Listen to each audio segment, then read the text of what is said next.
from China. In the meantime, as we do wait for that to get underway, and once it does start, we'll bring it to you live, raw, and unfiltered.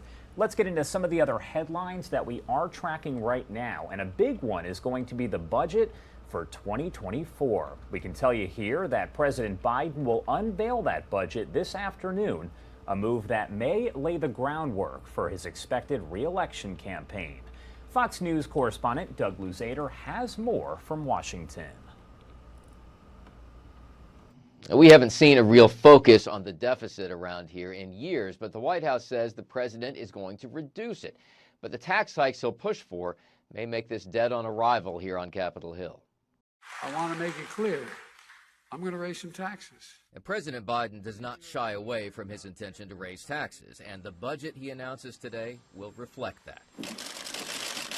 Presidential budgets are generally thick books, unboxed with great fanfare, even if few people actually read them.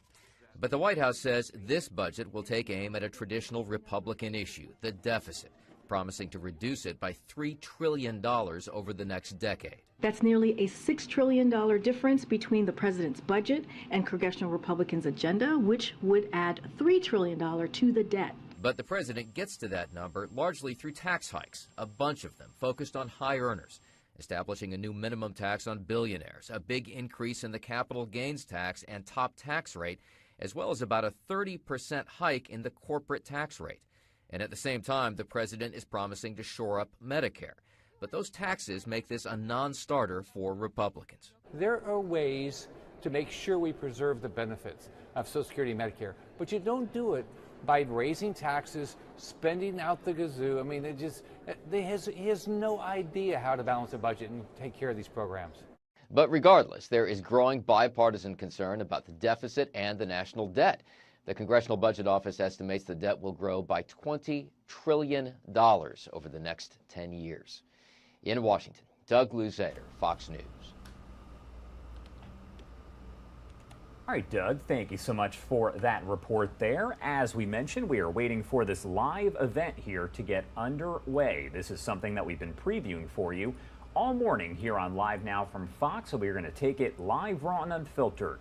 Coming up in just about 4 minutes, Congress is set to discuss the threats from China and the Chinese spy balloon that was shot down off the coast of South Carolina. That was back on February 4th. We were live, raw, and unfiltered as all of that played out. What you're looking at right now is the House Homeland Security Subcommittee on Counterterrorism, Law Enforcement, and Intelligence. Their meeting here set for 9 a.m. Eastern Time. The discussion, as we mentioned, will focus around what steps can be taken to mitigate the threat to the U.S. from China, and also a lot about that Chinese spy balloon and what we have learned over the last month. China's president accused Washington this week of trying to isolate his country and hold back its development. And earlier this week, China's foreign minister warned of possible conflict and confrontation, that is a direct quote, with the U.S. if Washington failed to change course. As you can tell, of course, that threat was a fairly vague one overall, but all of that will be discussed here, and we will bring you live, raw, and unfiltered to Washington, D.C. as that does get underway. In the meantime, let's go to some of the other stories that we are covering here on Live Now from Fox, and this is one that we have been tracking very closely over the last several days. We know those 4 Americans who were kidnapped in Mexico. 2 of them did die as a result. 2 others are being treated at a hospital over in Texas. Investigators now saying they were moved around to multiple locations, including a health clinic, to throw authorities off their trail. Fox's Bill Malugin brings us the latest. 2 Americans kidnapped in Mexico are now back in the U.S., recovering in a hospital here in Texas. The FBI is working with Mexican authorities to recover the bodies of 2 others who were killed in the cartel attack. And we're learning more about their ordeal. One of the 2 surviving Americans was shot in the leg. They were moved around to multiple locations, including a health clinic, to throw authorities off the trail before eventually being found in a wooden shack. No hubo rescate. It appears it was all a confusion. There was no ransom. We don't have an exact given number of suspects. These will be determined by the investigation. The man guarding that shack is now behind bars, and Mexican authorities say more arrests will be coming. But with the power of cartels growing on both sides of the border, it's not clear if those ultimately responsible for the murders and kidnappings will face justice. They have too much influence in Mexico. Now they're starting to have influence in the United States.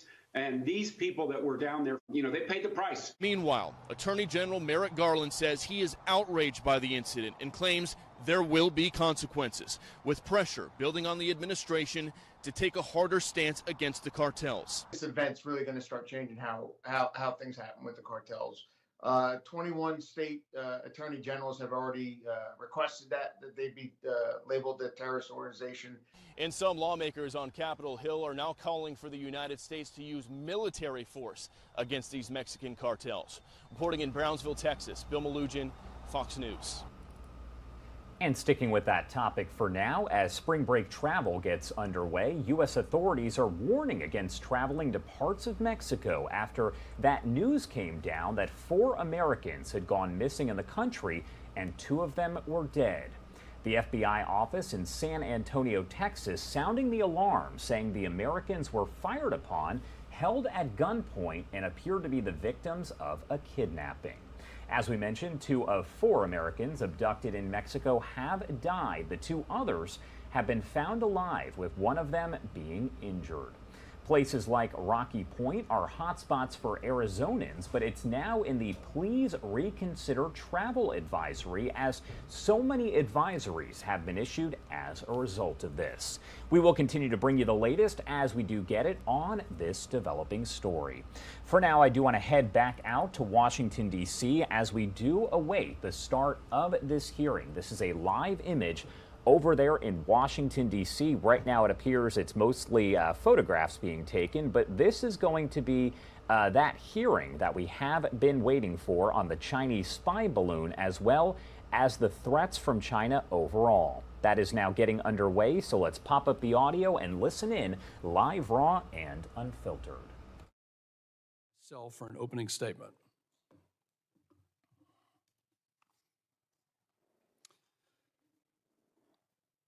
Well, good morning. I'd like to thank all of our witnesses for testifying today, bringing your expertise to this committee and informing members of Congress about the threats that we're currently facing. Despite years of attempts by the United States to develop a productive, fair, and honest relationship with the People's Republic of China, America has been met with dishonesty and aggression.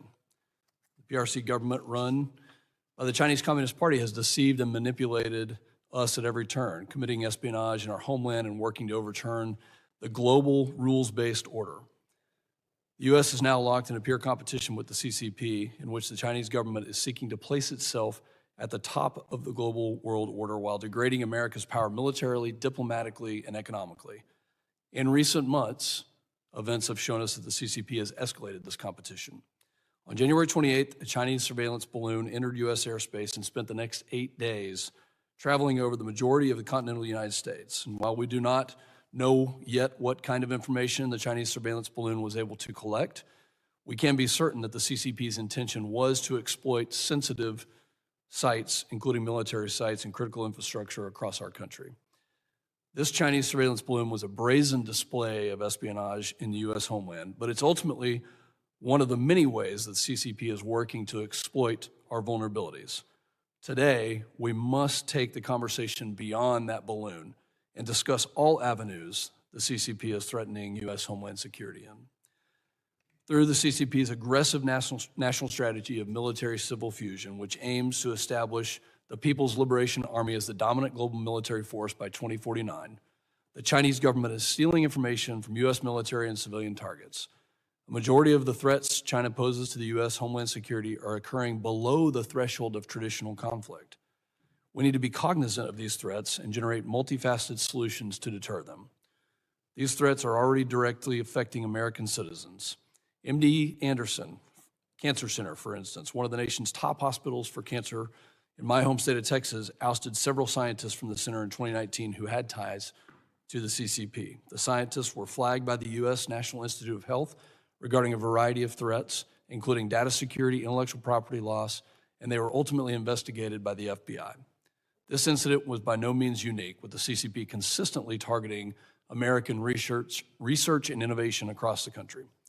Additionally, the CCP is exploiting the open nature of American academia to steal vital research and development.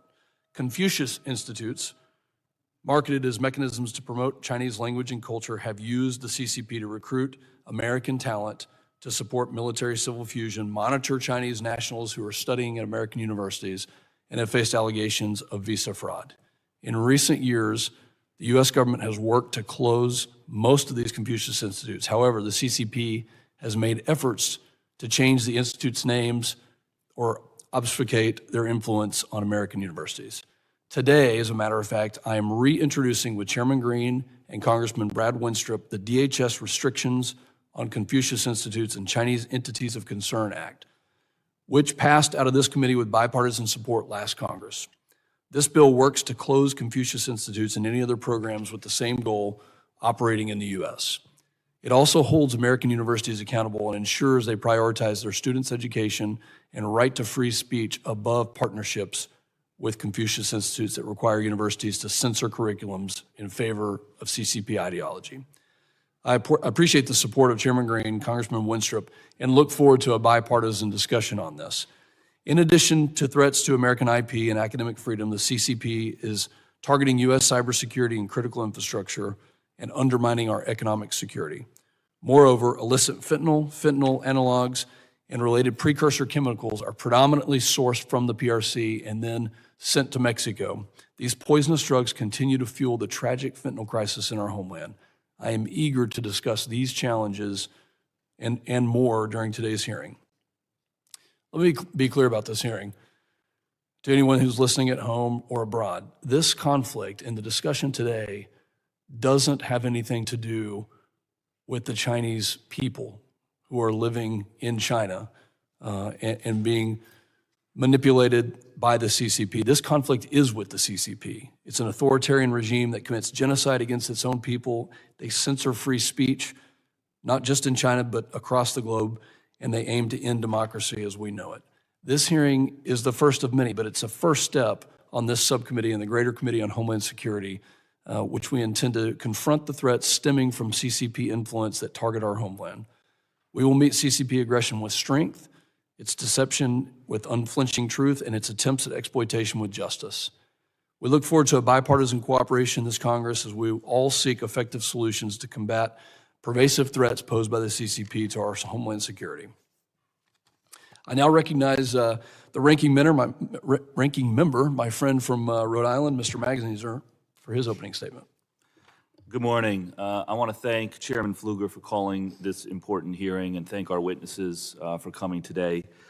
I especially want to thank Dr. Tyler Jost from Brown University in Rhode Island for joining us, along with our other expert witnesses. It is an honor to serve as ranking member of this subcommittee, and I look forward to working with you, Mr. Chairman, and all members of the subcommittee on a bipartisan basis to protect Americans from those who seek to threaten the security of the homeland. Make no mistake, China is the competitor with the greatest combination of intent and capacity to threaten U.S. global leadership. President Xi himself stated last year that by 2049, he wants to ensure that China and the CCP lead the world in terms of composite national strength and international influence. This is concerning for all of us who believe deeply that democracy and human rights must be advanced and protected here in our own country and across the world. Just last year, FBI Director Christopher Wray sat before this committee in this very room and warned that the greatest long-term threat to our nation's information and intellectual property and our economic vitality is the counterintelligence and economic espionage threat from China.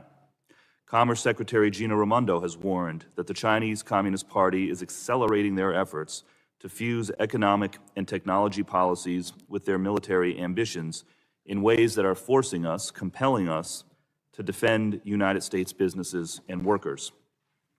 We have already seen the Chinese Communist Party threaten the safety and privacy of American citizens through economic espionage and theft of U.S. intellectual property, the theft of personal data of American citizens through cyber attacks, The recent use of a spy balloon and other methods of surveillance to illegally gather intelligence on American territory, and the buildup of military capabilities that seek to eclipse the United States and our democratic allies. We must recognize that the threat posed by the CCP and take immediate action to best position the U.S. to confront China's attempts to undermine our national security. Today's hearing is an important opportunity for members of this subcommittee to demonstrate that we are united in a bipartisan effort to defend the privacy and safety of the American people, to protect U.S. industries and supply chains, and enhance national security, all while remembering that one of the most important ways to counter the Chinese Communist Party's ambitions is to build an economy here at home that works for working people, so we can show the world that our American system of democracy and freedom is more effective in lifting people up than the CCP model of autocracy and repression. Democrats are committed to doing this work with our Republican colleagues in a spirit of collaboration. Last year, thanks to the leadership of President Biden, Congress passed the Bipartisan CHIPS Act to invest $280 billion into domestic semiconductor production that will enhance our national security, strengthen U.S. industry, create jobs, reduce inflation, and improve our competitiveness with China. The CIA has recently launched a dedicated China Mission Center, and the State Department has launched a new Office of China Coordination in order to strengthen the U.S. diplomatic, military, and intelligence capabilities in meeting CCP threats. It is my hope that today's hearing will further illuminate the CCP's strategies to undermine our democracy, our economy, and way of life, and how Congress can work together to meet these challenges. As we do this work together, we must remember that the people of China and people of Chinese origin experience oppression and human rights violations at the hands of the authoritarian Chinese Communist Party, and anti-Asian harassment and discrimination is too prevalent globally and here at home. So I also want to be abundantly clear that we do not condone any anti-Chinese or anti-Asian bigotry, and we must condemn any acts of anti-Asian discrimination in the strongest possible terms. Our struggle is not with the Chinese people, but rather with the Chinese Communist Party that is increasingly hostile to democracy and human rights. The CCP wants nothing more than to see Americans become divided and prejudiced, but they will be disappointed. Instead, we will outcompete the CCP by ensuring that America remains a beacon of freedom to the world and by continuing to provide safe harbor to those fleeing oppression and violence. That is how we will strengthen our nation and our economy. I look forward to hearing from today's witnesses, and I yield back. Thank you, Ranking Member. Other members of the committee are reminded that opening statements may be submitted for the record. I am pleased to have a distinguished panel of witnesses before us today on this very important topic. And I ask that our witnesses please rise and raise their right hand.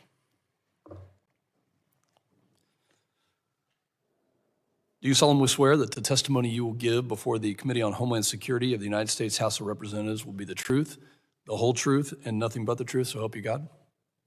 Thank you. Let the record reflect that the witnesses have answered in the affirmative. Thank you. I'd like to now formally introduce our witnesses. The Honorable William Evanina dedicated his life for 32 years to government service, and in May of 2020, the Senate confirmed him as the very first Director of National Counterintelligence and Security Center. In this position, Mr. Evanina was the head of counterintelligence for the entirety of the U.S. government, and his background in counterintelligence lends itself well today to our specific discussion, which will focus heavily on the ways of CCP espionage efforts and how they impact our homeland, including the theft of U.S. IP, the exploitation of academic research, and much more. Lieutenant General Joseph T. Guastella joins us from Mitchell Institute, also a friend of mine in a former life as a fighter pilot, and he is a senior fellow at the Mitchell Institute for Aerospace Studies. Lieutenant General Guastella is a command pilot who most recently served as Deputy Chief of Staff of Operations at U.S. Air Force Headquarters. It was his job to oversee air power capabilities, including the Homeland Defense Mission of North American Aerospace Defense, or NORAD, and NORTHCOM. With the foundation of his impressive background, Lieutenant General Guastella will be able to speak to America's evolving homeland security needs as it faces a challenge never seen before by the CCP. And given the recent shocking events, which I think were a wake-up call of the surveillance balloon, we're grateful for your service, General, and for being here today. The Honorable Carrie Bingen joins us from the Center for Strategic and International Studies, or CSIS, where she is the Director of Aerospace Security Project. Prior to this, she served as Deputy Undersecretary of Defense for Intelligence and Security. Her strong background in Homeland Security and defense policies will be an exceptional addition as we discuss the growing and changing threat landscape, including threats to American critical infrastructure as it pertains to the U.S. peer competition with China. I'd now like to once again recognize the ranking member, gentleman from Rhode Island, Mr. Magaziner, for a brief introduction of the next witness. Thank you, Chairman. I'm pleased to welcome our fourth witness, Dr. Tyler Jost. Dr. Jost is an assistant professor of political science and international and public affairs at Brown University in the great state of Rhode Island. He is also the Watson Institute Assistant Professor of China Studies and devotes his time and effort to improving our understanding of national security decision-making in the People's Republic of China. Professor Jost also previously served as a military intelligence officer with assignments in Afghanistan, U.S. Cyber Command, and the Office of the Secretary of Defense. Thank you to all of our witnesses for being here today, and I yield back. Thank you very much. And again, thank you to all the witnesses for taking time here. I now recognize the Honorable William Evanina for an opening statement. We do have a timer, and we'll keep them to 5 minutes. You're recognized. Chairman Pfluger, Ranking Member Magaziner, members of the subcommittee, it's an honor to be here with you today to discuss this really important topic. I spent 32 years of my career working for the U.S. government, in the FBI, the CIA, as the chairman referenced, as the first Senate-confirmed director of the National Counterintelligence and Security Center. But I'm here before you today as the CEO of the Evanina Group, where I provide consulting services to boards of directors, CEOs, and executives on this exact threat we discussed today. Today's topic, China and the threat to the homeland, is an existential threat. It's the most complex, pernicious, aggressive, strategic threat our nation has ever faced. I proffer to this subcommittee that the U.S. private sector and academia have become the geopolitical battle space for China. Xi Jinping has one goal: to be the geopolitical, military, and economic leader of the world, period. Along with the Ministry of State Security, the People's Liberation Army, and the United Front Work Department, they drive a comprehensive whole-of-country approach to their efforts to invest, leverage, infiltrate, influence, and steal from every corner of the United States. This is a generational battle for Xi, and it drives their every decision. We must approach this threat from the Communist Party of China with the same sense of urgency, spending, and strategy we have done for the past 2 decades to combat terrorism. I would offer to this subcommittee that we are in a terrorism event, a slow, methodical, strategic, persistent, and enduring event which requires, in response, a degree of urgency of action. Let me be more specific. The Communist Party of China's capabilities and intent are second to none as an adversary. The cyber breaches, insider threats, surveillance and penetrations into our critical infrastructure, of which 85% is owned by the private sector, have all been widely reported. There's much more in the classified realm, but we've become numb to it as a nation. Additionally, it's estimated that 80% of American adults have had all of their private data stolen by the Communist Party of China. The other 20%, just most of it. Layering in the Communist Party of China's crippling stranglehold on many aspects of our supply chain, and what results is a daunting vulnerability and susceptibility of unacceptable proportions. When we layer in the current threat landscape, the sophisticated surveillance balloons, maritime port surveillance, strategic land purchases by military bases, terrestrial and space-based 5G threats, US-based Chinese police stations, Huawei, and TikTok, the collage begins to paint a very bleak mosaic. From a cybersecurity perspective, China possesses persistent and unending resources to penetrate our systems and exfiltrate our data, or sit dormant and wait or plant malware on critical infrastructure for future hostilities. At the same time, the insider threat epidemic originating from the Communist Party of China has been nothing short of devastating to the U.S. corporate world. Additionally, the Communist Party of China strategically conducts malign influence campaigns at the state and local level with precision. This effort must be exposed and mitigated. So why does it all matter? Economic security is national security. Our economic global supremacy, stability, and long-term vitality is at risk. It's squarely in the crosshairs of Xi Jinping and the communist regime. In 2020, the estimated economic loss from theft of intellectual property and trade secrets, just from the Communist Party of China, just from what we know in prosecutions, is between $300 billion and $500 billion per year. That equates to about $4,000 to $6,000 per year for an American family of four after taxes. The cost is real. So how do we mitigate these threats? We must create a robust public-private partnership with real intelligence sharing, while at the same time staying true to our core values, morals, and rule of law, which made America the greatest country the world has ever seen. This will take a whole-nation approach. It will take time, and such approach must start with contextual awareness campaigns reaching a broad audience from every level of government to chambers of commerces to university campuses and from the boardrooms to the business schools, because the why matters. U.S. boards of directors and investment leaders must begin to look beyond the next fiscal quarter earnings and begin to think strategically about how their investment decisions and awareness of the long-term threat can impact not only their business model, but the economic and national interest of the United States. In conclusion, I investigated terror attacks after September 11th and led counterintelligence programs for the FBI. I would suggest the threat posed by China is much more dangerous to the longevity and sustainability of our nation than any terrorist threat actor. Thank you. I look forward to your questions. All right, so that testimony there is officially underway. We are going to keep bringing you that as they are discussing the Chinese spy balloon and the threats made by China against the U.S. earlier on this week and in general over the last several weeks. It is now 9:20 on the East Coast and 6:20 on the West Coast. Let's head to a quick 2-minute commercial break, and on the other side, we will pop that audio back up and listen in live, raw, and unfiltered.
Welcome back here on Live Now from Fox. I do want to head back out live to Washington, D.C. as that hearing is underway in the House regarding the Chinese spy balloon and threats made by China against the U.S. It did not fit in that category. But as threats evolve, including balloons, stealth aircraft, UASs, unmanned aerial systems, cruise missiles, so must our detection and defense enterprise. This will require that we modernize current radars and install new sensors in emerging zones of vulnerability, not just over the nation, but well outside our sovereign territory so we can get a heads up that they're coming. We must invest resources in the NORAD mission. That command gets its aircraft from the U.S. Air Force, But the Air Force today is the oldest and the smallest it's ever been in history. We're still flying B-52s that are 60 years old, tankers that are over 50 years old, fighters over 30 years old. Even the famed F-22, the best air-to-air fighter ever made, first flew in 1997. The Homeland Defense, however, doesn't start here in the homeland. Homeland Defense starts abroad with the combatant commanders that have the forces that are capable of an offensive punch against our adversary countries that deters them from attacking us. That's where it begins.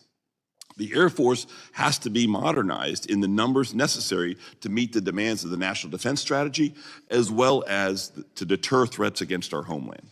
More specifically, consider the Air Force's fighter inventory is too small to meet real-world demands. It's a major security concern, for while other services possess fighters, the Air Force is specifically tasked with homeland security, the air sovereignty mission. The Air National Guard is the entity within the Air Force that bears the preponderance of homeland defense. And their mission is particularly hard hit by the gap between old aircraft that are aging out of the inventory and a lack of new aircraft arriving to backfill those spots on the ramp. So Homeland Defense also requires investment in modernization and command and control, resiliency, ground and space-based sensors, data fusion, air refueling capabilities. Homeland Defense is our highest priority mission. We need to start treating it that way. And one war story, to share with the group here. On January 8th, 2020, 11 Iranian ballistic missiles hit a U.S. base at Al-Assad in Iraq. I was the coalition forces air component commander at that time. We possessed the intelligence about the attack was going to happen. We were able to detect the missiles at launch. We were able to track the trajectory. But when it came to shooting them down, to defeating the missiles, we lacked any options. Why?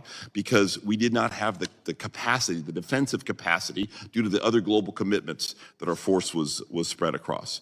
American service members had to ride out that attack and hope for the best. It was an appalling set of circumstances. Let's think what could happen against our homeland with threats like that. Adversaries like China understand these vulnerabilities. The United States is gradually waking up to this reality, but leaders have yet to seriously address this shortfall. We're still in a problem-admiring phase, not in a solution implementation phase. That has to change. So we have the bravest men and women in uniform, but we owe it to them to ensure they're prepared for the mission we ask them to execute. We owe it to our American citizens to ensure they're protected from attack. America's homeland is no longer a sanctuary against threats like China. We must recognize this new reality and aggressively close critical gaps in capacity and capability in the air domain. Thank you for allowing us to focus on this topic today, and I look forward to your questions. Thank you very much for your opening statement. I now recognize Ms. Bingen. Thank you, Chairman Pfluger, Ranking Member Magaziner, and distinguished members of the subcommittee. Thank you for letting me appear before you today. I've been fortunate to examine these issues from my time at a technology startup, time at the Department of Defense, and then here legislatively as a staffer on the House Armed Services Committee. Let me start by saying conflict with China is not inevitable, not inevitable. However, the Chinese Communist Party has ambitions to become the world's leading power and has undertaken a broad campaign using all tools of national power and influence to achieve its aims. While strategic competition and potential military conflict with China may seem abstract to many Americans, the Chinese surveillance balloon was a tangible, visible sign that the U.S. homeland is not out of reach of Beijing's threats. The PRC challenge is one of both national and economic security. It is not only the pacing military threat for the United States, but also the top threat to U.S. technology competitiveness. I'll discuss 3 areas where the CCP threat to the U.S. homeland is particularly acute: technology acquisition, critical infrastructure, and influence operations. And then I'll offer a few recommendations to help address these challenges. First, technology acquisition. Beijing has made it a national goal to acquire foreign technologies to advance its economy and modernize its military. It continues to use both legal and illegal methods to target U.S. technologies, including in areas such as high-performance computing, biopharmaceuticals, robotics, energy, and aerospace. And it targets the people, information, businesses, and research institutions in the United States that underpin them. These methods include economic espionage, cyber data exfiltration, joint ventures, research partnerships, and talent recruitment programs, among others. My written testimony offers several specific examples of where the CCP has put these methods into practice. This matters for our defense, as our military's battlefield advantage has long rested on our superior technology. However, that is at risk as Beijing seeks to close the gap in our technology advantage. This matters for American businesses, as Mr. Evanina said, where $225 to $600 billion is the annual estimated cost to the U.S. economy from stolen intellectual property. CCP law and policy further bolsters these methods. For example, its 2017 National Intelligence Law requires organizations and citizens to support intelligence work and to keep it secret. Second, the CCP is targeting critical infrastructure in the United States. I fully anticipate that Beijing would seek to disrupt it, possibly through cyber attacks, especially early in a conflict. This could be motivated by a desire to deter U.S. action, affect U.S. decision-making, delay the mobilization of U.S. forces, or affect the will of the American people. The government has taken some steps to share intelligence information on PRC campaigns to target critical infrastructure, such as oil and gas pipelines. And importantly, it also included sharing tactics and techniques and procedures used by the Chinese. Third, the U.S. homeland is within reach of the PRC's influence activities. Examples include TikTok, that U.S. intelligence officials caution can be influenced by CCP-driven manipulation of its algorithms. They also include Operation Foxhunt, where CCP-directed individuals spy on U.S.-based pro-democracy advocates, intimidate Chinese and Chinese-American students at universities, and pressure individuals in the United States to return to China, including by threatening their family members. The PRC also exerts influence through its Belt and Road Initiative, exporting terrestrial infrastructure, information and communications technologies, and other technology areas. This global influence directly impacts U.S. businesses and U.S. security interests here at home. One acute area of competition is in commercial telecommunications, including satellite broadband communications, like SpaceX's Starlink and Amazon's Project Kuiper, which CSIS recently examined. Further expansion of Chinese telecommunication services could boost Beijing's presence in foreign terrestrial networks, providing the CCP with remote access, enabling it to surveil users, block internet access, and censor information. I offer a few recommendations to help address these challenges. Expanding education and awareness, and this hearing is very important on that regard, to remind the American public that the threat posed by the CCP is not abstract, nor solely a distant military conflict that could take place across the Pacific. The American public and businesses need to understand the security and economic risks posed by the CCP and understand that they are a target. Expand intelligence threat sharing with the private sector, building off CISA's work to date so companies can better understand their vulnerabilities and make risk-informed decisions regarding their protection and resiliency. Transform counterintelligence and security missions, including leveraging technology like artificial intelligence to help identify supply chain vulnerabilities, track foreign agents, and illuminate disinformation. Leverage technology innovation. Maintaining U.S. technology leadership means not just preventing the transfer of technology to the PRC, but also setting the conditions for our innovation sector to stay ahead of the competition. Boosting cooperation with our allies and partners, which is a competitive advantage and source of strength that the CCP does not have. And technology cooperation can be a strong feature of these relationships. And then finally, continuing to invest in a strong defense, including homeland defense, which is required to deter PRC aggression, build resiliency to attacks, and ensure that we have the trained people, posture, intelligence, weapon systems, and munitions to defend the United States and the American people. Thank you again for your time today, and I look forward to your questions. All right, so that questioning just about to get underway. That is live, raw, and unfiltered there in the House as they are discussing threats made by China against the U.S., but also that Chinese spy balloon that was shot down a little more than 1 month ago. Let's head to a quick 2-minute commercial break, and on the other side, we'll pop that audio back up and listen in live, raw, and unfiltered.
their behavior. These efforts to shape foreign public opinion through party propaganda are real, and their scope is broad. But there are comparatively few studies that apply validated research methods for estimating the causal effect that exposure to such messages have on foreign audiences. In addition, trends in the global public opinion should provide some comfort. If one judges the effectiveness of China's public diplomacy campaign based solely on China's approval rating in foreign countries, the effort has, at least to date, been a failure. Finally, what evidence we do have suggests there are several reasons why these operations might actually prove to be less effective than some of us might fear. By emphasizing gaps in public knowledge, I am not suggesting that we can dismiss potential threats that China poses to the U.S. homeland. The fact that China has demonstrated its intent to engage in both intelligence collection and efforts to shape foreign public opinion, coupled with the competitive nature of the bilateral relationship broadly, is sufficient cause for serious attention. Rather, my hope is that emphasizing what we do and do not yet know can illuminate policy recommendations which are detailed in my written testimony. Allow me to briefly summarize them here. First, the U.S. government should devote resources towards publicly available research that fills in gaps in our knowledge regarding China's activities abroad. Second, the U.S. government should use diplomatic channels to reestablish opportunities for American researchers to better understand the Chinese political system, and do so in ways that they feel protected from potential exploitation and detainment by the Chinese authorities. Third, the U.S. government needs to better disclose its understanding of the threats that China poses to homeland security, and specifically, it needs to provide citizens with more data about the different risks that American citizens assume when they use foreign technologies. Thank you very much for your time, and I look forward to answering your questions. Thank you, Dr. Jost. Members will now be recognized in order of seniority, alternating between Republican and Democrat for 5 minutes of questioning. It's my hope today that we will be able to go through maybe 2 rounds of questioning. The chair now recognizes myself for 5 minutes of questioning. I think what we heard there is just an incredible breadth of knowledge and experience about what the Chinese Communist Party has been doing, for several decades, what they are currently doing, and the threats that, as that wake-up call moment happened several weeks ago with the Chinese surveillance balloon, that it's incumbent upon us to really start uncovering these threats and focusing on them. And quite honestly, from what we've heard from this panel, thank you for all of your opening statements. We could have several hearings on the individual subjects, but appreciate the time here. I'll start with Mr. Evanina. When you look at the ownership of property in the United States, and we go back, PRC-based ownership of U.S. farmland in the last 20 years has jumped from about $81 million in 2010 to $1.9 billion at the end of 2021. And moreover, I think it's widely reported that a lot of the PRC or PRC-linked ownership is adjacent to very sensitive facilities, government facilities, military facilities in the United States.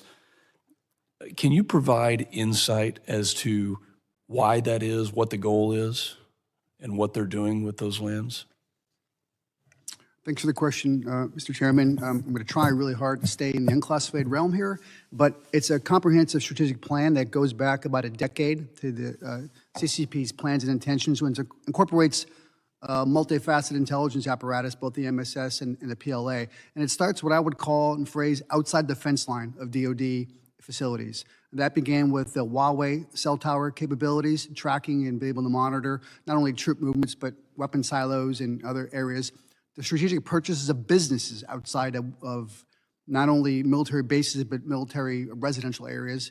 The influence of the Chinese being able to do software and malware manipulation penetration on electrical grids and power stations outside of the military bases. I think the next aspect is exactly what you referenced, right? What is the next thing that the Communist Party of China, and Russia for that matter, are looking to exploit outside the fence line of U.S. military bases? That includes land purchases.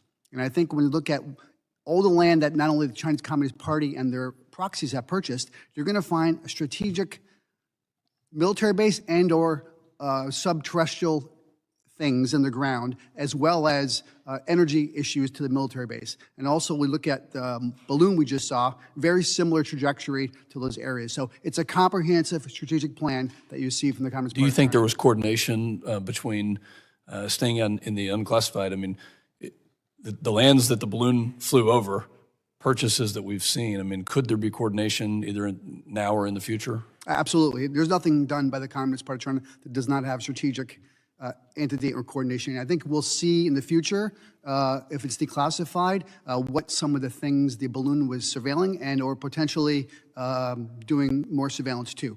Thank you. General Gosella, thanks for the testimony and, you know, the threats that you mentioned that you're very worried about and concerned about. What keeps you up at night on the air power threats? And what needs to happen resource-wise, specifically here, NORAD, NORTHCOM, in order to identify, deter, detect, and defeat? Thank you, Chairman. What keeps me up at night is the age and the capabilities of our existing air and space forces. You know, for 20 years, we've been engaged in a very land-centric campaigns in the Middle East. We've been doing counterinsurgency, counter-violent extremists, counterterrorism, all important for our nation.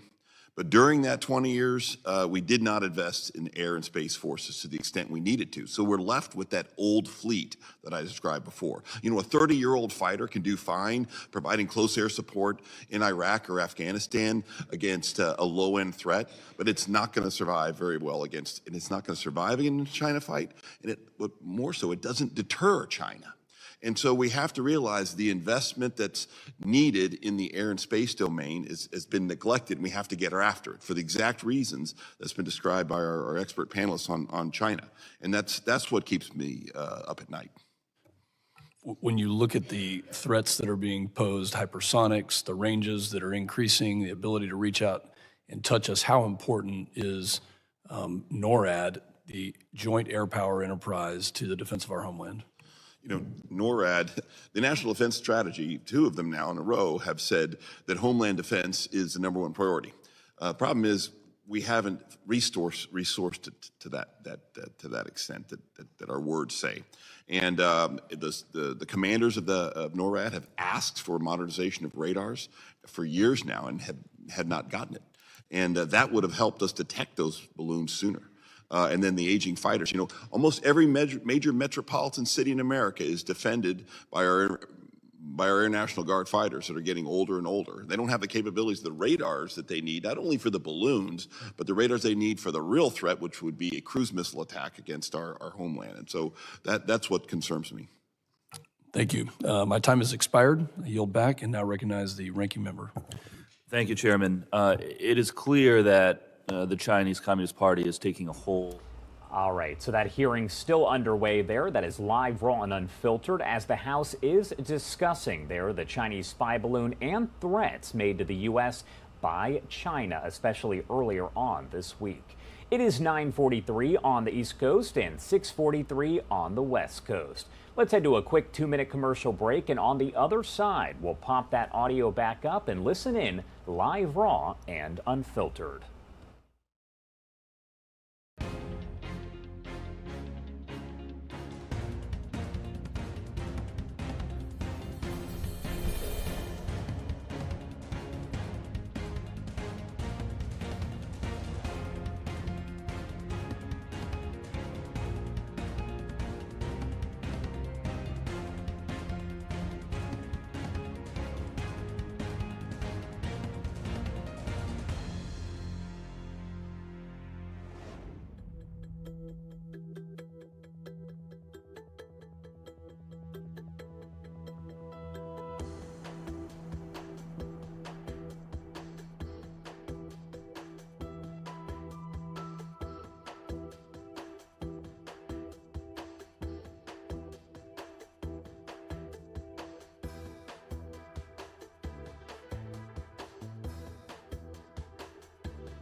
course, right? The fact that there has been a global pandemic, the fact that it could be working in certain areas and not others, certain framings that the Chinese Communist Party and its diplomats use are more effective than others. And it's one of the reasons why I think there needs to be more research on this matter and something that U.S. government can certainly help with. Thank you. Mr. Evanina, in your written testimony on the threat of corporate espionage and the theft of intellectual property, you recommended the creation of an economic threat intelligence agency to assist U.S. companies in protecting themselves against corporate espionage. Can you expand on how that should be structured to be most effective if we were to do it? Thank you, Ranking Member. I recommended an entity similar to the FS-ISAC that is specifically geared towards the economic awareness and understanding of IP and trade secret theft and emerging of not only the thought process, but the ideation, but also the... The gentleman yields. I now recognize my good friend, the gentleman from California, Mr. Correa. Mr. Chairman from Texas, thank you very much. I've been sitting in this committee for a number of years. Cyber, big issue, continues to be a big issue. A number of testimonies ago, we heard that Russians have essentially penetrated most of our infrastructure, just like we've penetrated most of their infrastructure. So we have a standoff, so to speak. Action by either side is too expensive, so to speak, in terms of the damage. Now we have a situation internationally, a geopolitical realignment where Russia and China are beginning to work much more collaboratively. My question, common thought, first of all, Mr. Ivania, how do you see this, given that our foreign minister, China's foreign minister recently said, essentially warned us of conflict and confrontation in the United States. How do you see this evolution in terms of multiplier effect of a threat on the United States? Russia and China working together, how real is that? And what's the potential for the future of continued collaboration to really challenge the United States in ways we have not envisioned in the past? Thank you.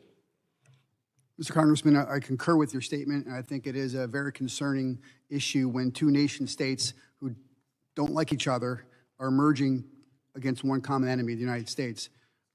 Geopolitically, diplomatically... So you're saying that enemy of an enemy is my friend? Is that the situation? I was going to say that, but it was a little bit better you said it. But yes, correct. And I think when you look at, I'll stick in my lane here from, you mentioned the Russians' penetration to our systems, both IT and OT, SCADA, ICS systems here in the United States, probably predates the Communist Party of China, but I'm pretty confident the Communist Party of China has either duplicated those penetrations or ridden along those. And I think the sharing of the intelligence services between Vladimir Putin and Russia and the Communist Party is probably the most problematic for me as what they see, because that's the most invisible part of that threat. I think that right now we still have an edge when it comes to cyber, 2 or 3 years maybe. So I often think of defense, a good offense is the best defense you can have.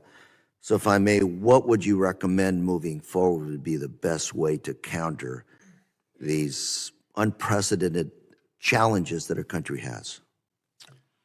Congressman, I think you make a good point, and it's probably important that reiterate the fact that as much as what you're hearing here is depressing, demoralizing, and it's a legitimate threat to our nation, we must pause and remember that we have the most amazing military and intelligence and law enforcement capabilities the world has ever seen. The women and men of DOD and the intelligence community are phenomenal. Our capabilities are second to none in cyber, military apparatus, and intelligence. So Americans should go to sleep at night, be thankful for the fact that offensively, we've never seen anything better than we can do. Unfortunately, it's not public. Today. Yes, sir. All right, that hearing's still underway over in the House. They're talking about the Chinese spy balloon, but also threats that are posed to the U.S. by China and, as you heard there, Russia as well. Let's head to our last 2-minute commercial break of the hour, and on the other side, we will pop that audio back up and listen in live, raw, and unfiltered. You're watching Live Now from Fox.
My first question is for you, Mr. Evanina. Did I pronounce that correctly?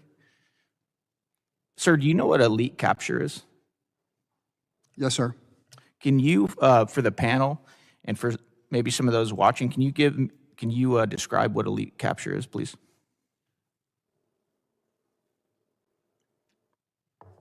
Congressman, I can. I would probably prefer to some of the more better informed experts here on that panel for that particular definition. Okay. Is there anybody want to take a stab at it? Sir, am I correct that you are an expert in counterintelligence, right? Yes, sir. So can you just give me a really broad, doesn't have to be super specific, what is elite capture? Yeah, I think when you look at it, the capabilities and intent of our adversaries and our ability to be proactive and make an affirmative effort to capture telecommunications to humans, to technology in or at the battlefield or in the gray space provides us the best venue or avenue for potential to win. Okay. Can you give me some examples of how that's often done? How that's carried out? Sure. Well, first of all, I would say a lot of it's done with authorities that are granted to both NSA and the FBI overseas. Section 702, our abilities to capture telecommunications conversations to foreign adversaries, both foreign born, but are also overseas. That gives us leads and intentions of nefarious activities, both terrorism and counterintelligence, espionage, of those actors overseas that are, as Ms. Bingham said, riding on commercial capabilities that are around the world. And that capability allows the U.S. to be able to pre-identify and do threat and warning to actors here in the U.S., both from a systems, data, and people perspective. Would you say that it's accurate that foreign states and actors often try and compromise and corrupt leaders and officials within our own government? Would you say that that's a form of elite capture? I would, and it's done quite regularly for decades. Would you say that it's often true that family members are often used in these types of efforts to corrupt foreign leaders, officials? Congressman, for the past decade, I've spent my time in 3 different organizations advising and informing Americans, members of Congress, about the threat to them as a person, and it always starts with family members and utilization of mobile telephones. Thank you. Sir, are you also aware of some of the reported business dealings of Hunter Biden with individuals linked to the Chinese Communist Party? Only what I've seen in public reporting, sir. What did you think of the reporting that you read, sir? I'm not sure I could actually opine of what I've read in public reporting, but I could say that the TTPs of which foreign entities are utilized against Americans and family members is tried and true and very predictable and reportable. Let me ask you a follow-on to that, sir. Did you find the reports, whether you believe them or not, did you find those reports concerning? Just with all of your knowledge in this space and how you've seen this type of thing play out in the past? Yes, sir. I think when you look at what's been reported publicly about the potential tactics and techniques that were displayed publicly about the potential for penetration to a family member of the United States president is something that most intelligence services try to do regularly. Thank you. I yield back. The gentleman yields. We'll now proceed to a second round of questions, and if we have other members that had previous commitments that show up, then we'll yield that initial question to them. The chair now recognizes myself for an additional round of 5 minutes of questions. Ms. Bingen, thank you for your expertise and your testimony today.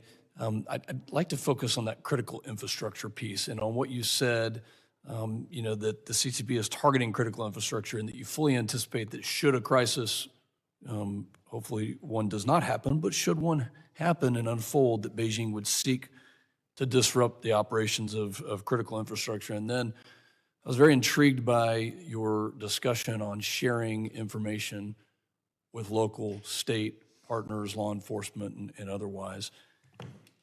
From the colonial incident to now, have we as a federal government, and specifically within the Department of Homeland Security, can you give us your opinion of how we are sharing information, if that is effective, and if our critical infrastructure private partners, because most of that is owned by private industry, are they ready for what's next should that colonial incident happen again? Chairman, thank you for that question. And I think the colonial incident, though not attributable to China, as the government has come out and said, highlights the catastrophic impacts that can occur as a result of a potential attack against cyber infrastructure or cyber critical infrastructure. Your point is exactly right. From everything that I've seen previously, I would anticipate that as a crisis or conflict builds, that the CCP would seek to target critical infrastructure early on.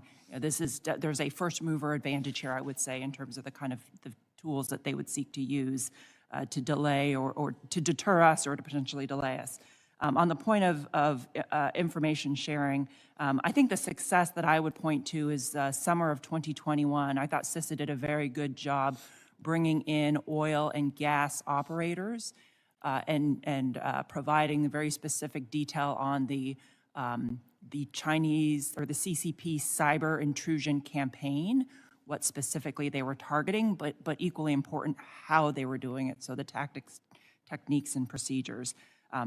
But that's one sector, and there are several different critical infrastructure sectors, and I think there's some very good intelligence information that the community has that they could provide, whether it be to financial services, the electrical grids, et cetera.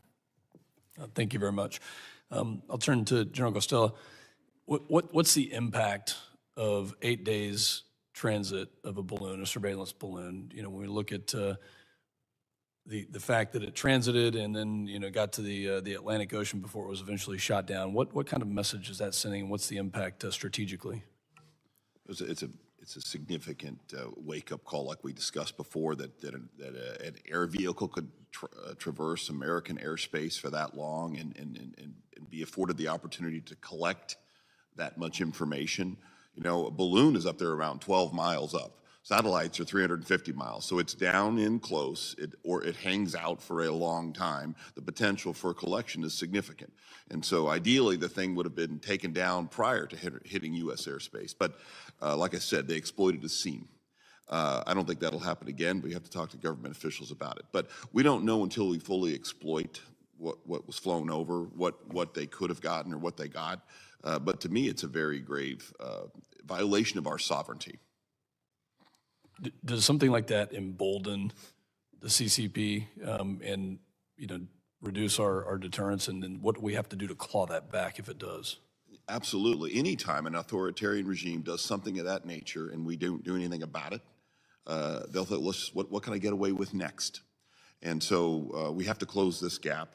We also have to demonstrate credible capability that we can affect them in some way of our choosing. I think that's important for us, not only have the capability, but the will to do so. That's how you deal with a regime of that nature. Mr. Evanina, let's turn to the precursors that China produces that are then used in the production of fentanyl, and the connection between the cartels that are, you know, taking these products that they're making fentanyl and then eventually getting it into the United States. And can you kind of talk to your opinion as a former intelligence expert on that flow, what the CCP and the cartels are doing to work together, collude, and produce a very deadly substance? Mr. Chairman, this is a very important topic, not only for this conversation, but for our nation. I think the recent reporting is that over 100,000 people have died in the last year, 12, 15 months, from fentanyl overdose. That's multiple times what happened on 9/11, right? So for our nation to not look at fentanyl as a national epidemic that stems from a nation-state threat actor is probably unacceptable, and we have to be more vigilant in what we do. We can map the production of the precursors from China to Mexico, to the drug gangs, to the American soil. It's a clear, and I know our intelligence and military apparatus are working hard to disrupt that, but it takes more than that to disrupt. There has to be a preemptive effort to put China on notice that this process of killing Americans must stop, and we have to look at it as a terrorism event. Thank you very much. My time has expired. The chair yields back and now recognizes the ranking member, Mr. Magaziner. Thank you very much. Dr. Jost, in your testimony, you wrote that while the evidence shows that Chinese propaganda efforts in the United States and in other aligned countries do not show evidence of much success yet, we do not have as much data in the global south, in the emerging markets. And we know that China is making big investments in many of these emerging countries for strategic reasons. I think that's very important for our work here in Congress because there's always a perennial debate on the level of foreign aid that we provide to those same nations. So can you just expand a little bit on why this topic is important and what the tie is to the homeland security of the United States? Thank you, sir. So when one thinks about how propaganda works, we have to think about why a target audience would ever believe it. If I were to come in here and read a bit of Chinese Communist propaganda, obviously would not, but if I were, folks in this room would discount that bit of information pretty significantly. And the reason is that they know it's propaganda. So the effectiveness of such an information or influence campaign rests upon the ability of targets to be able to understand that what political scientists would term the cue giver, the actor who is giving the information, doesn't have their best interests at heart. So that's component number one. And component number two is some baseline level of distrust of that target state. So what we don't know, I think, is in countries outside of the United States and countries that the United States shares very close relationships with, is that baseline level of mistrust that is present in most of the US public, present in those other countries, which would then cause the targets in those countries to discount the cue or discount the bit of propaganda. Yeah, thank you. And I think especially when we look at things like access to rare earth minerals that are critical to our economy and other factors, those relationships with the Global South are important. China certainly understands that, and we must understand it as well. Question for Dr. Joseph or anyone. Chairman Pfluger and I both in our opening statements were clear that our adversary here is not the Chinese people. It is an authoritarian and anti-democratic regime that is becoming increasingly aggressive. On the topic of anti-Asian hate globally, would you agree, and just Dr. Joseph, but anyone else can weigh in as well, that it is important that we combat anti-Asian hate in all of its forms for a range of reasons, but including the fact that we do not want to give the Chinese Communist Party ammunition to fuel their propaganda, both in China and here at home? Thank you, Ranking Member. Yes, absolutely. Anti-Asian racism has absolutely no place in American society. I think we can all agree on that. And I think we can also all agree that the reasons why that is unacceptable in the United States are orthogonal to whether or not the Chinese Communist Party is able to exploit it, just as you said. That being said, it is true that Chinese diplomats and the Chinese state do call attention to these trends. So for example, there is an annual report that the Chinese state issues on human rights in the United States, which oftentimes calls out these types of events, both broadly in terms of race and specifically on anti-Asian racial issues. I would double down and amplify Doctor's statement here. And as I had in my written statement, this is clearly not about the Chinese citizens, both in China or in the United States. This is an issue of Xi and the Communist Party regime and their intelligence services and their strategy. Clear. But however, that makes it very difficult. And not only to the doctor's point, I think we have to work very, very clear to say this all the time. This is not about Chinese citizens. But most importantly, United Front Work Department will use that against us at every single point. So it's a double-edged sword. The more that we don't say it, the more the communist regime and the United Front Work Department will use it against us when we don't say it. Omission is denial that it's real. And I'll just close. All right, if you are just joining us here on Live Now from Fox, it is 10:11 over on the East Coast and 7:11 on the West Coast. You are listening in live, raw, and unfiltered as a House subcommittee there on Homeland Security is discussing threats against the U.S. made by China and also that Chinese spy balloon that was shot down over the Atlantic Ocean off the coast of South Carolina about a month ago. Let's head to a quick 2-minute commercial break, and on the other side, we will go back live, raw, and unfiltered into that hearing.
security.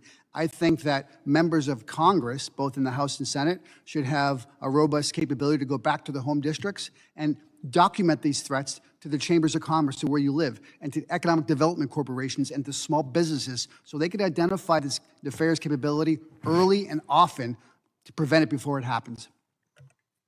Thank you, sir, and thank you for your service. Chairman, I yield back. Gentleman yields. Now recognize the gentleman from California, Mr. Correa. Thank you, Mr. Chairman. I wanted to focus a little bit on our backyard, south of the border. Had a chance to go to El Salvador a few years ago and learned that China was looking to acquire, purchase 80% of their coast and really build a deep water port in that area. Today, I'm really, really bothered that world's largest oil reserves in Venezuela are essentially in a Venezuelan government of Venezuela, that it has very close ties to Russia and to China. This is our backyard. It's my understanding we still have a good brand south of the border. Most countries, Colombia included and others, still like the brand of America, the American dream, so to speak. Again, thinking about best defense being a good offense, what do we do to make sure that we keep our backyard secure and not have these kinds of advances by other countries? I'll start, Congressman. I think there's some great answers in the panel as well. I think when we look at South America specifically, we could look, as my colleagues mentioned, subsequent to 9/11, we concentrated on counterterrorism, and we missed the boat of the influence of both Russia and China on South America. And that influence comes with a price, because they provide critical infrastructure for free. They provide mobile phones to citizens of South American countries for free. Specifically, the Chinese invest a lot of money in South America to have them beholden to their interests, as well as Russia did historically. I think we probably, and this is getting more in the policy lane, have to be more aggressive and offensive with our brand and our capabilities and our investment in South America to help us in the long run. We make the best medicines in the world, best COVID vaccine. We're essentially a breadbasket of the world. How can you use those assets to really project our presence in the backyard? Thoughts? Lieutenant General. Sir, it's a fantastic question, and it's absolutely a concern. Chinese investment in countries around the world, especially when we're absent, allows inroads for them to develop relationships, not just buy what is immediately there, but also leads to future investments and other things. And it comes as a detriment to the U.S. You know, like I said, homeland defense doesn't start in the homeland. It starts overseas, not only with a credible capability that we need to have, but also with our allies and partners. And so if we become isolationists, if we cede that terrain to the Chinese, we're going to pay a price militarily. And you know, when Chinese military comes into countries, it allows them to start to train with the Chinese, develop a relationship with Chinese, and it results in an inability for us to leverage them the way we should. And so it's a very significant thing for us, and we need to look at that. One last point, and that's on arms sales. A lot of times we don't sell things to countries because we have issues with the country, which is understandable, but sometimes they're going to buy it anyway. And when that happens, it's the choice between them buying Chinese or buying American. Sometimes we need to think, hey, maybe it's worth they should buy American. General, I'm going to challenge you here. Did you use the word absence or absence? Did you say that? So I may have absence or less. Are you saying we're not doing our job of here, going overseas, visiting people, being diplomats as members of Congress? Do we need to do more of that? Sir, I think you're doing a great job. No, that's not the answer I'm looking for, sir. You just said something, and I want to make sure all of our members of Congress understand exactly. That's a great point. And I want you to back it, because we do need to show our faces around the world. We need to do that. General, I want to thank you for that comment. You're absolutely right. we do need to show our faces around the world. Our military does a lot of international engagement in mill to mill. We need that same engagement at other levels of government. Our state does that, but getting out and seeing and understanding from those allied and partner perspectives, you know, the one big advantage the U.S. has militarily is that we have a lot of friends out there that China doesn't enjoy that same thing. We're going to lose those friends if we don't get out there and engage, because those friends allow us to base from their countries. They'll support us. They'll back us up in international forums, and it happens if we engage them. Thank you, sir. Chairman, I yield. Gentleman yields. We'll now recognize my good friend and national security expert, somebody who spent 20-plus years in the U.S. Navy, Mr. Gonzalez from Texas. Thank you, Chairman. And I want to associate my comments with my good friend Lou Carrera. Him and I took a trip to Central America. We went to Guatemala, we went to Honduras, and we went to El Salvador. And one of the I guess, surprising things is that I wasn't aware of is no members of Congress had visited that area in 3 years. So to the point, yes, there's a military aspect of it, but there's also a diplomatic. We'd like to see the State Department do more. But up here in Congress, in a bipartisan manner, we need to be doing more in our own backyard. And I know many of us on this committee are committed to doing this, to doing just that. My first question is for you, General. I just got back from a trip from Taiwan. It's the second trip to Taiwan in the past 14 months. I spent 20 years in the military, as my good friend August Pfluger pointed out, our chairman pointed out. I know what war looks like. We're at war. I mean, this is a war. It may be a Cold War, but this is a war with China. With the People's Republic of China, every single day are invading Taiwan via their cyberspace. Not only that, but the question I have for you is, in particular, your expertise is in air. I spent 5 years as an air crewman flying against China. I know exactly when they come out and they intercept our aircrafts. They're doing that every single day. And there's a danger in that, right? Because everything is fine until there is an accident, a spark, if you will, that turns a Cold War into a hot war. Can you speak just to some of the dangers in which playing this game of chicken brings up, in particular to Taiwan? Absolutely. China has demonstrated significant aggression in the air by penetrating Taiwanese airspace. And it is a violation of Taiwan's sovereignty. And also, when they're in the air, their professionalism is non-existent. They will, quote, dust us off, if you will. In one case, we had a collision, mid-air collision from one of their aircraft in a Navy P-3. And that is the nature of how they do business. And so what we can't do is watch them and let them get away with behavior like that and not do something back, and not be there with Taiwan, not be present, not be out there and make them respect us the way they are driving fear into the Taiwanese with their aggression. Thank you for that. And my next question is for you, Ms. Bingen, is turning over to cyberspace. This is what war looks like. That's the first aspect of it. And in cyberspace, there are no boundaries. There are no borders. We're all in on this together. And you can't go it alone. You need to have allies. I put together a bill, the U.S.-Taiwan Advanced Research Act, that essentially creates a closer relationship in the cyberspace with our allies. Can you just speak to that as far as how can the United States grow our relationships with others that, let's say, are not traditional relationships? You know, yes, we have our Five Eyes and we've got those relationships that have had for a long time, but other places like Taiwan, what are your thoughts on growing that in particular in the cyberspace? Well, Congressman, first, if I can go back to your Taiwan point, and thank you very much for visiting. I had the chance to go there in January as well. And on Taiwan, if I can say, the arming is incredibly important, giving them a greater defensive capability. It includes not just the tangible weapon systems, but the training that goes along with it. And I think there's much more capacity there for increased training opportunities with our forces. And the other point that you raised on Taiwan is every day they are in this cognitive disinformation war with China, and so that the more that with the CCP, so that the more that we can do to help them and highlight or create transparency around those disinformation campaigns is important. On the cyber front, you're absolutely right on the allies.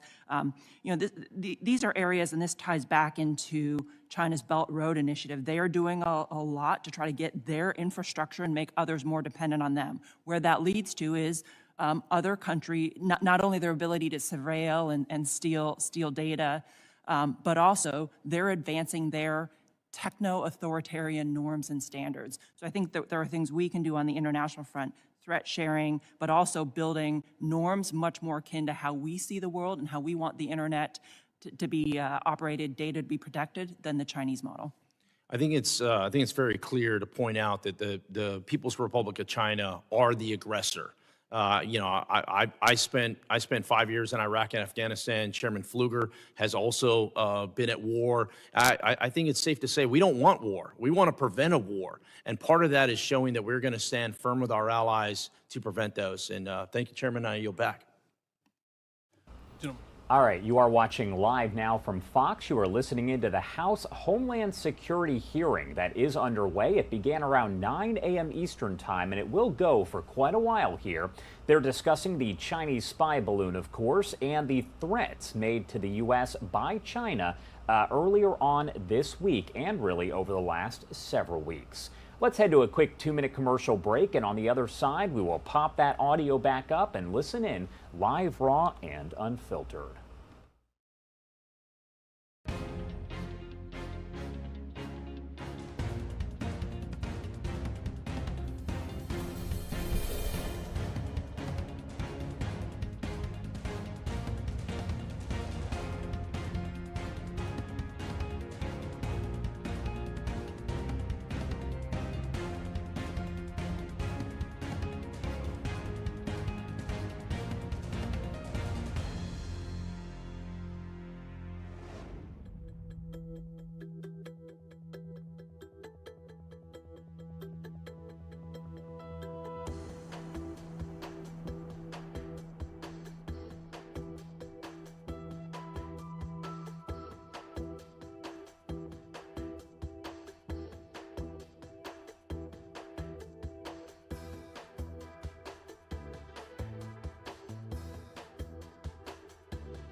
That's leaping ahead on weapons that can strike us right here in the homeland or deny our objectives overseas in defense of Taiwan.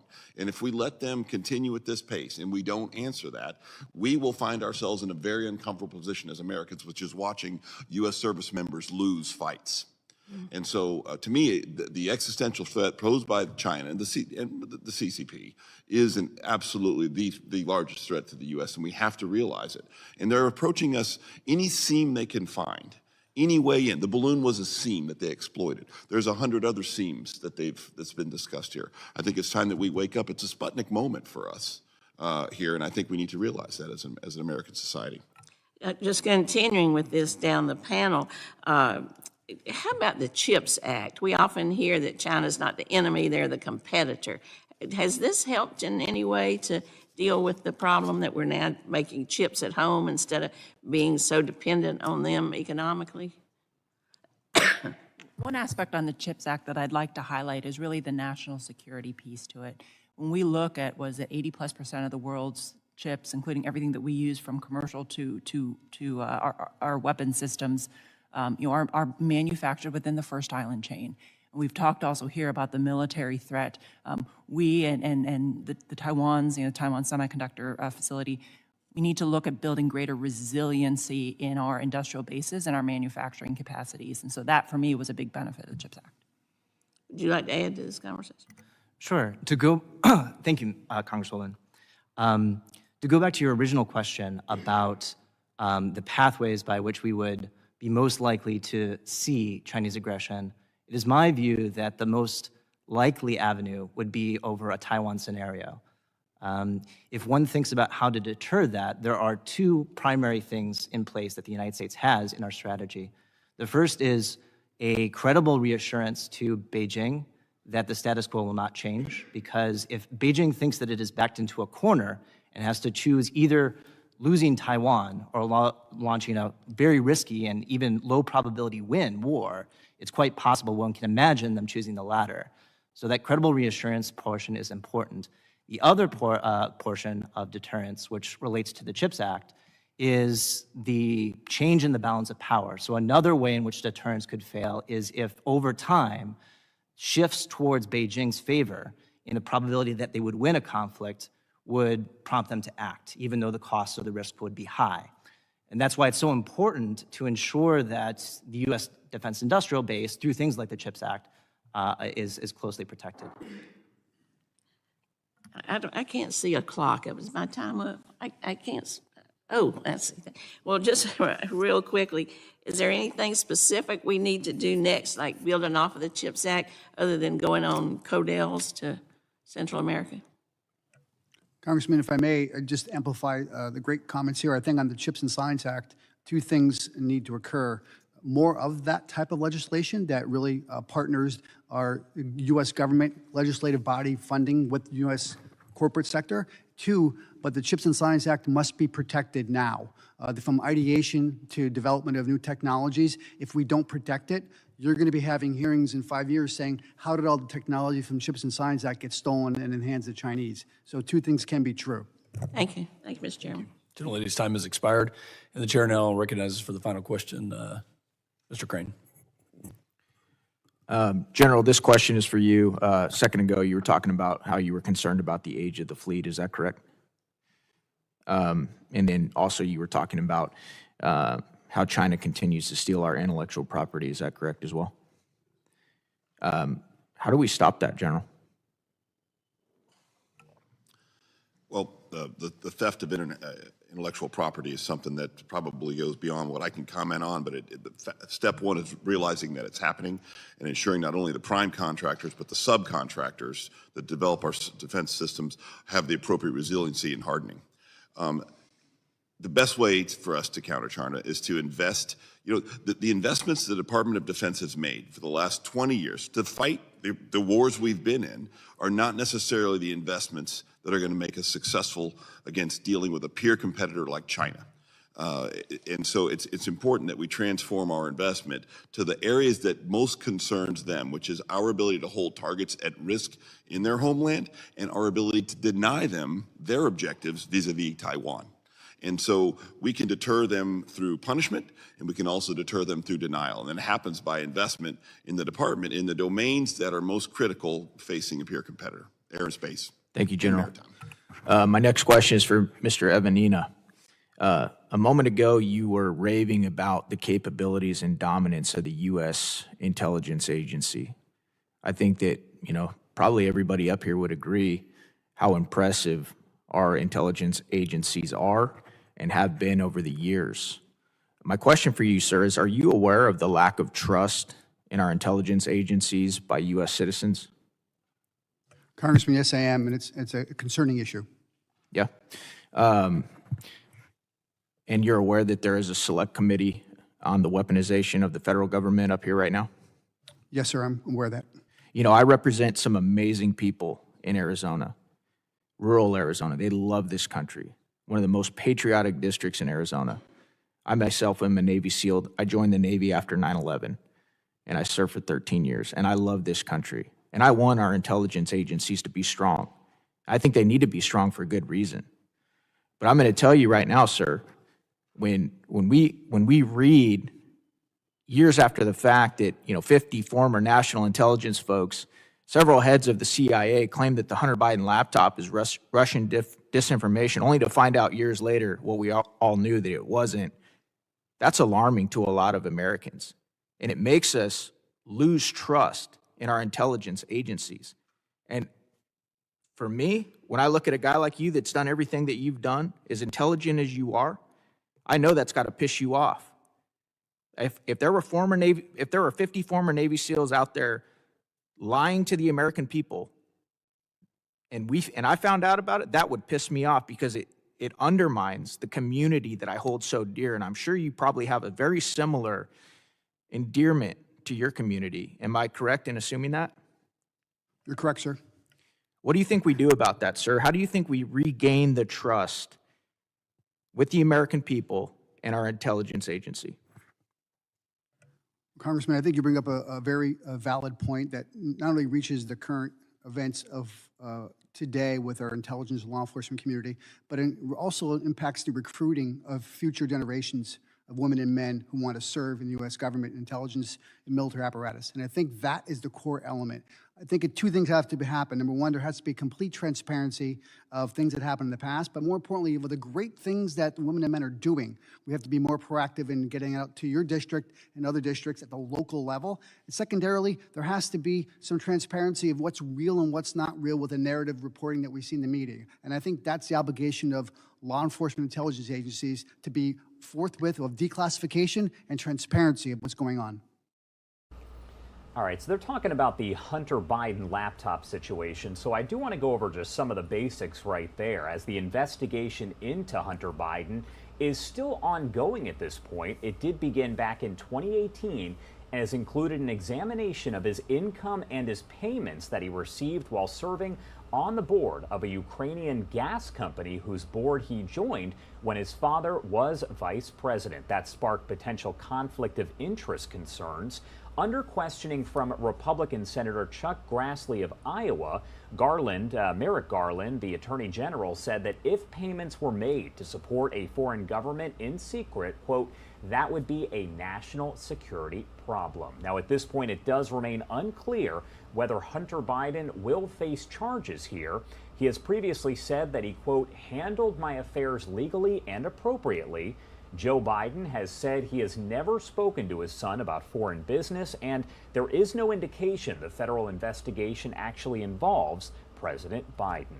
Let's pop that audio back up and listen in as that hearing does continue. Sons and daughters into a fair fight. With the technology theft happening, we are very much at risk of sending our sons and daughters into a fair fight. So superior technology and agility in terms of how we use that technology.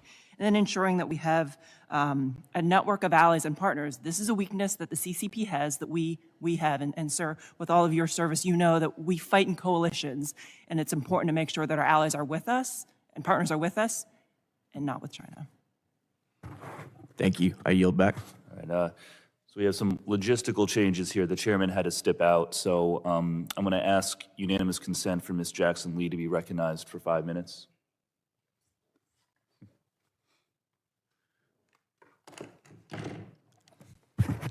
We're in trouble now. We're both freshmen, so yeah, bear with us. All right. Unanimous consent for Ms. Jackson Lee to be I recognize Ms. Jackson Lee. All right, right there, you are listening in live, raw, and unfiltered in Washington, D.C. as the House Homeland Security Subcommittee is discussing that Chinese spy balloon and threats made by China against the U.S. earlier this week and really over the last several weeks and months. Let's step away for a quick 2-minute commercial break, and on the other side, we will head back to D.C. and listen to the rest of the hearing, which does sound like it will be wrapping up fairly soon. You're watching Live Now from Fox.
billion to increase domestic semiconductor production. I'm excited about that. Some of that may even come to Texas. Unfortunately, not these gentlemen here, I don't think, that 90% of our friends on the other side of the aisle did not vote for it, but I know that they're probably working with it in their districts. So Dr. Joseph, would you share that with me? And I'd love to have Ms. Bingham to answer that question as well. Dr. Joseph, would you please? And Thank you, Congresswoman. Looking at my... These are really excellent questions, and I thank you for them. So you raised the issue of difference in government values, and I agree. Although I should note that we do have some common interests, if not common values. China and the United States both want to see their populations live prosperous lives, for example, and both sides want to see the world address some of the challenges of global climate change. That being said, it is very true that the two countries have stark differences in the way they see the relationship between state and society. The protections that we have in the United States by which citizens enjoy civil liberties and can organize against the state in order to keep its power in check are simply not present there. And it is true that China indiscriminately or without considering the types of behaviors that the target regime or the target state is conducting, will invest in it. And you mentioned the Belt and Road Initiative. This is certainly one of the keystone portions of China's efforts. I do agree that the nature of the regime in that target country is quite important. We do have some research that suggests that economic statecraft that China uses, for example, is less effective when the target country is democratic. There's an intuitive logic there, of course, because if individuals, just like in the United States, can mobilize against their government if they are in collusion with the Chinese Communist Party for illicit gain, they can hold them accountable. And so I think that is it's a mechanism by which we can indirectly shape China's ability to use the Belt and Road in the way that you're describing. Ms. Bingham? Congressman, if I can add, you mentioned it exactly right. China has a playbook that they're using with the Belt and Road. We've seen it, the ports, 5G are examples, the ports where they go into countries, Djibouti is a great example, where they go in, they operate the commercial port, they kick out the locals, they build up military infrastructure, and then it's a greater threat to the region and to our national security interests. So we see that happening across the globe. We as a government, I say formally, but the government needs to figure out how do they bring all their different tools of national power to the table to provide alternatives. Some of the areas we've been talking about today are on the technology front. I have a space background. I would offer as an example, our commercial space innovation sector right now is phenomenal. We are using our space technologies, our data in ways well beyond national security. Understanding the climate, mapping, countering illegal fishing. This is soft power for Americans and for our companies. So ways that we can leverage some of these newer technologies while clearly protecting and ensuring that they don't fall into the hands of the CCP, but working with our allies and partners across the globe who want to work with us in these areas, figuring out ways to get that kind of information to them and opening up markets for our businesses so they're not just relying on U.S. government is also important. Let me thank you all so very much. I think it's been established that the Belt and Road technology or approach is a danger to the framework of democracy of this nation. We need to use that power of our values and, of course, of our technology. I like commercial space just because I'm a NASA aficionado and space exploration is crucial. And Dr. Joseph, thank you for that framework that we can utilize. This is an important hearing, and I thank you, gentlemen, for yielding, and I yield back to the chairman. Thank you, Ms. Jackson-Lee. I want to thank the witnesses for their valuable testimony and members for their question today.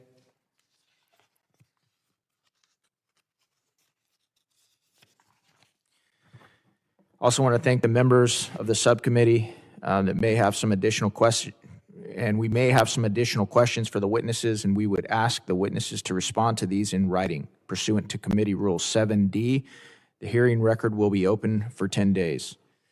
Without objection, this subcommittee stands adjourned. All All right, that does conclude the subcommittee there for Homeland Security, meeting for about an hour and 45 minutes to discuss the Chinese spy balloon and threats that have been made to the U.S. by China. Underway right now, the CEO of that railroad company that was in charge of the train that derailed over in East Palestine last month, they are testifying before another committee. I do want to step away for a quick 2-minute commercial break, and on the other side, we'll start that from the beginning. You're watching Live Now from Fox.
All right, everyone, welcome back here on Live Now from Fox, 1047 on the East Coast and 747 on the West Coast.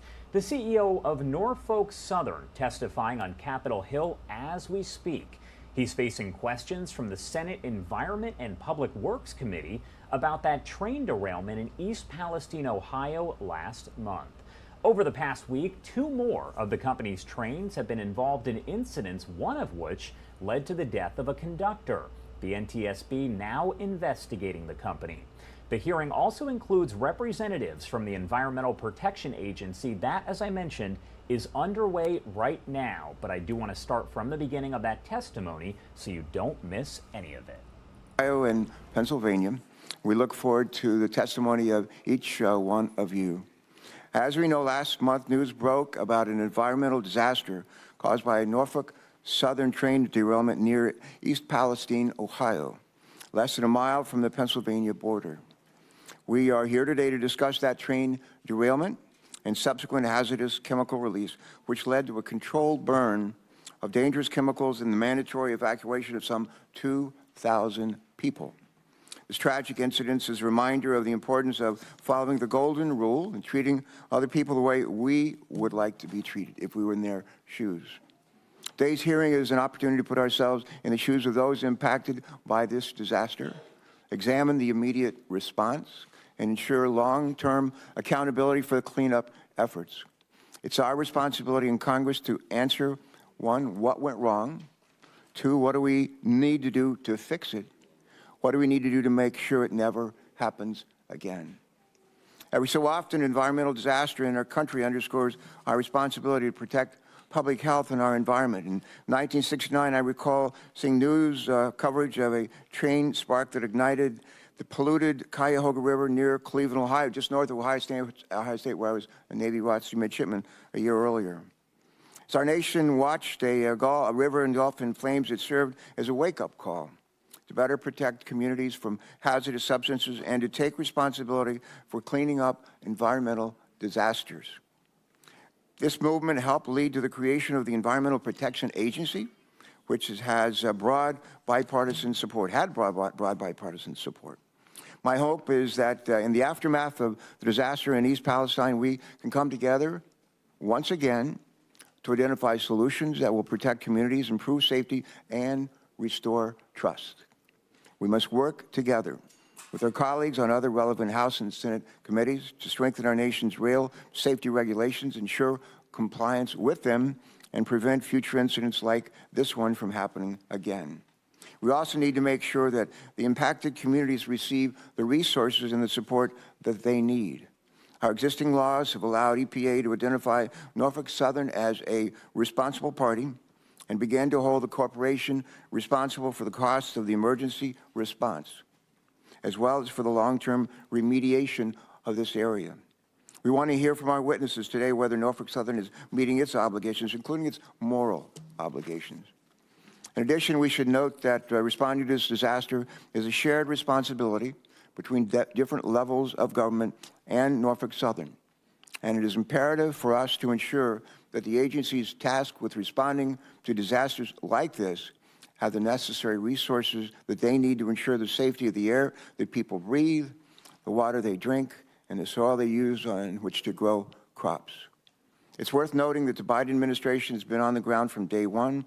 As we'll hear today, the EPA, working alongside state and local partners, arrived in East Palestine within hours after the derailment and has maintained a presence ever since. In fact, Administrator Regan has visited the area, I'm told, some 3 times already and expects to go back for more.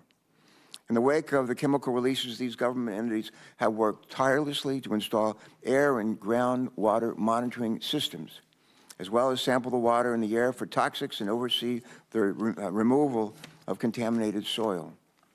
Norfolk Southern appears to have cooperated with these orders and has agreed to pay for the environmental cleanup resulting from the derailment. However, the ultimate costs may exceed the immediate cleanup needs. And moreover, an apparent lack of transparency on the part of Norfolk Southern, at least in the early days of the response, has left some members of the community battling with mistrust and looking for answers.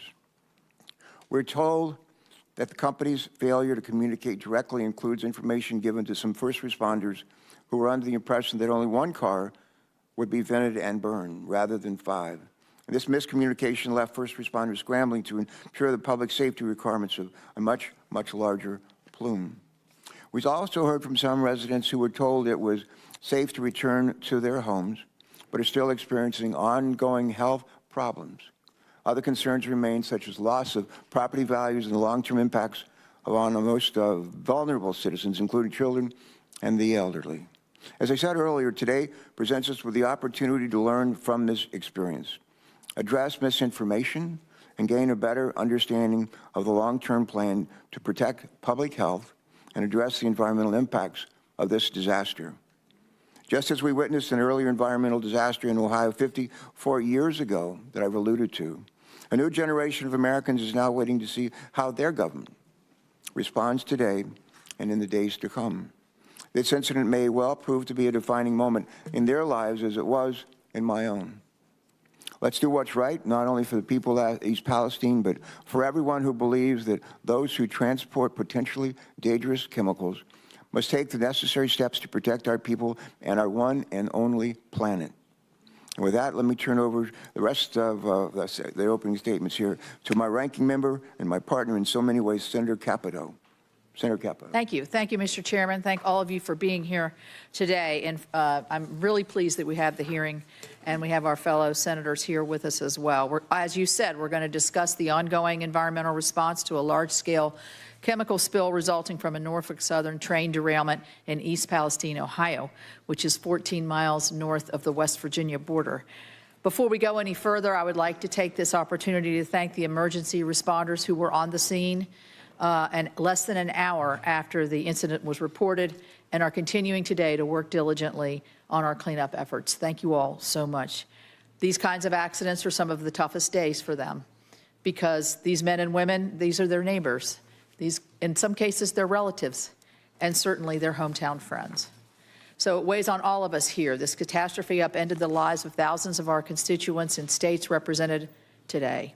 The residents of East Palestine and other impacted communities, including those in West Virginia, deserve the chance to hear publicly from those involved in and affected by the cleanup efforts. They need to know what progress has been made, the challenges that lay ahead, and what lessons can be learned to improve future responses. From day one, responders across all levels of government, as well as the private sector, have worked around the clock on monitoring and mitigation to keep the public and environment safe. I appreciate EPA and other relevant organizations for providing regular updates to Congress on the status of the response. However, I want to convey to all of you that the public deserved a better level of transparency and much, much sooner. A month after the accident, it's clear to me that EPA's risk communication strategy fell short. In the immediate aftermath of the incident, impacted communities were clamoring for answers. While we're well aware that monitoring efforts and response planning need to be sound, we need to understand why it took so long for the EPA to get accurate data to the public. This is especially true when organizations like the Ohio EPA and the Ohio River Valley Sanitation Commission, better known as Orsenco, both represented on our panel today, managed to provide data and safety information to the public quicker. That even includes they were distributing EPA data faster than the agency itself was willing to, not only with the public, but also during briefings and conversations with the affected congressional offices.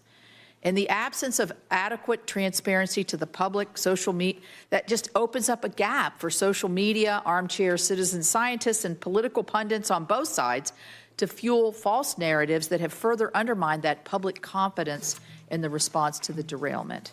With each week passing, the confusion seemed to grow. Even after weeks of repeated air, soil, and water monitoring have shown levels of the implicated contaminants of magnitude well below the ATSDR and EPA levels of concern in the air and water, the initial delays in messaging and response has meant that the residents still do not trust these results enough to feel safe. And trust is essential in these situations. That has been made worse, I think, by a lot of the misinformation that we've seen. You can't address fear and mistrust by pointing residents to an EPA website filled with fact sheets and press releases. Risk communications needs to be done in a clear but compassionate, relatable manner right down there where it's happening. So why did it take weeks for the EPA administrator to drink the water he repeatedly told residents was safe? Why did it take almost a month to establish a response center and go door to door to East Palestine families concerned? As a result of early missteps, I believe that we need to keep moving forward here.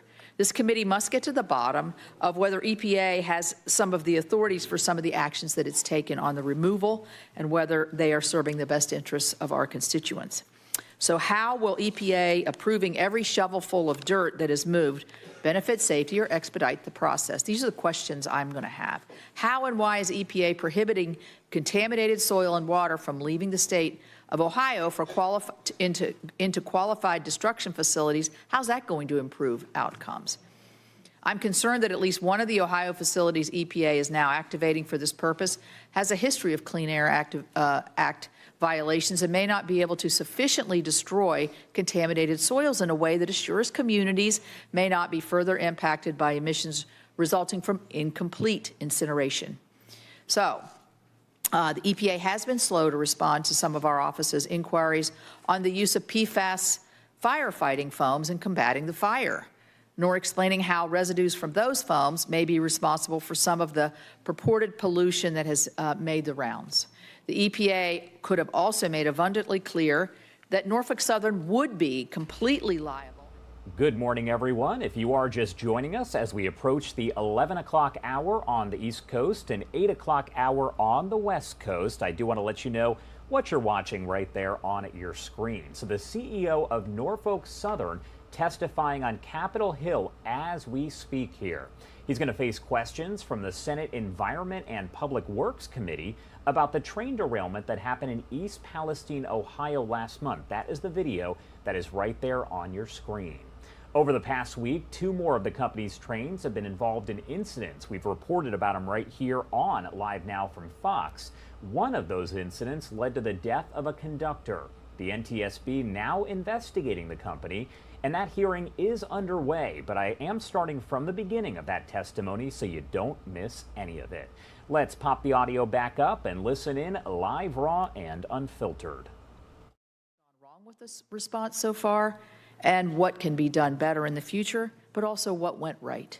So, to the residents of East Palestine and surrounding communities, your Congress hears you. Every American deserves to feel safe in their home and confident that the water that they drink and that the air that they breathe is safe.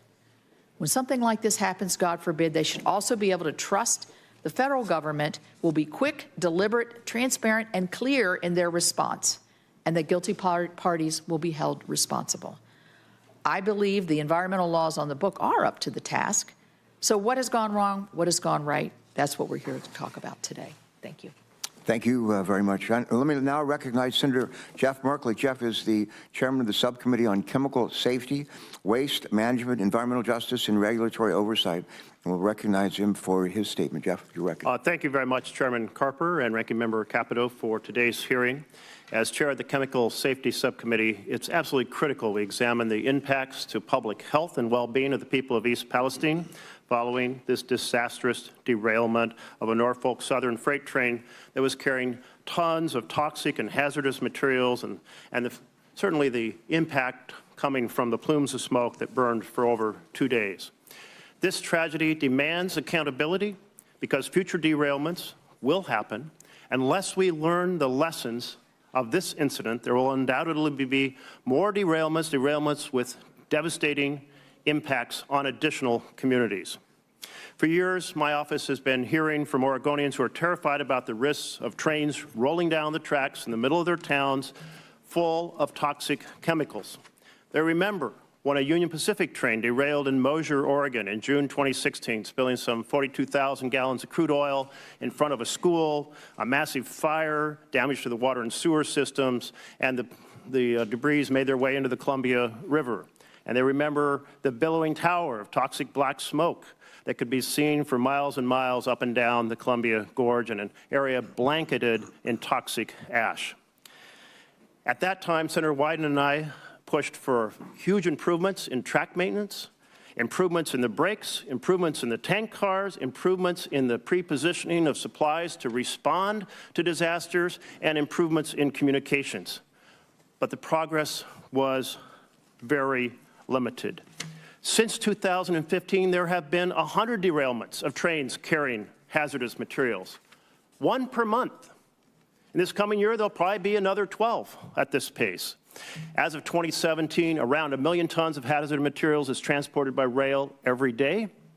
And that was the last year the numbers were released, and I suspect they're even higher today because we have growing supplies of toxic chemicals, particularly related to the plastics industry.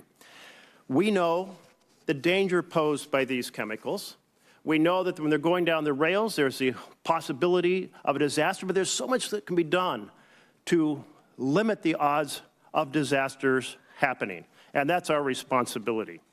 We need to recognize that when a derailment occurs and toxic chemicals like vinyl chloride are leaked, people are aware that these chemicals cause lymphoma and leukemia and cancers. And so they're absolutely, legitimately, extremely concerned, and many residents of East Palestine are complaining about all sorts of health issues. So let's have this hearing today be an opportunity for us to examine not just the response, but how to prevent these derailments in the future, the type of investments that are required so that future communities are not terrorized by these derailments that are happening at a pace of once per month. Thank you very much, Mr. Chairman and Ranking Member Capito, for the opportunity to share those comments. Senator Merkley, thank you so much. Now I'm going to recognize Senator Mullen, the subcommittee ranking member, for his statement. Senator Mullen, you may begin. Thank you, Mr. Chairman. I want to start off by thanking everyone, including our 5 panelists, and Senator Brown, Senator Vance, and Senator Casey, for attending this hearing. The people of East Palestine have shown perseverance and bravery during the time that's understandably they're very anxious and upset about. In the aftermath of the derailment, the decision was made to burn hazardous chemicals leaking from rail cars out of fear of explosion. Since then, residents have reported headaches, coughing, fatigue, irritation, pain, burning sensations on their skin. People of East Palestine now fear their health, despite the EPA claiming that everything's okay. The public's trust in the government is near record low. Only 20% say that they trust the government to do the right thing. After the last 3 years, there's no wonder that the residents are calling into question about the response and advice the government bureaucrats is giving.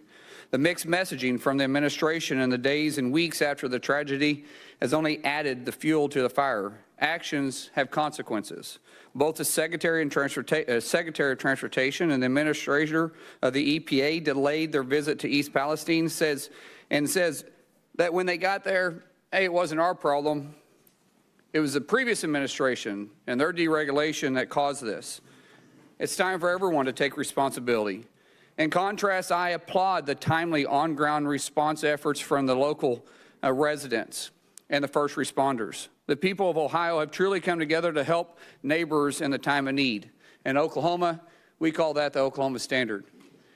Moving forward, today's hearing allows us and allows witnesses to provide much-needed clarity and assurance to the public.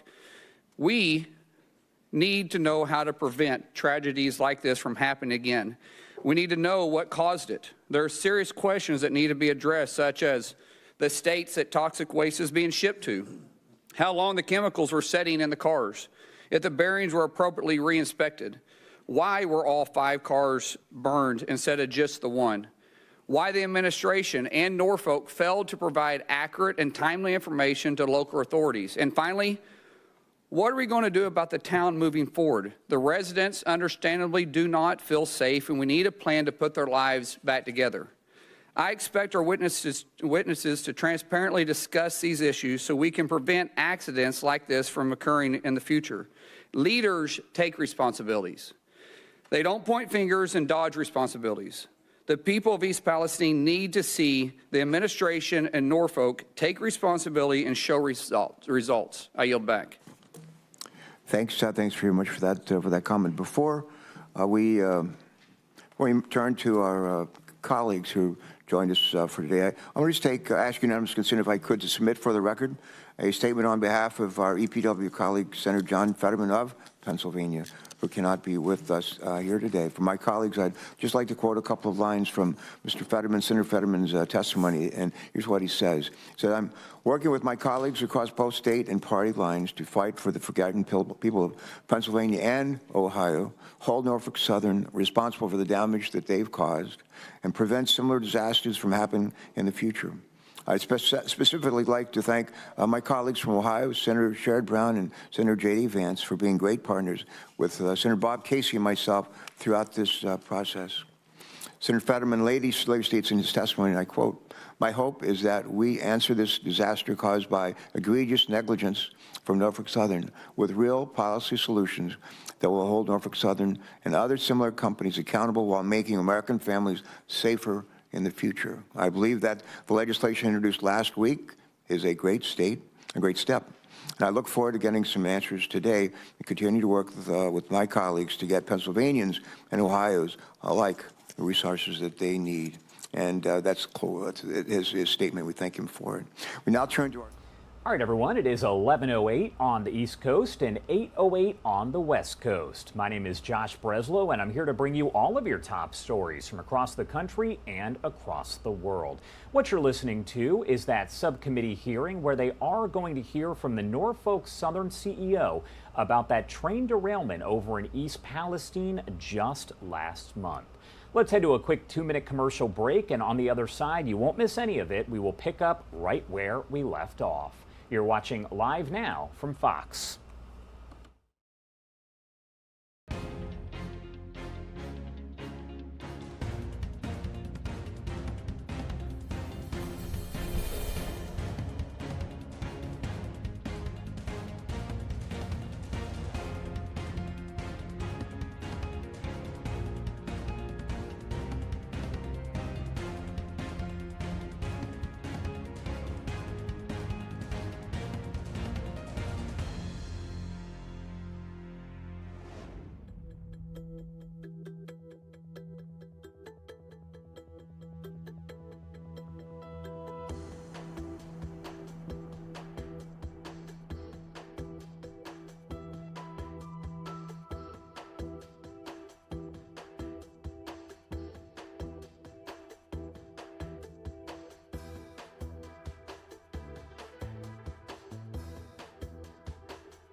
for that comment. Before we turn to our colleagues who joined us for today, I want to just ask unanimous consent, if I could, to submit for the record a statement on behalf of our EPW colleague, Senator John Fetterman of Pennsylvania, who cannot be with us here today. For my colleagues, I'd just like to quote a couple of lines from Mr. Fetterman, Senator Fetterman's testimony, and here's what he says. He said, "I'm working with my colleagues across both state and party lines to fight for the forgotten people of Pennsylvania and Ohio, hold Norfolk Southern responsible for the damage that they've caused, and prevent similar disasters from happening in the future. I'd specifically like to thank my colleagues from Ohio, Senator Sherrod Brown and Senator J.D. Vance, for being great partners with Senator Bob Casey and myself throughout this process." Senator Fetterman later states in his testimony, and I quote, "My hope is that we answer this disaster caused by egregious negligence from Norfolk Southern with real policy solutions that will hold Norfolk Southern and other similar companies accountable while making American families safer in the future." I believe that the legislation introduced last week is a great step. And I look forward to getting some answers today and continue to work with my colleagues to get Pennsylvanians and Ohio's alike the resources that they need. And that's his statement. We thank him for it. We now turn to our colleagues who joined us here today. First, I want to recognize Senator Bob Casey. Senator Casey from Pennsylvania, you're welcome to proceed when you are ready. Please proceed. Thank you, Chairman Carper, Ranking Member Capito, and members of the committee for holding today's hearing. I'm grateful to provide some testimony. I'm also grateful that I'm running ahead of both of my colleagues, Senator Brown and Senator Vance, because of my chairmanship of the Aging Committee, which is we're starting a hearing rather soon, so I appreciate their indulgence. I do want to thank both Senator Brown, Senator Vance, and Senator Fetterman for working with us and others on this bill. Representative DeLuzio of Pennsylvania as well has worked on this in the House, I know, with others. And I wanted to start from the Pennsylvania side of this. Darlington Township, Pennsylvania, Beaver County, right on the Ohio border.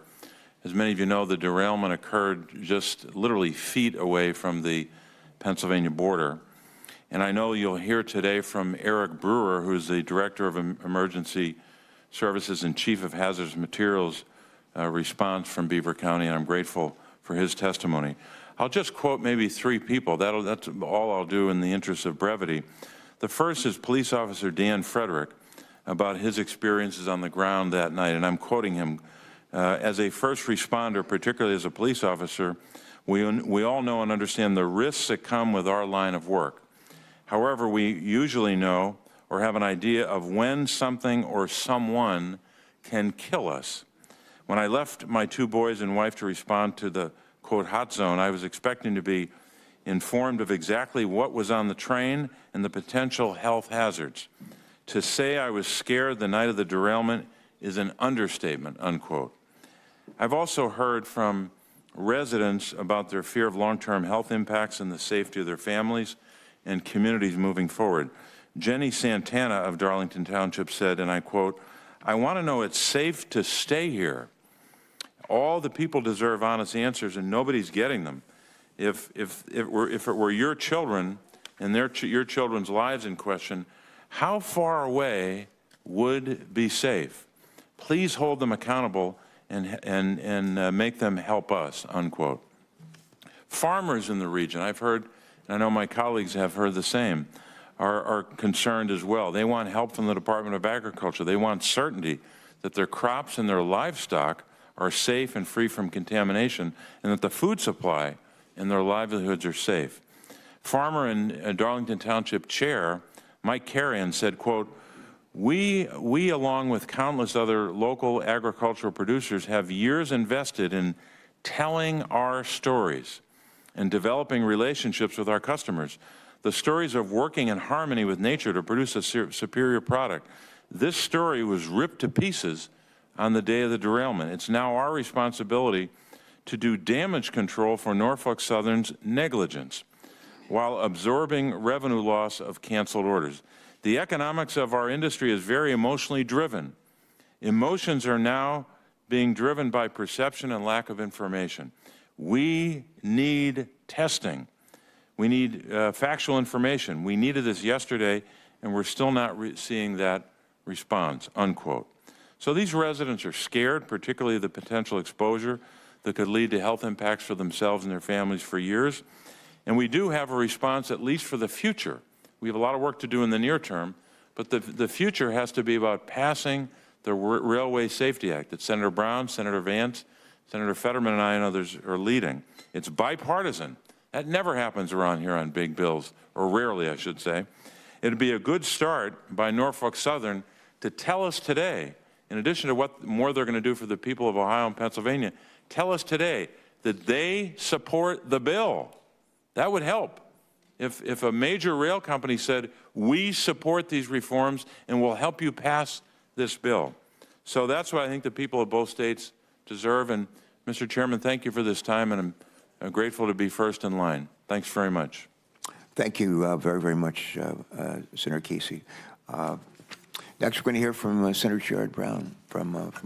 Mr. Chairman, Mr. Chair, thank you, and Ranking Member Capito, thank you, and Senator Merkley and Senator Mullen, thank you all for your thoughtful reflections and comments. I want to recognize Ohioans this morning, Ann Vogel with the Ohio EPA, who has been on site many times, including, I believe, every time I've been there, and the residents of East Palestine who made the trip, mothers who talked about what this means to their family. They represent Ohioans in this tight-knit town in Columbiana County, which once made 80% of the ceramics in this country, tableware. They produced 80% for the whole country in this community. They've seen their jobs move overseas where companies pay workers less. That's been the story of far too many places in our states. It's the kind of community that's so often forgotten or exploited by corporate America.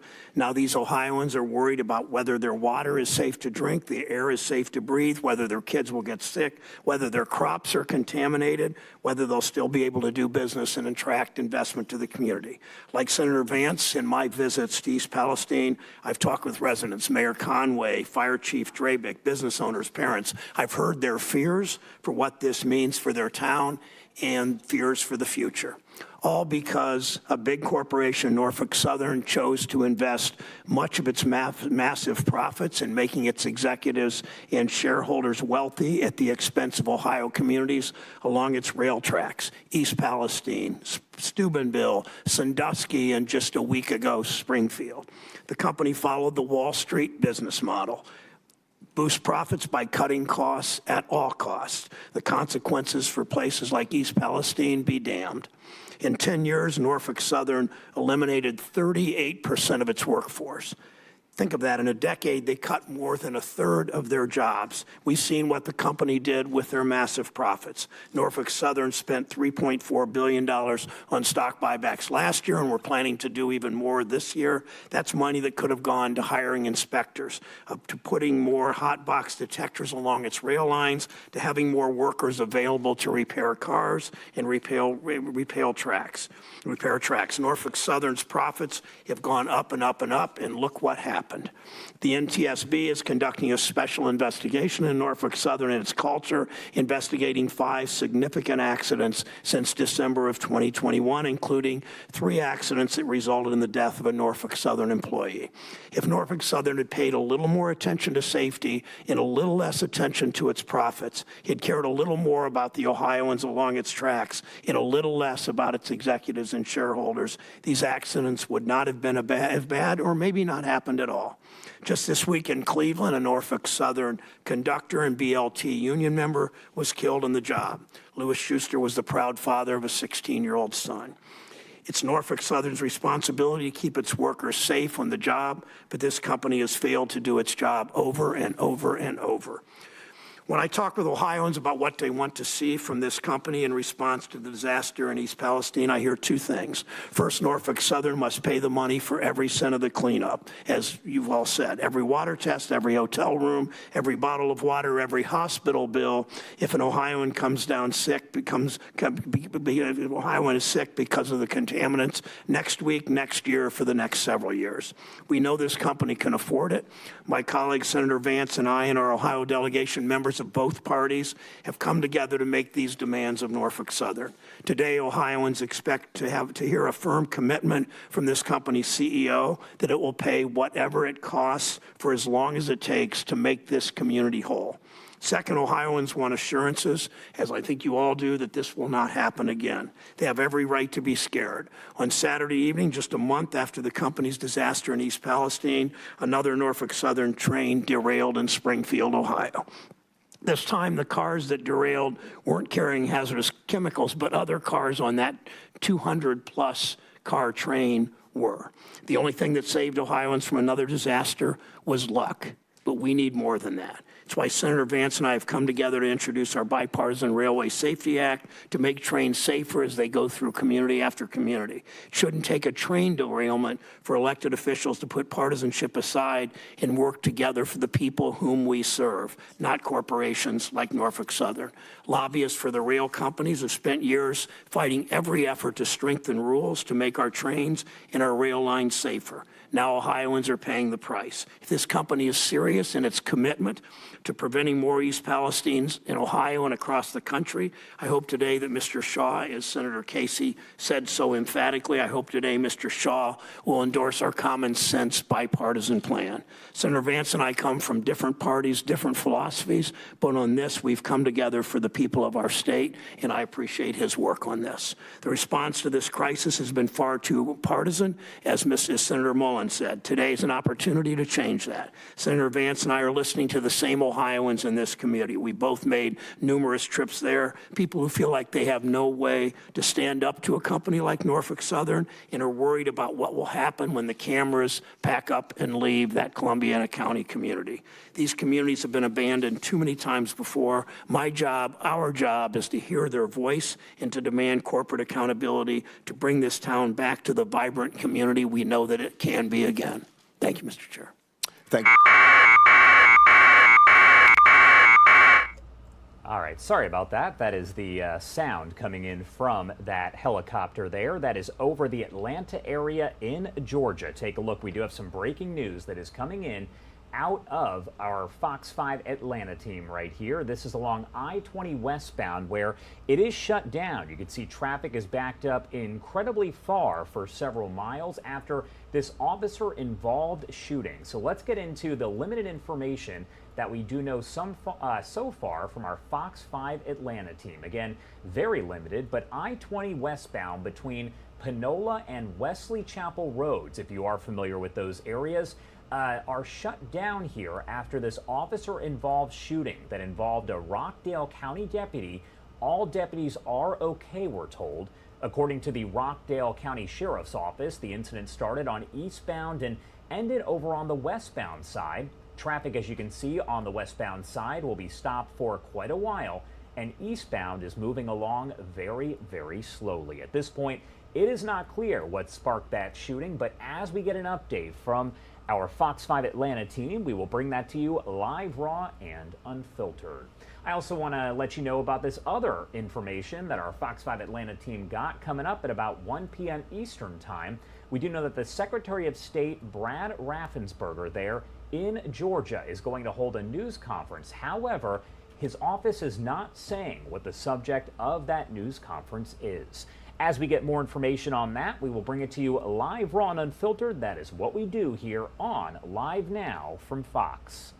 Let's head to a quick 2-minute commercial break, and on the other side, we will head back into that D.C. location where that hearing is still underway as we hear from the CEO of Norfolk Southern. You're watching Live Now from Fox.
Welcome back here on Live Now from Fox, taking an aerial view once again from our Fox 5 Atlanta team, Sky Fox, flying overhead in DeKalb County, Georgia. So the Atlanta area, as you can see, traffic is shut down in one direction and moving very slowly in the other. This is actually another live image that is coming in from just one of the traffic cams over there, where you can see the aftermath of a crash. Here is what we know from our Fox 5 Atlanta team. They say a police chase started in one county and ended in a crash in another, causing traffic delays right there on I-20 in DeKalb County, Georgia. The chase started in Rockdale County and ended over in DeKalb County. That is according to the Rockdale County Sheriff. Authorities say the chase is related to some kind of officer-involved shooting. Now, according to the Georgia Department of Transportation, all lanes on I-20 West before Wesley Chapel Road are blocked due to that police activity. You see it on your screen. Drivers advised to expect delays for possibly as long as several hours. Fox 5 Atlanta working to learn more about exactly what happened here, and as we get those details, we'll bring that to you live, raw, and unfiltered. That is what we do here on Live Now from Fox. I do want to head back over to Washington, D.C. as the Norfolk Southern CEO is testifying here. This is, of course, in relation to the East Palestine, Ohio train derailment from last month. I'm going to start it right at the start of his testimony. Here it is, raw and unfiltered.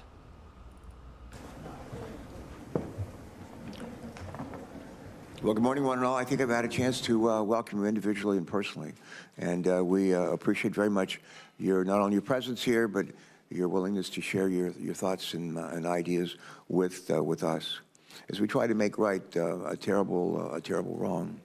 We're going to turn to our first witness, and it's Alan Shaw. I appreciate the time you spent with me on the phone earlier this week. And Mr. Shaw, you may begin your testimony at this time. Thank you. Welcome. Good morning, Chairman Carper, Ranking Member Capito, and distinguished members of the committee. I appreciate the opportunity to testify before you today. My name is Alan Shaw, and I've been President and CEO of Norfolk Southern since May of 2022. I want to begin today by expressing how deeply I am for the impact this derailment has had on the residents of East Palestine and the surrounding communities. I've been to East Palestine many times over the past month.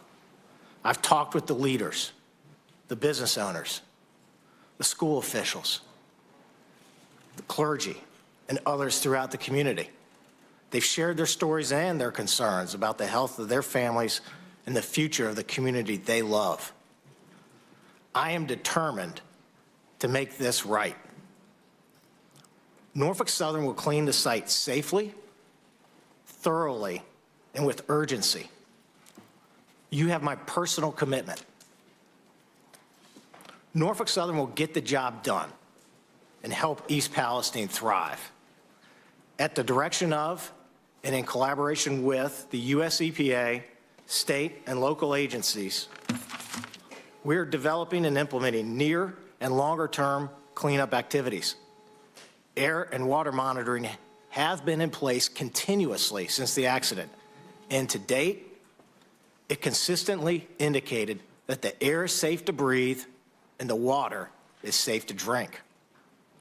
In terms of community support, we have announced direct investments of over $21 million. We have provided support to more than 4,400 families through Norfolk Southern's Family Assistance Center. We established a $1 million fund available immediately to community leaders who will identify where donations can do the most good for East Palestine. We committed $7.5 million to Pennsylvania for a community relief fund, and we are reimbursing Pennsylvania emergency responders and health and environmental agencies for costs related to the derailment. All of this is just a down payment. We recently signed a lease for a more permanent space in East Palestine. I asked one of our frontline railroaders who lives in East Palestine to take on a new role as a full-time liaison, reporting directly to my office. He is advocating for the community in my office and overseeing distribution of another $1 million. We will be in the community for as long as it takes. To be clear, there are no strings attached to our assistance. If residents have a concern, we want them to come talk to us. Our website, nsmakingitright.com, provides the latest information and details on how to reach us. We have been cooperating fully with the NTSB's investigation into the cause of the derailment. The preliminary report found that the Norfolk Southern crew was operating the train below the speed limit and in an approved manner. Yet it is clear the safety mechanisms in place were not enough. As the NTSB continues its work, we are not waiting to act. Shortly after the derailment, I instructed my team to look at steps we could take to improve safety immediately. And we have announced a number of initiatives to do just that. These steps are just the start, and we look forward to working with policymakers and industry on others. We're also going to make our safety culture the best in the industry. The events of the last month are not who we are as a company. When I began my tenure as CEO 10 months ago, I spent hours in crew rooms all over our 22-state network, thanking our frontline railroaders and asking them for their advice. They are proud of the important work they do for the U.S. economy and take safety seriously. I'm going to make sure they've got the right training, the right processes, the right equipment, and the right technology. You have my commitment on that. Since becoming CEO, I have dedicated our company to charting a new course in the industry. I intend to continue working with industry stakeholders, including railcar owners, lessors, shippers, and other railroads, to make industry-wide safety improvements. It's going to take all of us, and Norfolk Southern is eager to lead that effort. Today, I'm proud to represent more than 19,700 Norfolk Southern employees who work every day to offer a safe and efficient means of transporting goods to businesses and families across our great country. When Norfolk Southern is successful, it is because our craft railroaders are getting the job done for our customers and the U.S. economy. Thank you again for the opportunity to appear before you today. I look forward to your questions. Mr. Shaw, thanks very much for joining us today. Thank you for that statement, again, for the time you spent with me on the phone recently.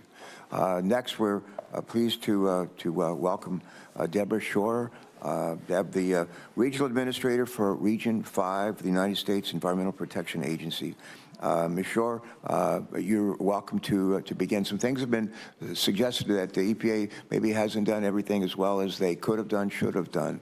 My sense is that EPA was on the scene like within hours of the derailment, and not only have you been there, a constant presence, but we've seen our administrator, Michael Regan, be there, and he'll be there again. So it's important. I commend you for that, and we need for you to stay on the job, right on the scene. So thank you. You're recognized.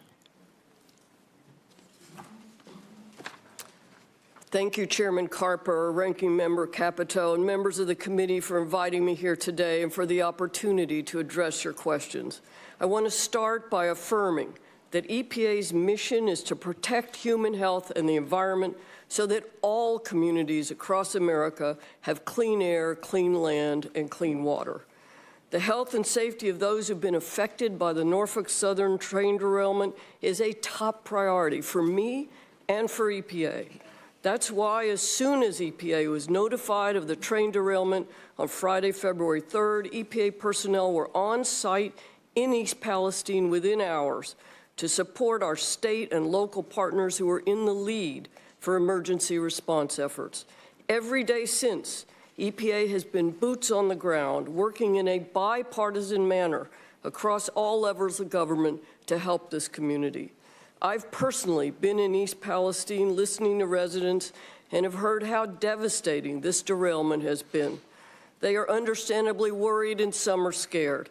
And every time a train whistle blows, they're reminded of the trauma inflicted upon them by Norfolk Southern.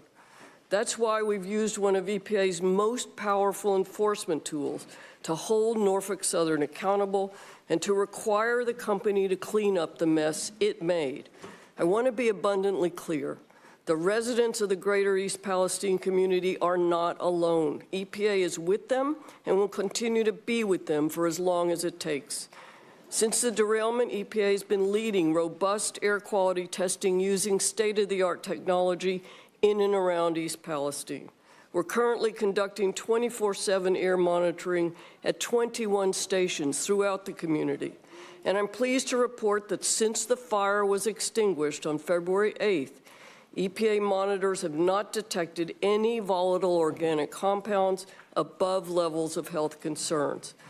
While EPA is encouraged by the data, we also recognize that the people of East Palestine still question the health and safety of their community and their loved ones. In response, EPA has been assisting with indoor air screenings for homes through a voluntary program offered to residents to provide them with information and help restore their peace of mind. And as of March 4th, approximately 600 homes have been screened through this program, and no detections of vinyl chloride or hydrogen chloride have been identified.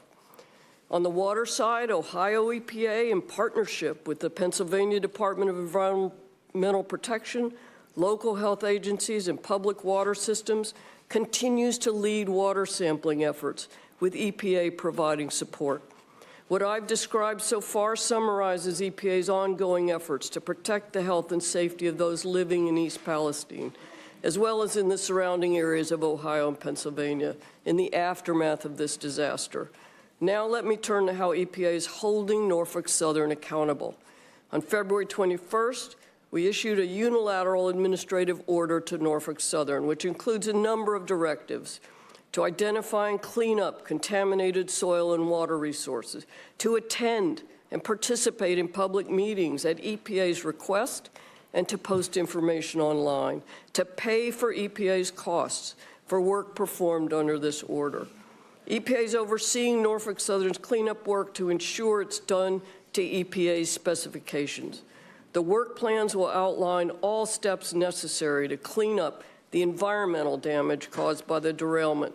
And most importantly, if the company fails to complete any of the EPA-ordered actions, the agency will immediately step in, conduct the necessary work, and then force Norfolk Southern to pay triple the cost.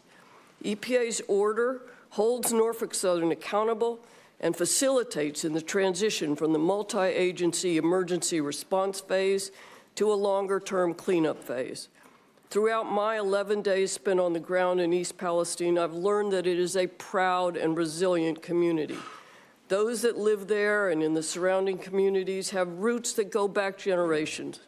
We owe it to these people to restore these beautiful communities to the special places we know they hold dear. That's exactly what EPA is working to accomplish, all while continuing to work hand in hand with our partners at the local, state, and federal levels. Again, thank you for inviting me here today.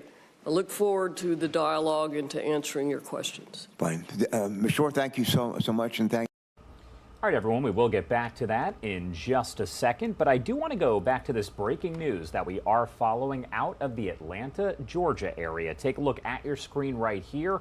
We know a police chase started in one county there, ending in a crash in another and causing some pretty significant delays there on I-20 in DeKalb County, Georgia. The chase apparently started in Rockdale County and ended in DeKalb County. That is according to the Rockdale County Sheriff. Authorities say the chase is related to some kind of officer-involved shooting, but no details have been released about that just yet.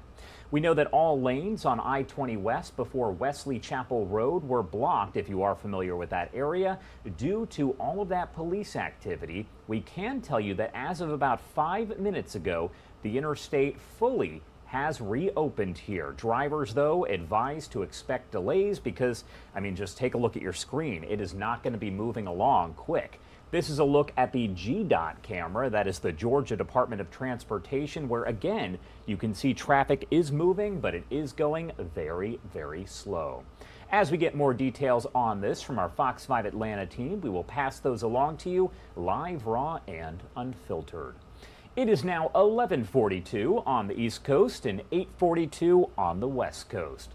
Let's head to a pretty quick 2-minute commercial break, and on the other side, we'll get back into that hearing underway in Washington, D.C. You're watching Live Now from Fox.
For being there right away on site and staying there right through even today, and keep it up.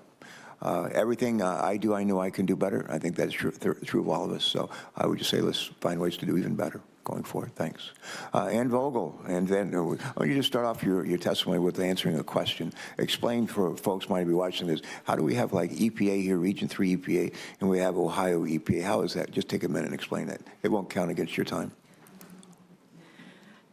Thank you, Chairman. Ohio EPA is the Ohio agency dedicated to protecting health and human health and the environment, similar to the work of the U.S. EPA, which covers the whole nation. Yeah, thank you. Go right ahead. We're delighted that you're here. Please proceed. Good morning, Chairman Carper, Ranking Member Capito, and members of the committee. My name is Ann Vogel, Director of the Ohio Environmental Protection Agency. On behalf of Governor DeWine, Lieutenant Governor Houston, and the talented team that I am privileged to represent at the Ohio Environmental Protection Agency, I thank you for allowing me to share our ongoing efforts to protect human health and the environment in East Palestine, a community that I have called home for the past month. Governor DeWine has been to the village regularly to reassure the community that while this is Norfolk Southern's train, their wreck, and their mess, the entire apparatus of state government has been mobilized to assist as East Palestine begins to recover from this traumatic experience. More than a dozen cabinet officials have spent time in East Palestine assessing short-term and long-term needs, answering questions, and standing up support operations such as the free health clinic in town. Ohio EPA has a dedicated team of experts, the emergency response team, with a combined 150 years of experience in environmental emergency management, that responded to the derailment within 1 hour of being notified by the railroad. By 12:25 a.m. on February 4th, Ohio EPA was on the scene and immediately began the work of containing the release of chemicals into the nearby Sulphur Run. We have worked around the clock since that day to oversee removal of the gross contamination from the creeks in the immediate derailment area. Ohio EPA's oversight also includes ensuring the safety of residents served by the municipal water system in East Palestine. In the days immediately after the derailment, and now continuing on a weekly basis, the municipal wells are tested for a broad array of chemicals, and all lab reports have indicated that the public water system is safe. There have been no detections of contamination related to the derailment. I'm happy to answer any questions you have about Ohio EPA's response, but what I want to make sure that each of you here, along with the Village of Palestine, is that the commitment to stay in East Palestine as long as it takes are not empty words. We live there. The work of Ohio EPA to restore the environment in East Palestine is just beginning. The emergency phase will continue as long as obvious, known contamination remains.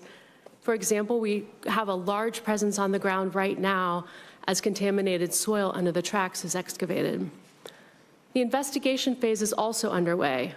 Our oversight of Norfolk Southern's work plans, along with our federal partners, for things like soil testing, for track removal and replacement, for water sampling, will make sure that Norfolk Southern is taking all the right steps to remediate and protect East Palestine from potential long-term hazards. We have installed monitoring wells at the site of the derailment to test for potential contamination to groundwater now and in the future. We have installed sentinel wells for long-term sampling of groundwater. This is part of an early detection system that will tell us if contamination is approaching the municipal well field. We will test municipal water systems on a weekly basis, and we'll do that using our own labs. We will continue to be 100% transparent, sharing complete lab results immediately. We will attend open houses and town halls and be present in the community, answering questions and refuting misinformation with facts. The data that we collect from each sample, each test, each observation informs the next step that we will take along the path to long-term full remediation. You and your constituents have many of the same questions that I hear from residents of East Palestine every day. How long will we test the water? How long until the fish come back? Can I play in the yard and eat out of my garden? How or when will we know if the damage to our village is worse than we thought or even irreparable? These are legitimate questions, and I am committed to finding answers. I can promise East Palestine that Governor DeWine, his administration, and the whole team at the Ohio EPA will not stop until the science definitively shows that the residents of East Palestine are safe in their community. Again, I thank you for the opportunity to be here today, and I look forward to answering your questions. Thanks very much, Ms. Vogel. Please convey our best to Mike DeWine, who used to serve here, and we're governors and congressmen together as well. Thank you, sir. For some people who are watching this, joining us from across the country, they may be wondering why we have an EPA Region 3 affiliate. The EPA has 10 regional regions that they operate in that they're responsible for. One of them is here represented today for Ohio. Delaware and West Virginia are in Region 3. That's in Pennsylvania. So the three of us are all Region 3. Every state has a state agency that focuses on environmental protection. In Delaware, it's the Department of Natural Resources and Environmental Control. In Ohio, where I spent a lot of years of my life as a kid, it's EPA Ohio. So we're delighted that you're here and representing the governor in the state. Next, we're going to hear from Mr. Richard Harrison, the Executive Director and Chief Engineer for the Ohio River Valley. If you are just joining us here on Live Now from Fox, you are listening in to that testimony that we heard a bit earlier from the CEO of Norfolk Southern. He is speaking, of course, about that train derailment in East Palestine, Ohio, just last month. We also heard from several other folks, including representatives with the EPA and someone locally talking a little bit more about the possibility of pollution there. We'll, of course, have coverage of this all throughout the day. I do want to bring in Mike Page. He is over in our Phoenix office right now, joining us live, raw, and unfiltered here. Mike, a lot going on this morning. Yeah, there really is. Josh, you guys have been doing a great job kicking it off all this morning here. We're going to continue on. Coming up at the top of the hour, we're going to be looking at there is a battle between Virginia and Maryland. Both states want to house the new FBI quarters. So we will be bringing that to everyone here on Live Now from Fox, as well as taking in some of the key hearings that are happening throughout the day. You mentioned that train derailment is going on. We'll have several others happening as well, talking about worldwide threats again, this time on the House side. So we got it all covered coming up here in just moments on Live Now from Fox. We do. All right, 11:52 on the East Coast. Let's head to a commercial break here. In about 2 minutes, it is all Mike in the driver's seat. We'll be right back.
And we are back here for everyone on Live Now from Fox. We appreciate everyone continuing to join us here as we're coming up on the top of the hour. Live look here at the Senate floor. I'm your host, Mike Page. Thanks again for being here with us as we always bring you top stories and headlines from all over the country. Next story up, we're going to go out to House Republicans. They are speaking ahead of President Biden. He is going to be speaking a little bit later this afternoon as he releases his federal budget for 2024. We will, for fiscal year 2024, we'll bring it to you right here on Live Now from Fox. His speech coming up about 2:30 Eastern. And right now, House Republicans speaking right before that, right here on Live Now. So in a moment, I will sign H.J. Res 30. H.J. Res 30 would block a woke Biden administration rule that forces Americans to fund left-wing activism at the expense of the retirement savings. So what this will do is actually put people before politics. But unfortunately, President Biden wants to put politics before your own savings. For the older generation of America who works really hard to save their money for the day of retirement, they're going to have less. Because he thinks left-leaning wokeism is more important than you getting a return on your investment. Everyone you see behind me has pulled together to pass this bipartisan resolution. I want to give a special thanks, though, to Representative Andy Barr. Andy has done a tremendous job on working this on both sides of the aisle. of looking out for the future of individuals to have more of their hard-earned money. And he put together this bipartisan proposal that passed the House and got a majority in the Democrat-controlled Senate. Along with Andy, there are several members here who are leading the charge against ESG. Right next to me is Chairwoman Virginia Fox from Education and Workforce. She's done a tremendous job. Financial Service Chairman Patrick McHenry and Congressman Huizenga, who leads the ESG working group, and all the members of the ESG working group, and so many more. This resolution that strongly deserves to become law. It passed the House and it passed the Senate on a bipartisan basis. Unfortunately, our president wants to pick the left-leaning activism over the return on your investment. So literally what he is telling businesses, they have to go woke and not look at the return of the investment. So for everyone who invests in a retirement account, you can't look to get the highest return. Why do you invest? You invest to get a higher return so you have money in the future. Now he's taken that away. He's prioritized his own politics over people, and that is wrong. I hope the president will actually do the right thing, side with the American people, and sign this bill immediately. Otherwise, he'll be on record defending a woke ESG rule that undermines Americans' financial security. Now, with that, I'd like to call up our majority leader who worked on this to make sure it passed the floor and get to the Senate, Steve Scalise. Thank you, Mr. Speaker.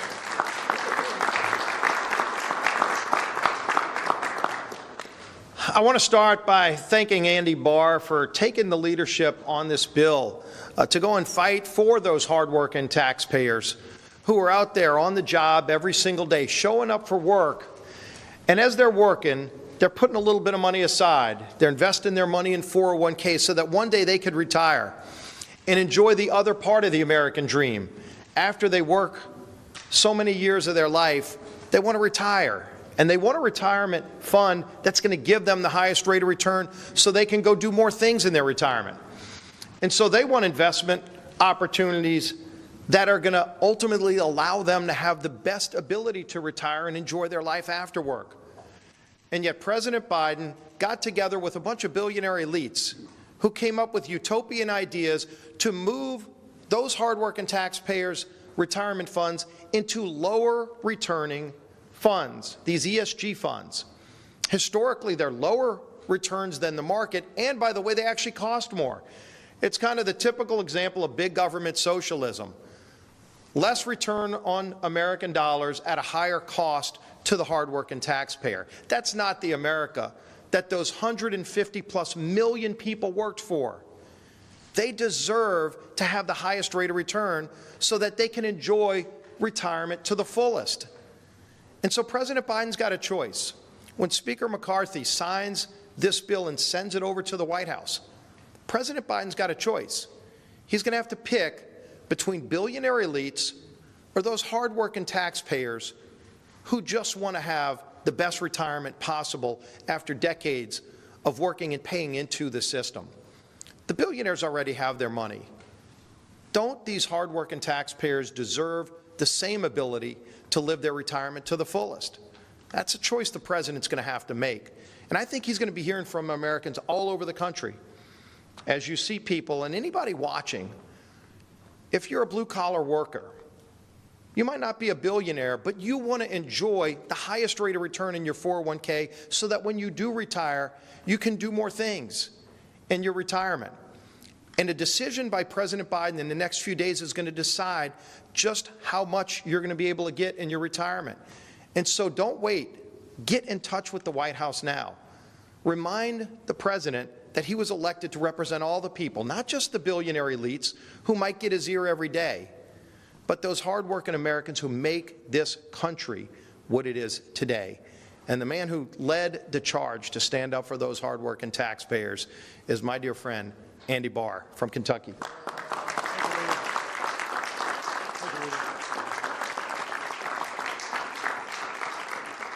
Thank you, Mr. Leader, and thank you, Mr. Speaker. Thank you, Chair Fox, for your leadership with jurisdiction over retirement savings in America, and to my good friend, Congressman Huizenga, for leading the charge on this ESG task force in the Financial Services Committee. Mr. Speaker, thank you for including in the Commitment to America the platform of putting people over politics. And Mr. Leader, thank you for bringing to the House floor this resolution disapproving of this woke Department of Labor regulation that does just that, puts politics ahead of people and retirement security. And this is a big deal for American workers and future retirees, because the gap between what Americans have saved for retirement and what they're going to actually need for retirement is $3.8 trillion. And so hardworking Americans deserve maximum financial performance. They deserve and need returns. They don't need a regulation from Washington that steers them into higher fee, lower performing, less diversified funds. And that's what these so-called ESG funds are. They are less diversified. They are concentrated risk, and this is investing 101. You want diversification. And this is a big deal in a year where we're coming off of a huge sell-off, where people who were invested in ESG unwittingly and without their consent, in many cases, they suffered losses far greater than the average investor who is broadly and diversely invested across the board. And it's true, these funds carry 43% higher fees, which also eat into their returns. So thank you to all of those involved in fighting for America's retail investors, fighting for financial performance, and fighting to get politics out of retirement savings. The American people deserve retirement security. They don't want their retirement security compromised by the politicization of the allocation of their capital. And so with that, it gives me a great pleasure now to introduce a fighter on the front lines from the state level. My good friend Allison Ball, who is the state treasurer of the Commonwealth of Kentucky, and she, along with other state officials around the country, have been leading the fight against ESG investing. And so at this point in time, I'd like to bring to the podium our great state treasurer, Allison Ball. Thank you very much. Thank you very much. Well, I am here to give a state perspective on this issue. I'm here to support what is happening. As a Kentuckian, as the state treasurer of Kentucky, I've been fighting this issue on the state level. Kentucky has one of the most unfunded pension plans in America. It may actually be the 50th. So I have been fighting to make sure our pension systems are strong and people can retire. So I've been pushing back against the ESG movement. There are many other treasurers who have been pushing back. So I'm here to give you that perspective. And I want to say, once upon a time, pension systems and retirement investments, they were about getting good returns, making sure that people could retire at the end of their work life. And we need to return to that mentality. We don't need to push ideological agendas. We don't need to push anything that is progressive. We need to focus on getting good returns so people can retire at the end of their work life. So I am proud to be here. I am proud to support this. I think this is important for the whole country, and it's important for Kentucky. So thank you very much, and I appreciate and support everything that you're doing. Thank you, Treasurer.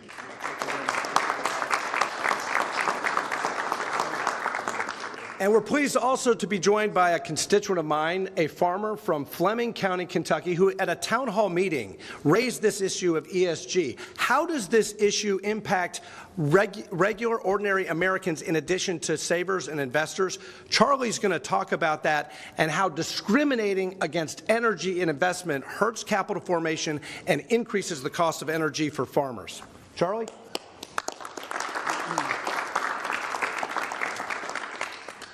My wife, Roseanne, and I own a farm in Fleming County, Kentucky, Masters Acres. We sell produce, eggs, honey, and our signature product is our grass-fed craft beef that is all Kentucky proud. And we've heard about the effect of ESG on people's future. I want to talk a little bit about its effect here in the present. ESG has an effect on us by our two biggest expenses on the farm, fuel and fertilizer. And ESG managed to put those two together. And they did it in this way. Within sight of my house, there's been 2 coal-fired power plants that's been destroyed this year on purpose. And so something has to take their place. Well, one of the things that's available and works is natural gas. But this extra demand on natural gas has forced up its price. Natural gas is also a vital part of the manufacture of nitrogen fertilizers like urea. And nitrogen fertilizers are important to all the cereal grains and all the grass that my cows rely on. So urea last year went from about $300 a ton to nearly $1,000 a ton. And that had a big effect on our business and it allowed us, well, prohibited us from fertilizing as we should have. Energy exploration is slowed down by ESG and the pressures put on the energy sector. Last year, we saw our diesel fuel prices double, and we all remember $5 gas. And that has a big effect on our bottom line. So in the end, our farm has not been able to raise our prices enough to compensate for the increased costs, squeezing out our profits to the point of we're really operating at a loss. We look forward, Mr. Speaker, we look forward to President Biden signing this bill and support our farm by cutting our costs and also allowing us to reduce the price of our food to our customers.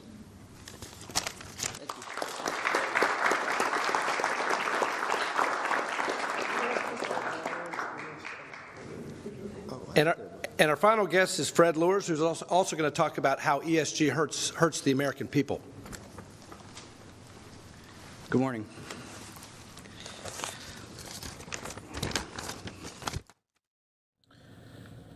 You're watching Live Now from Fox, everyone. We appreciate you always continuing to join us here worldwide, bringing you always top stories and headlines from across the country. I'm your host, Mike Pace. It's always great to be here with you on this Thursday edition as we continue to roll on with live feeds, top stories, and breaking news when it happens. We're going to take a quick 2-minute break, but before we go, we got to show you this amazing video of a iconic ride in Santa Monica leaving. Take a look at this. This is the original Sea Dragon ride, and look at all its glory there. One final ride. It is being with a very special VIP way to move from a helicopter here. Take a look at this iconic shot here as the original Sea Dragon ride opened with Pacific Park on May 26, 1996. After carrying more than 12 million guests, taking its last ride via a heavy-duty helicopter from Pacific Park on the Santa Monica Pier, and will land at the port of Ventura County to go into retirement beginning at 8 a.m. local time there. The helicopters will provide the Sea Dragon with a high-flying farewell as it departs on its last ride by helicopter 250 feet over the Pacific Ocean to California's produce and autos specialized commercial seaport.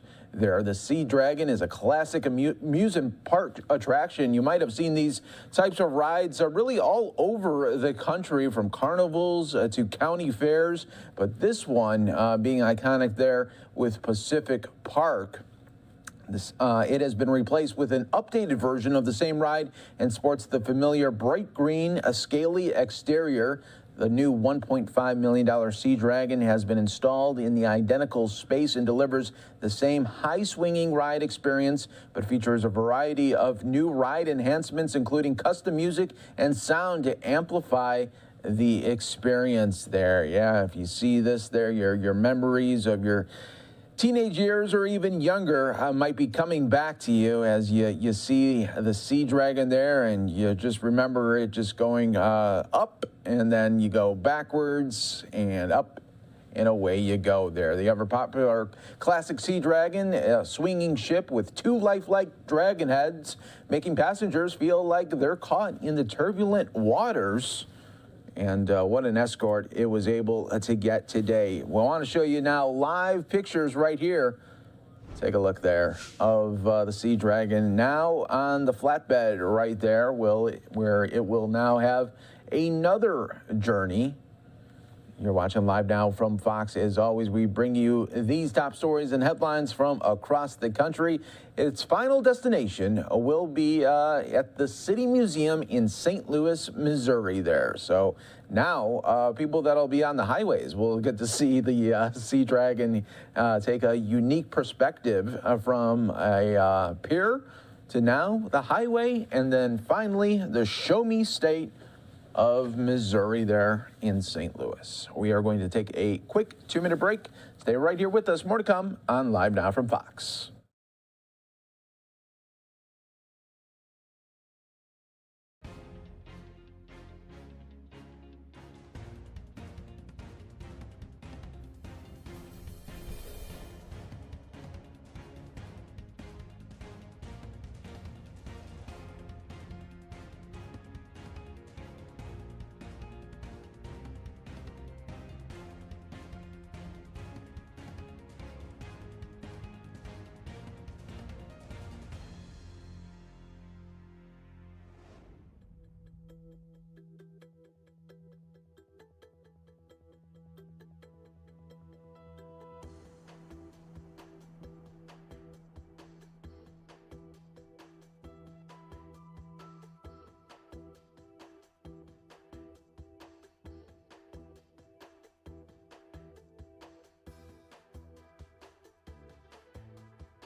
We're back here for you on Live Now from Fox. You see President Biden right there up now and Air Force One. He will be making his way to Philadelphia today. He is going to be making remarks, of course, federal budget being released there. So he will be talking in Philadelphia.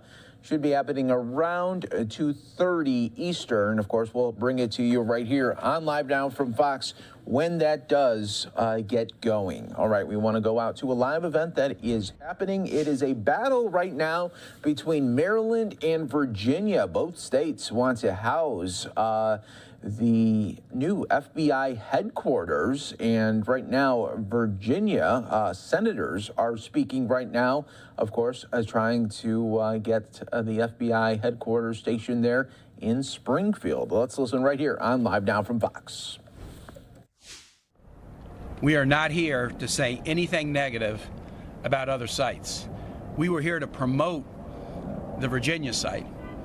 The FBI and GSA worked together, and they've worked together on this now for more than a decade, and they wrote criteria under which this decision would be made. We didn't write the criteria, we didn't recommend them, we didn't modify them. Maryland didn't write the criteria, recommend, modify. What we have done is, once the criteria are on the table, we've made the case that the Springfield site best meets the criteria. The most important is compatibility with the mission of the FBI. This is the nation's security that we're talking about. That has to be the primary component, and we believe, for dozens of reasons, the siting of FBI in close proximity to so many sister agencies who have to work together, not in silos, they have to work together. The Virginia site is so strong. Second, the flexibility of the site itself and the suitability of the site itself.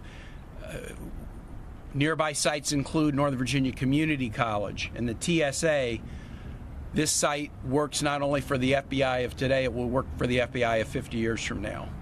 Third, transportation access. This is walking distance from Metro, from VRE, from a transportation hub in Fairfax County that brings in bus and express buses from all over, not just Fairfax, but all over the region.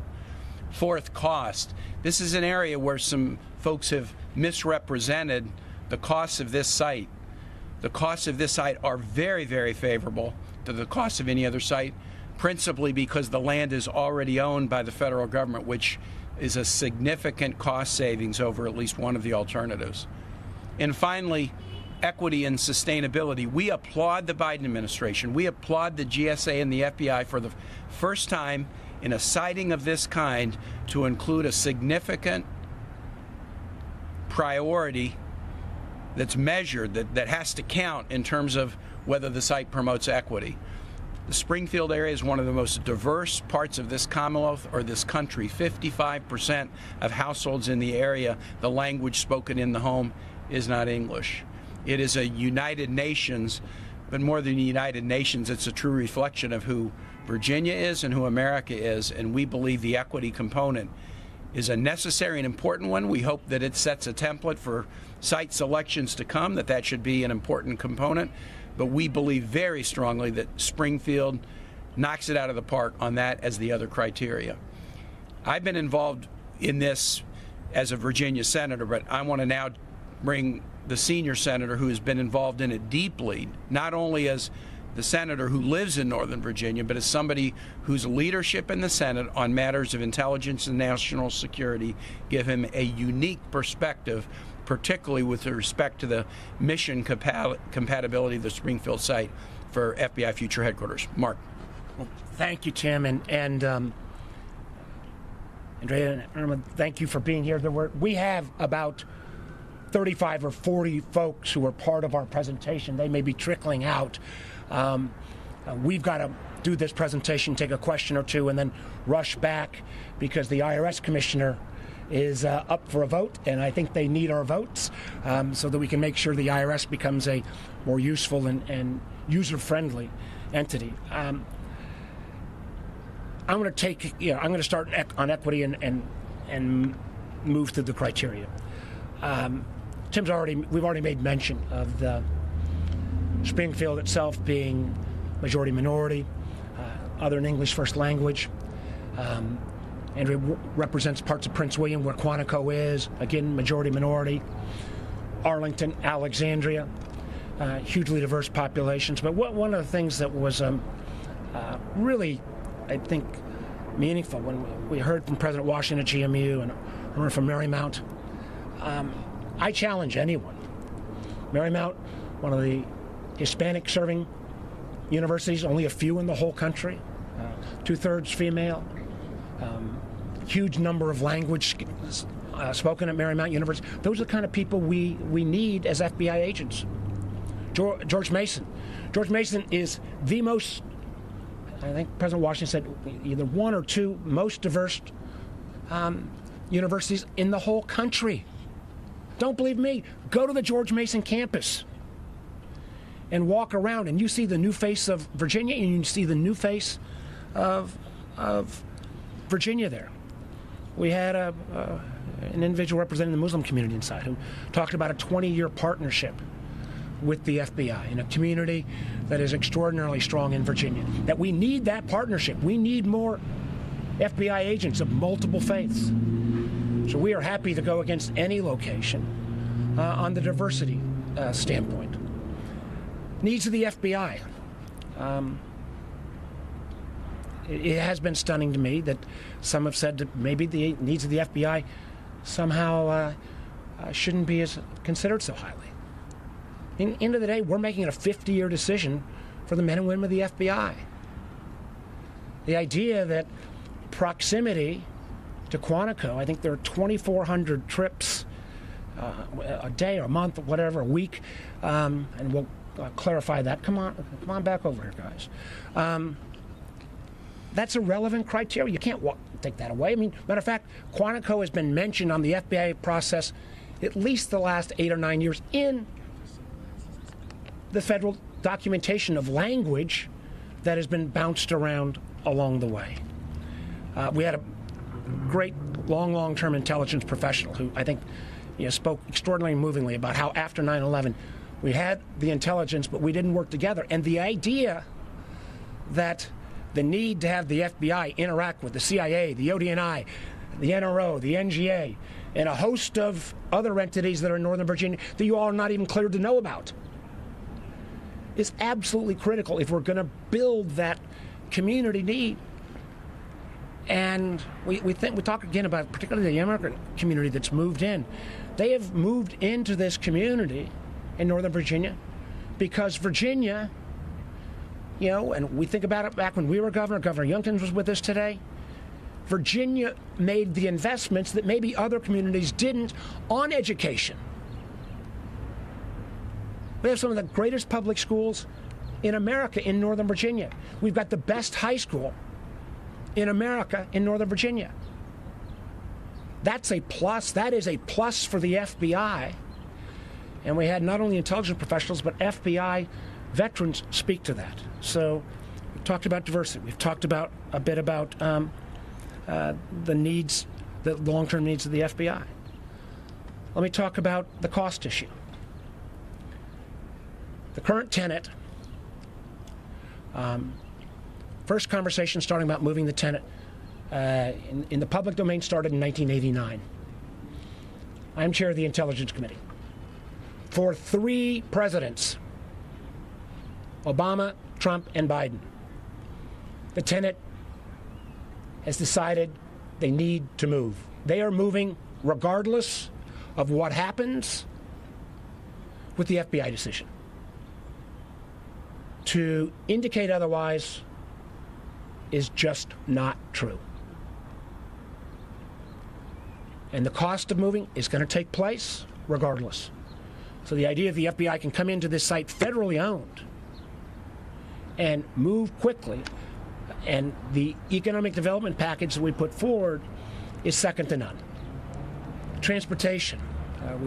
Tim and I joked a little bit that, what Glenn there, that traffic was better when we were governors. But traffic really wasn't better in the Springfield Mixing Bowl when we were governor. The idea of the literally hundreds of millions, it may have actually crossed over to the billion-dollar number in terms of transportation investments in the Mixing Bowl, hot lanes, 22 bus trips a day that go from this site exist, the metro right there, 4 different interstate highways that converge right there at Springfield on a transportation basis, whether you are riding, taking the bus, taking the train, riding a bike. This site is superior in all of those criteria. Flexibility of the site, government owned.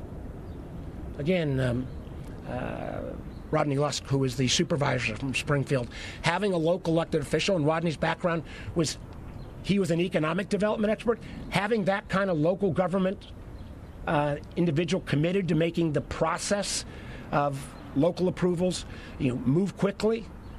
You can't, that is an incredibly important asset. And the fact that it is a site, you got TSA right next door, we've got flexibility that no private sector site could ever present. So, final point is this.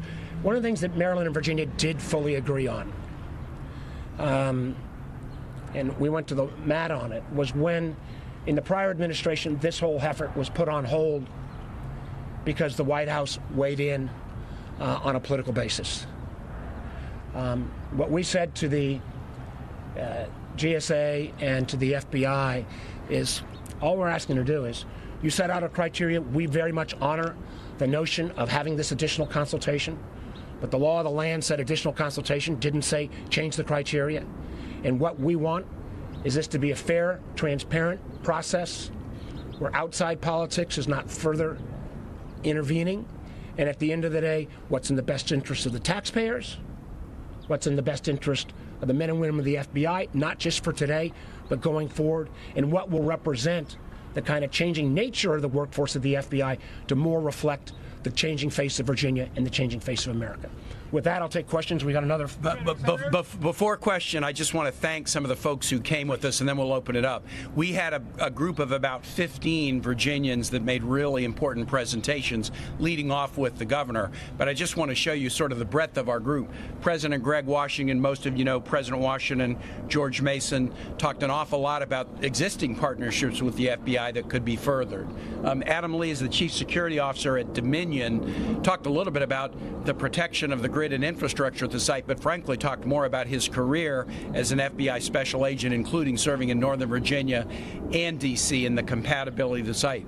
President Irma Becerra, we have two university presidents, both engineers, which is interesting. Irma Becerra at Marymount University, Virginia's first Hispanic serving institution, talked about the workforce training that already happens there and more that can be done. And then finally, Andrea Bailey. Andrea is the county supervisor in Prince William, in eastern Prince William, including the Quantico site that has significant FBI equities, and she talked about her role on the board and as an advocate and as a military spouse with a lot of time in at Quantico over the years. Now we'll open it up. Senator, I have to ask you about two things that were said by Governor Moore yesterday. Will your site cost $1 billion more? Governor Moore, his words not mine yesterday, said that if you ignore the executive order on racial diversity here, that it would make a mockery of what the president promised. Respectfully, those cost estimates are totally wrong, out of left field, and have no basis in fact. I say that as the senator from Virginia. I say that as chairman of the Intelligence Committee, number one. And number two, and I want Tim to echo on this, we welcome the equity comparison. But the idea that you're not also going to compare cost, transportation, flexibility of site, and the needs of the FBI, to ignore those would also be, I think, a disgrace to the Biden administration and to the men and women of the FBI. Who is suggesting that we ignore the equity executive order? No one. No one is suggesting that. We embrace it. This is the first major site decision that will ever be made by the GSA that includes a specific equity component. We embrace that. We embrace that. So the notion that somebody's going to ignore it, no, we embrace it. We just assert that the Springfield site meets and exceeds the equity criteria. Senator, your argument is proximity to equating equity with diversity, though, when you talk about that Fairfax County is the second wealthiest county in America, and that it's hard to argue that they've been left behind on the equity scale the same way Prince George's has, and that you just sort of... Oh, excuse me, let me just answer your question. Equity in America today, and equity in terms of the needs of the FBI, reflect racial equity, reflect faith-based equity, reflect ethnic equity, Springfield, African American, Latino, Asian Pacific. To ignore the broad breadth of equity in America would be a huge disappointment. And the other comment,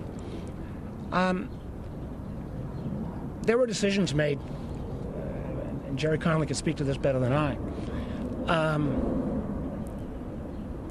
15, 20 years ago, where the adjacent communities decided where they wanted to put their priorities. Fairfax County put their priorities in investing in one of the nation's best public education systems. People have voted with their feet. The number of immigrants that have come because they wanted that public education system. Don't penalize the investments that were made that maybe other jurisdictions didn't choose to make. Right here. Senator's proximity to Quantico was rated 35% weighted. Excuse me. That is just flat out wrong. The criteria. The criteria. The 35% said needs of the FBI. Quantico was one of 5 items listed. Mission compatibility, collaboration with the adjacent parts of the intelligence community. It is just factually wrong. Maryland is arguing. It is factually wrong. And listen, rather, again, we want the GSA and the FBI to make this decision choice. Ask the GSA. Look at the criteria. People are that misrepresentation, and the idea that suddenly you shouldn't consider the amount of traffic between FBI headquarters and Quantico. Think about that from the sustainability stem. Or, and this is why the former intelligence professional we had was so important today. You know, the FBI's job right now is not only to deal with Quantico, but I can tell you the amount of time the FBI has to deal with the CIA, the NRO, the NGA, the Director of National Intelligence, the fact that they have to also potentially go to the FBI Records Center, which is up in Winchester. I mean, those are just facts. I mean, Maryland, I'm sure they were promoting the proximity to the NSA, terribly important as well. But don't, you know, respectfully, I just say, look at what the criteria said. 35% based upon mission compatibility, and they list a series of factors. How they weigh one of those factors versus another, I don't know. But we made the case across all of those factors. Do you believe that it's fair to the taxpayer that that criteria gets 35% and cost of the build-out is only 10%? We think we are more successful than the Maryland site on cost and compatibility. Senator, could you please, you said it was flat out wrong that Maryland sites were significantly cheaper. Could you explain why exactly The site in Springfield is owned by the U.S. government. Irrespective of whether we or Maryland win the FBI, the current tenant is moving. That has been the policy of the last 3 administrations. Do you know if the GSA is considering that in the cost calculation? Do you know how exactly they will interpret that criteria? The GSA has they committed to us that they have a current site selection plan, and in the cost component of that plan, they are not looking at costs connected with other projects. They're just looking at the cost of the FBI project. So that's what they committed to us today, and that gave us some sense of assurance. Senators, Governor Moore said yesterday that he wants Joe Biden, the president, to weigh in on this. Is there concern if Joe Biden weighs in on this, that he'll weigh in favor of Maryland over Virginia? We're not concerned about that, but we don't think asking somebody to put their thumb on the scale makes any sense here. The FBI and GSA have set out criteria that are good criteria, and they should follow those criteria.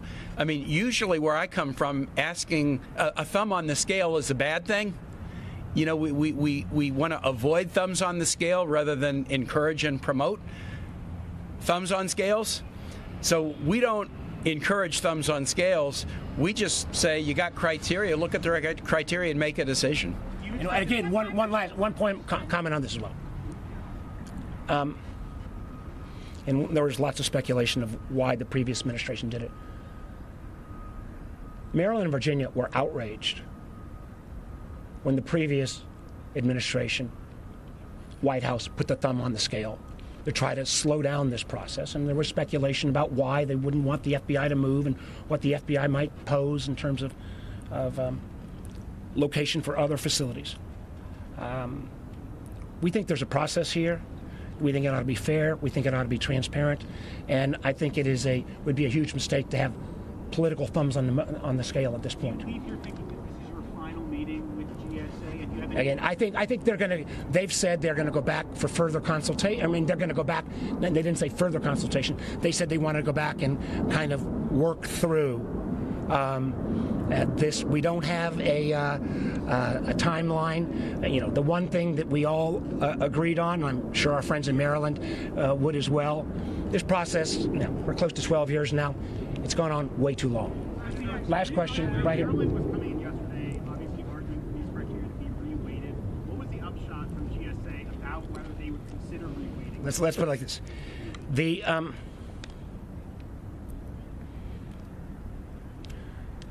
Maryland delegation, some members of the Maryland delegation, were very forceful in the negotiation around the final budget bill about trying to force the Budget Act to require reweighting of the criteria. Tim and I were in the room. There was a compromise. That compromise was you get another consultation, but the law is quite clear. There's going to be, if they follow the law, no reweighing of the criteria. Thank you all very much. Supervisor, could we? You know, we always got you covered right here on Live Now from Fox. Let's take another quick 2-minute break while we have it.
Welcome back, everyone, here to Live Now from Fox, where we bring you top stories and headlines from across the country. And, of course, we are the anti-soundbite show, where we try to really minimize sound bites here, not give you about a 5 to 10 second soundbite, but really show you events in its entirety or close to it. Let's go right now out to the House hearing on worldwide threats. We've seen a similar hearing yesterday on the Senate side with the FBI director testifying. He's back again with several others, but this time on the House side. Let's listen right here on Live Now from Fox. Risks to U.S. national security as the physical impacts increase and geopolitical tensions mount over the global response to the challenge. And now, entering the fourth year, the COVID-19 pandemic remains one of the most significant threats, to global public health at a cost of more than $6.5 million and trillions of dollars in lost economic output to date. In addition to direct effects of the pandemic, resultant economic, human security, political, and national security implications of COVID-19 continue to strain recovery efforts, presenting both known and unforeseen challenges that probably will ripple through society and the global economy during the next year and for years to come. Russia's aggression against Ukraine has aggravated COVID-19 related fragilities in the global economy, raised commodity prices, fueled market volatility, and contributed to food insecurity and financial instability. And the combination of elevated energy and foods prices has increased the number of individuals facing extreme poverty and food insecurity. Affected countries will struggle to reverse these trends through 2023, even if global food prices stabilize. And Russia's war in Ukraine can be blamed for these intensifying effects, something much of the world also understands and that others, including China, will have to come to terms with as they consider to what extent they want to continue assisting or enabling Russia. And climate change, the pandemic, and conflicts are exacerbating irregular migration and in the Western Hemisphere push and pull factors that drive migrants to the United States, such as deteriorating socioeconomic and security conditions, misperceptions of U.S. policies, and employment opportunities in the United States will almost certainly persist through 2023. And please forgive me, because apparently the last 2 pages of my did not print out on this, so I'm just going to grab my extra copy. Oh, for heaven's sakes. Okay. Transnational criminal organizations exploit migrants through extortion, kidnapping, and human trafficking, including sex trafficking and forced labor. And these organizations also continue to pose a direct threat through the production and trafficking of lethal illicit drugs, massive theft, financial and cyber crimes, money laundering, and eroding the rule of law in partner nations. In particular, the threat from illicit drugs is at historic levels, with the robust supply of synthetic opioids from Mexican TCOs continuing to play a role in driving American overdose to over 100,000 annually. And terrorism, of course, remains a persistent threat, but the problem is evolving. Individuals and cells adhering to ideologies espoused by ISIS, Al-Qaeda, and transnational, racially and ethnically motivated violent extremists movements in particular pose significant threats to U.S. persons, facilities, and interests.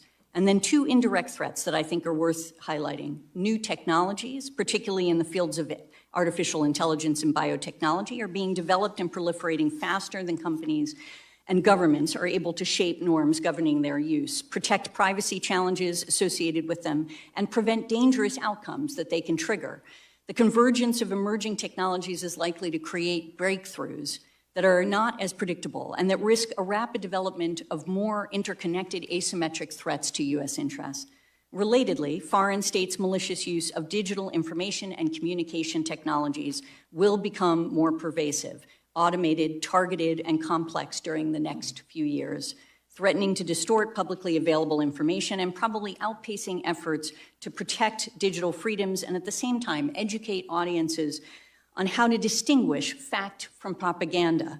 Authoritarian governments usually are the principal offenders of digital repression, and of course democracies with open information environments are the most vulnerable. In closing, I want to bring to your attention the absolutely crucial authority that both Chairman Turner and Ranking Member Himes discussed will expire at the end of the year if Congress does not act, which is 702 of the Foreign Intelligence Surveillance Act. I can tell you without hesitation that Section 702 was relied upon in gathering intelligence that was relevant to putting together this assessment, as it is hard to overestimate the importance of this authority to our work every day. FISA Section 702 provides unique intelligence on foreign intelligence targets at a speed and reliability that we cannot replicate in any other authority. Section 702 was originally enacted to enable the U.S. government to quickly collect on the communications of terrorists located abroad. The authority allows the IC to acquire foreign intelligence from non-U.S. people located outside of the United States who are using U.S. electronic communication service providers. 702 is still vital to our counterterrorism mission, as evidenced by its key role in the U.S. government's operation against former al-Qaeda leader Ayman al-Zawahiri.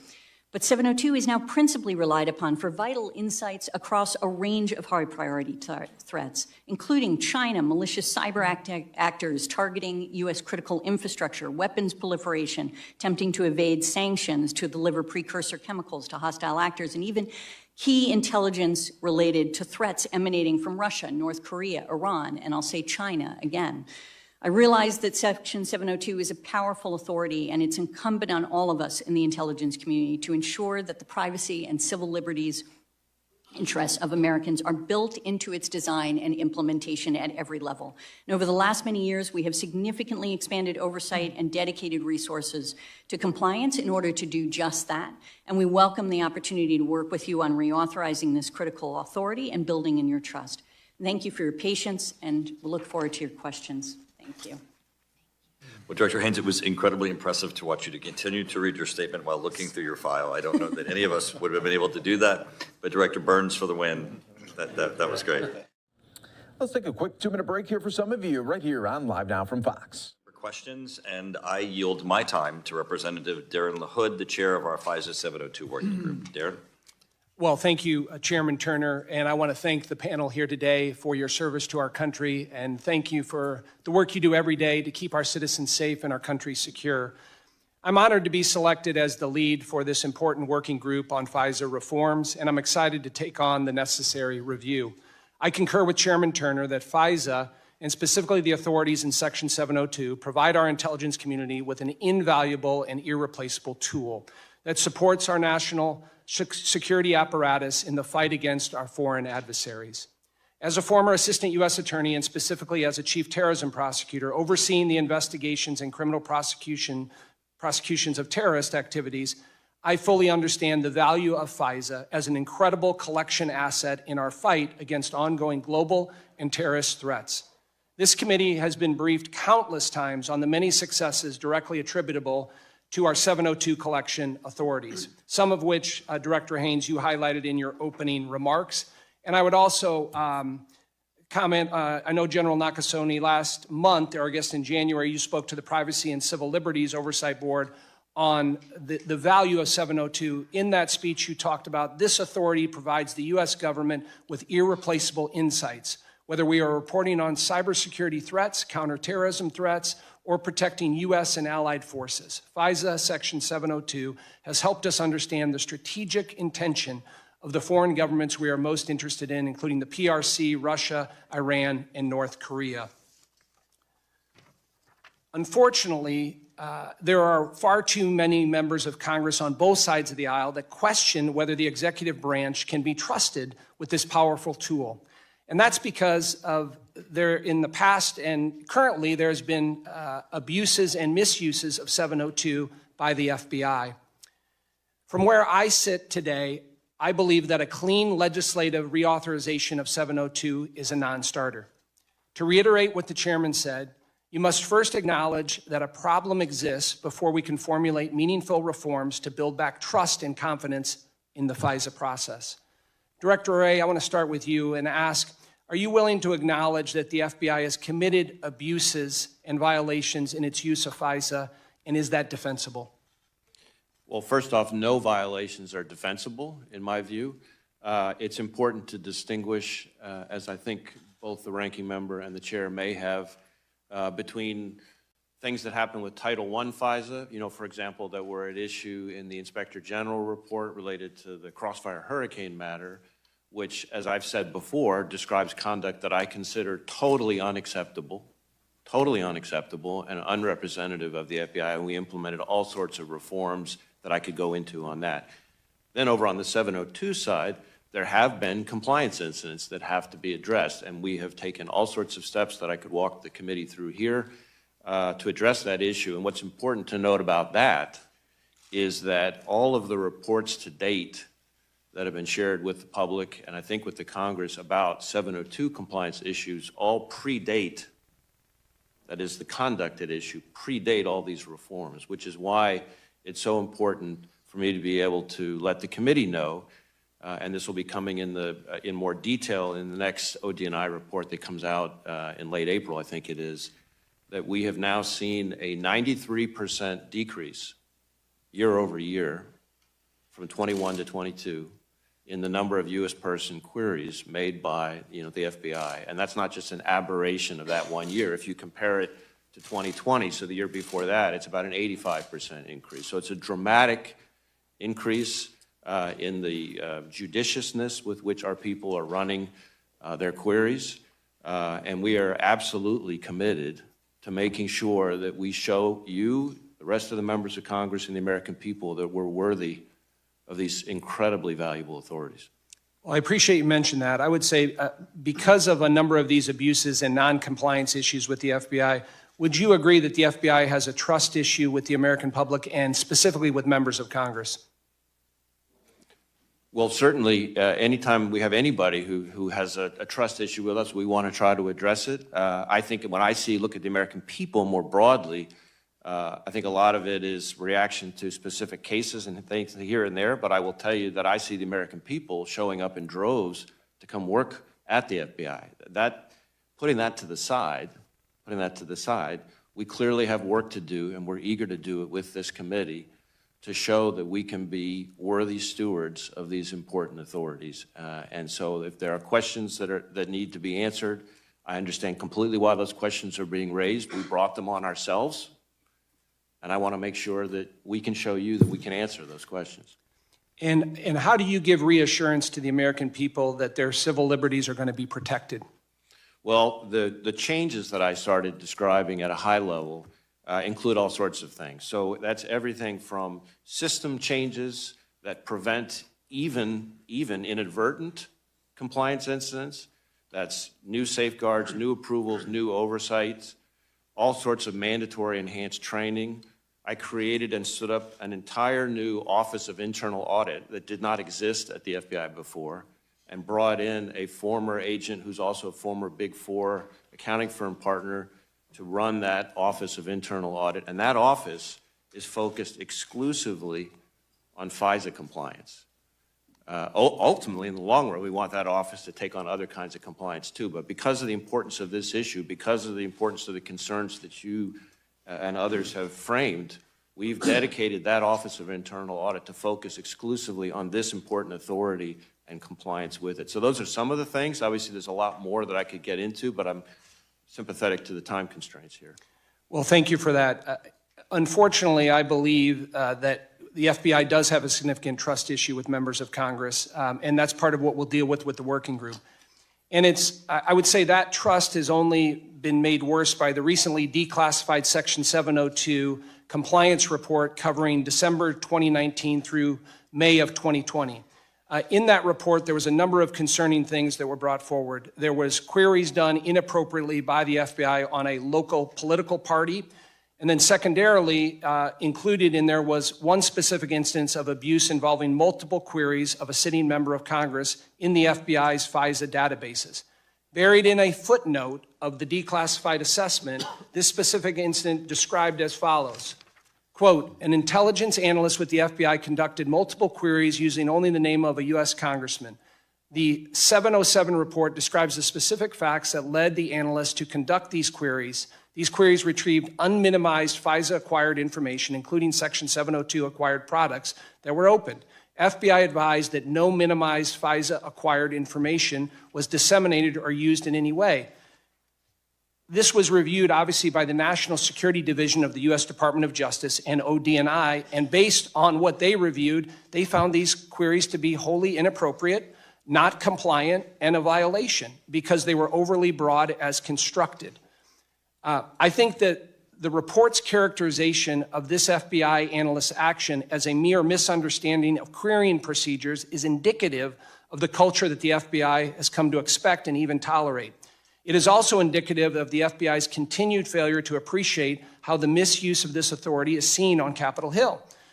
And I want to make clear the FBI's inappropriate querying of a duly elected member of Congress is egregious and a violation not only that degrades the trust in FISA, but is viewed as a threat to the separation of powers. We're going to take our final break here of this hour right here on Live Now from Fox, everyone. That the member of Congress that was wrongfully queried multiple times solely by his name was in fact me. This careless abuse of this critical tool by the FBI is unfortunate. Ironically, I think it gives me a good opportunity and a unique perspective on what's wrong with the FBI and the problems that the FBI has. To highlight that, I would like to submit for the record a couple things. February 28th, 2023, Director Haynes and Attorney General Garland asked for a reauthorization from the Congress, but they go in to add that there needs to be rigorous and ongoing oversight of the FBI's 702 querying, specifically their collection decisions on U.S. person inquiries. And they will be evaluating and taking remedial action to address identified incidents of noncompliance by the FBI. I'd like to submit that for the record, Mr. Chairman. Without objection. Secondly, a letter was sent to you on February 15th, Director A, 2023, from Congressman Andy Biggs of Arizona, and he talks about the declassified 2021 report detailing these continued abuses of 702. In there, he mentions that these instances should frighten every American, and Congress deserves an explanation for them. He additionally talks about these, quote, backdoor searches are a violation of the Fourth Amendment and cannot continue. I'd ask to submit that for the record. Without objection. Thirdly, article in Politico from March 1st titled DOJ Faces Bipartisan Foulnix or Army of Skeptics on FISA 702.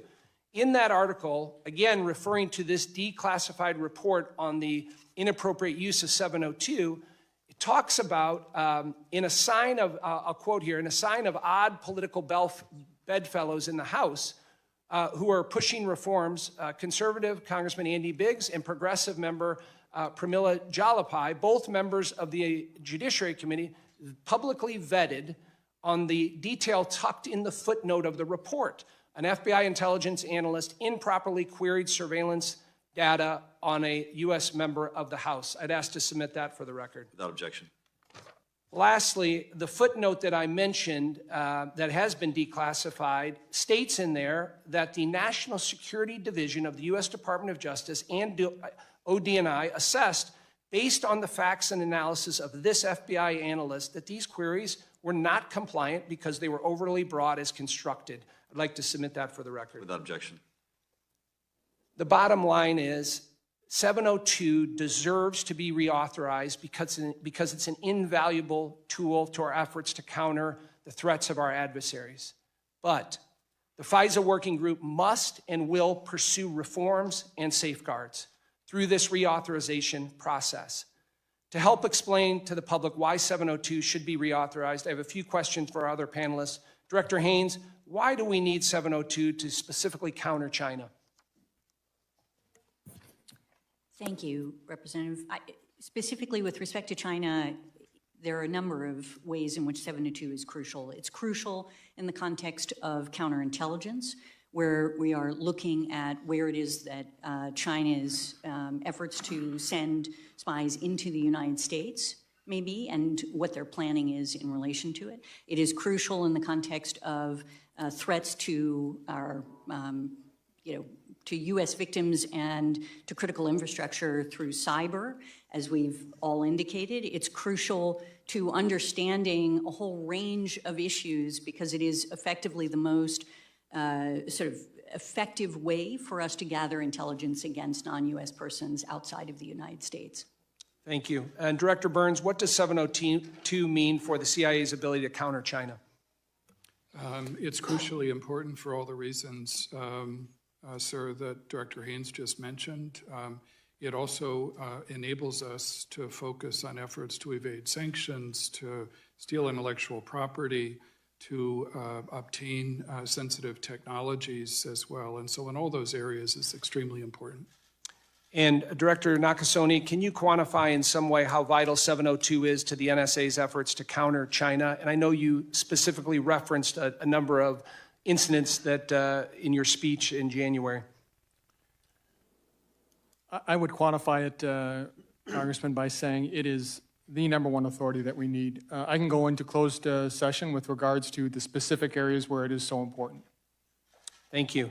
And Director Barrier, as a consumer of the information obtained by 702, can you explain the value of this information in DNI's efforts to counter China? Yes, I can. As an all-source intelligence agency, while we don't do FISA collection, we certainly benefit from the insights we get from that. We bake that into our all-source analysis to illuminate threats for the Department of Defense and the nation. Thank you for that. In closing, I'm honored by Chairman Turner's selection as the chair of the FISA Working Group, and I'm energized to begin our bipartisan work with the Judiciary Committee and our Senate colleagues to reform and reauthorize this vital tool.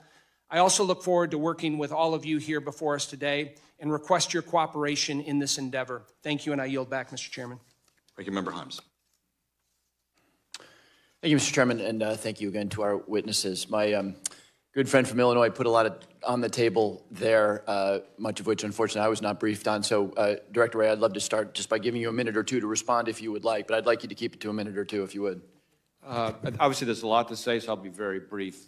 I completely understand Congressman LaHood's concerns and everything he read. The main point I would make for today's purposes is that all of those problems, and they are problems, all of those compliance violations, and they are violations, predate all of these reforms that I was trying to summarize. And so my hope is that we will be able to show by working with the working group how these reforms will prevent stuff like what you described from happening again in the future. Thank you, Director Wray. I'm going to direct my next question to Director Haynes and Director Burns. We spend a lot of time thinking about the mechanics and tactics of what conflict with China would look like, and we don't spend a lot of time thinking about the economics of tension leading to ultimately conflict, were that to occur. this is not current, but RAND did a study in which they estimated that Chinese GDP in the event of a conflict would contract by a staggering 25 to 35%. U.S. GDP could contract by 5 to 10% if there was conflict in the Taiwan Strait. So the perplexing thing here is this is a country that really the sole reason that it has been able to achieve the economic growth that it has, to the point where today it's on an aggregate basis the largest economy in the world, has been engagement with the world. Licit engagement through trade and other things, and illicit engagement through the stealing of IP, the manipulation of currency rates over time, et cetera. So I wonder, two-part question, can you paint a picture of if tensions continue to be exacerbated, leading to a point where there is conflict, what that would look like for the global economy, for the Chinese economy, and most importantly, help me understand why a Chinese leader would risk the golden goose, essentially. I'll start. So I think to your point, Representative, it is not our assessment that China wants to go to war. And that is something I think to start with. In other words, they are, we continue to assess that, for example, even with respect to Taiwan, that they would prefer to achieve unification through peaceful means as opposed to through a use of force. They nevertheless are utterly committed to unification, and I think that is the challenge. In other words, she has made it quite clear that that is something that has to happen. And as a consequence, if they believe that peaceful unification is not an option, then they are in the potential for actually trying to achieve it militarily, and they are certainly planning for that potential.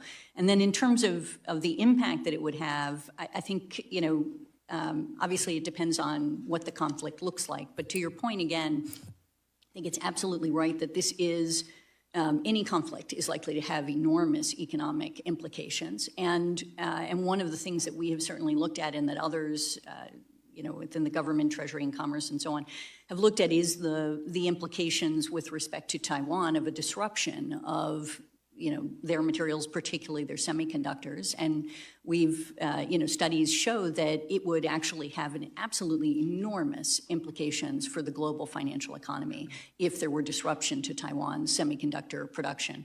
Because really, Taiwan, the semiconductors, the chips that come out of Taiwan are present in virtually every category of electronic devices around the world. Leave it at that. Director, I know CIA conducts economic work and economic assessment, so I'd be interested in your view. Sure, and Justin, I would just add two examples to what Director Haynes said in terms of the calculus of the Chinese leadership, both on Taiwan and in terms of its relationship with Russia. I think on Taiwan, well, as Director Haynes said, we don't see evidence today that she has made a decision to invade Taiwan. I would never underestimate the ambitions of the current Chinese leadership in that regard or their determination. I do think that nobody... Welcome, everyone, here to Live Now from Fox as we continue to give you top stories and headlines from across the country. Next up, we are going to go out to the Secretary of State from Georgia, speaking right now at a news conference. Let's listen in right here live on Live Now.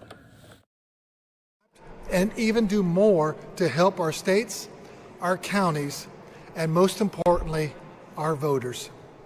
This voter registration system truly enforces and reinforces Georgia's status as the #1 state in America for election administration. So thank you all for coming here today. Now we're going to hear from Dr. Jesse Harris from our elections team, and then we're going to hear from Chris Berger with our partner Transform, and Chief Operating Officer Gabriel Sterling, who will provide a deeper view into Jarvis, and then we'll take all of your questions. Jesse? Thank you so much.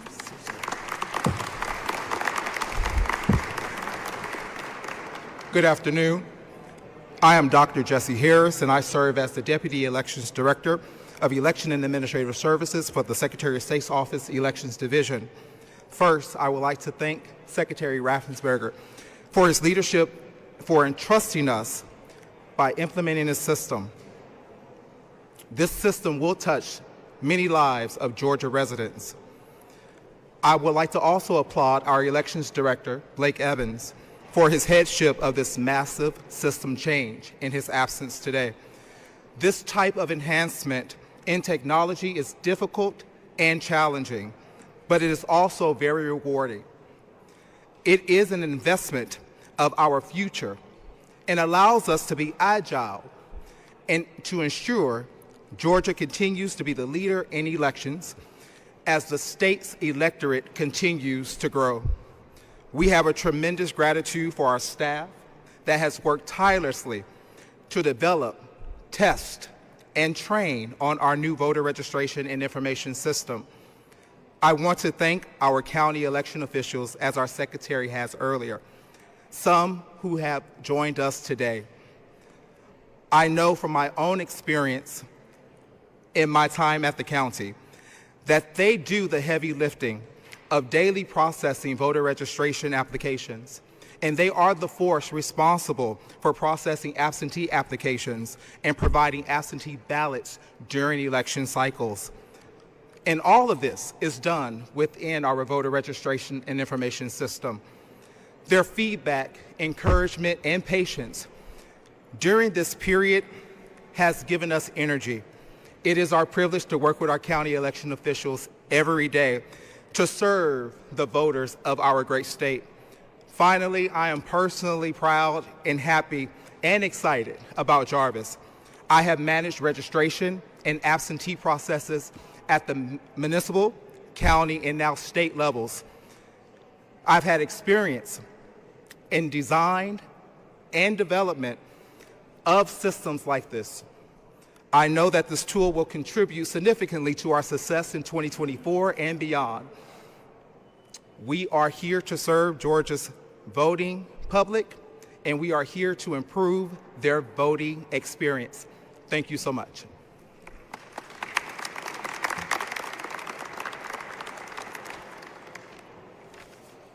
Good afternoon.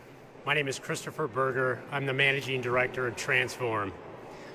Mr. Secretary, I'd like to thank you for your vision, your continued leadership and character, and especially your trust in having us be part of such an important initiative, one that will positively impact the lives of so many of our fellow Georgians.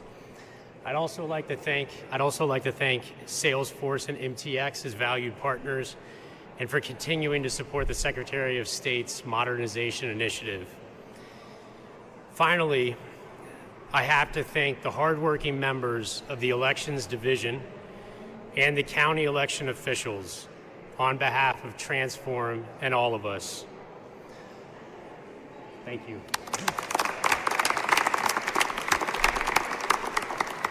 They have worked tirelessly to provide our fellow Georgians with a voter registration system that will continue to enable secure, accurate, and fair elections in our great state. To the county election workers, your courage, patience, and resiliency are an example of how, when faced with challenges and significant change, we can come together and move forward as one. You inspire me and so many others each and every day. Again, thank you all sincerely, and I look forward to continuing this journey of modernization together. Thank you.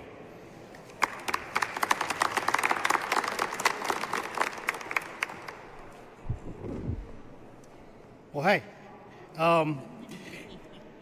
this is an exciting time. The Secretary launched this program standing right here in January of 2022, and I don't want to talk too much about other states, but I'm going to talk a little bit about other states. Nobody, no government anywhere launches something this large, this big, this fast, this well, other than Georgia. We have followed the lead of Secretary Raffensperger being a businessman. We have leveraged our relationships with the private sector and worked hand in glove with the counties. Now, when I talk about how big of a lift this is, I want to give you just a little bit of technical data that I get in the weeds about. And I want to thank Nick Northern for pulling these numbers for me. How many total voter records are we talking about? Over 12 million voter records. That is, how many are active voters? 7,097,326. How many inactive voters? 833,367.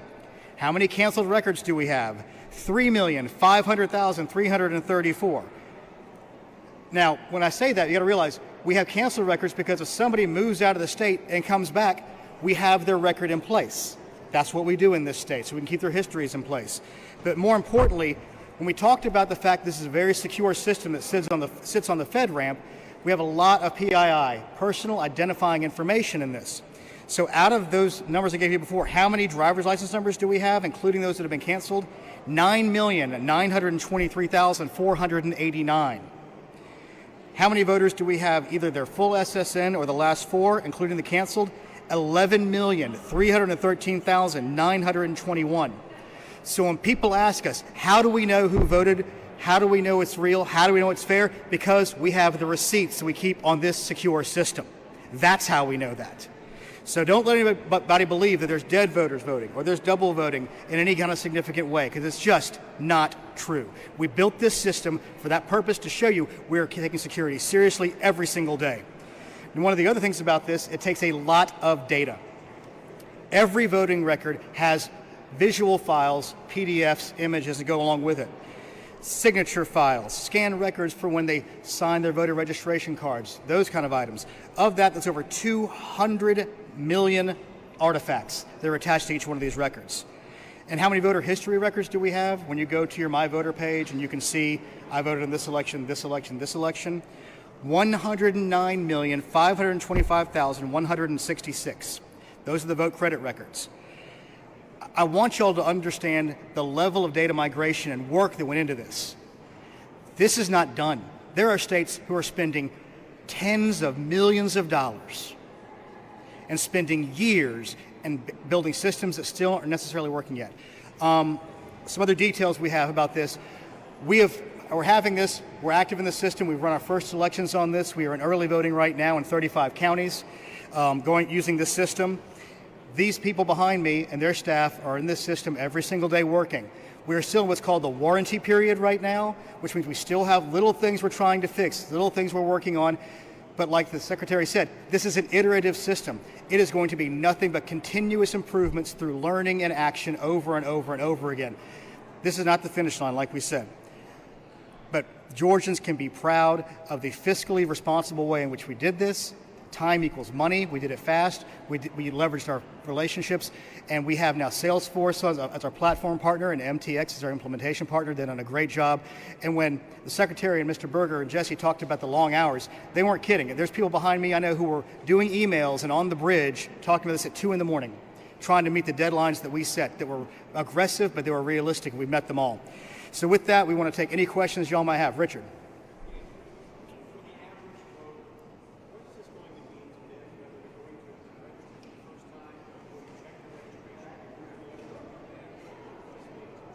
The main thing is they have a stable, secure system that their information will be protected in the long term, and will be continuously protected as we sit on the FedRAMP cloud for this, as opposed to a single standalone server with our own people around it. We've had secure systems in the past, but when you're on FedRAMP, there's continuous monitoring that will also be ramped up over time with changing cybersecurity threats.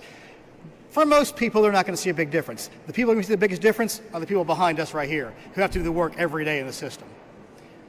What else? Mark.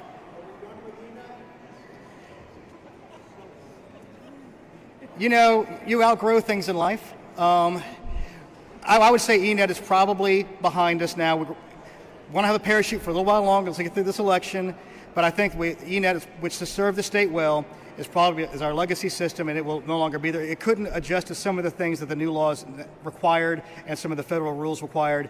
So it's time to move past certain things. And when you build things out specifically like this, like ENET, trying to keep track of all the fixes and escrowing everything properly, which means keeping the code straight, is difficult over time with companies that are bought out and move forward. When you build on the cloud with something like Salesforce, that the agility is there to fix the system and keep things live and keep track of the changes that you make much more easily. Anything else? Yes? Okay. Bring it up a little bit more, sorry.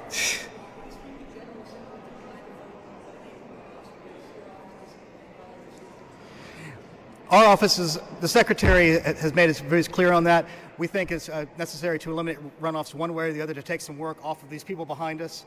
But hopefully, in the wisdom over time, that debate will continue. Sorry. Some of you will be seeing a quick 2-minute break right here on Live Now from Fox.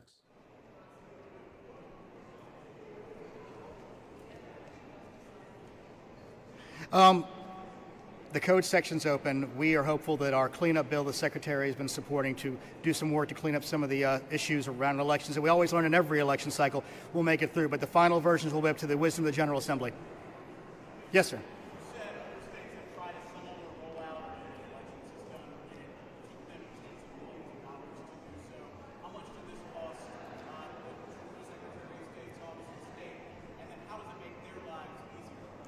All right, the legislature took a little over $3 million of the bond money and redirected it toward this process. Bond money cannot go towards licenses, which Salesforce is based on. So part of that's done with HAVA money. So you're looking at a little bit north of $4 million. I'll try to get you a specific number soon, but that's basically around the number. Yes, Archie.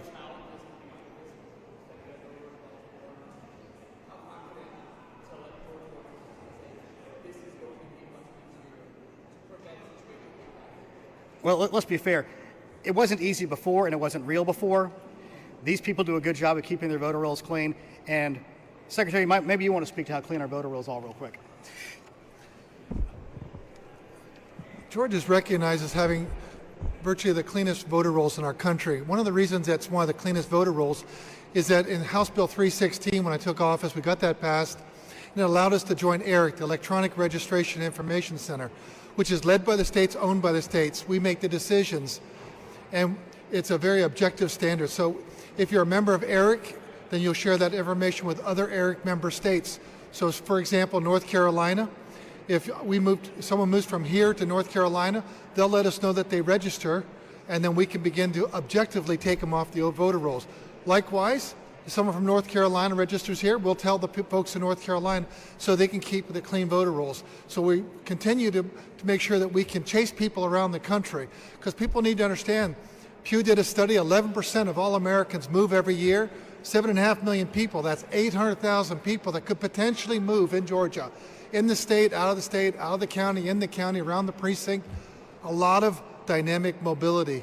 And so with ERIC, we have very clean voter rolls. We also sound out notices after we finish a big federal election cycle. Actually, one of the biggest issues we have right now because of our dynamic mobility is federal law. Because with NVRA, we cannot update our voter rolls 90 days before an election. And when you have a presidential year, you roll into the presidential primary 90 days before, you can't update your voter rolls. Then you run into your state primaries. Then you run into your state primary runoffs. Well, before you know it, you're in your November race. Then you have November primaries or runoffs. And so that means for 2020, 2024, you ineffectively can't update your voter rolls after about end of January, 1st of February. And so that's federal reform. We can't control what the feds do, but we can control what we do in Georgia. And being a member of ERIC has allowed us to have recognized as the cleanest voter rolls in the country. Thanks. Richard?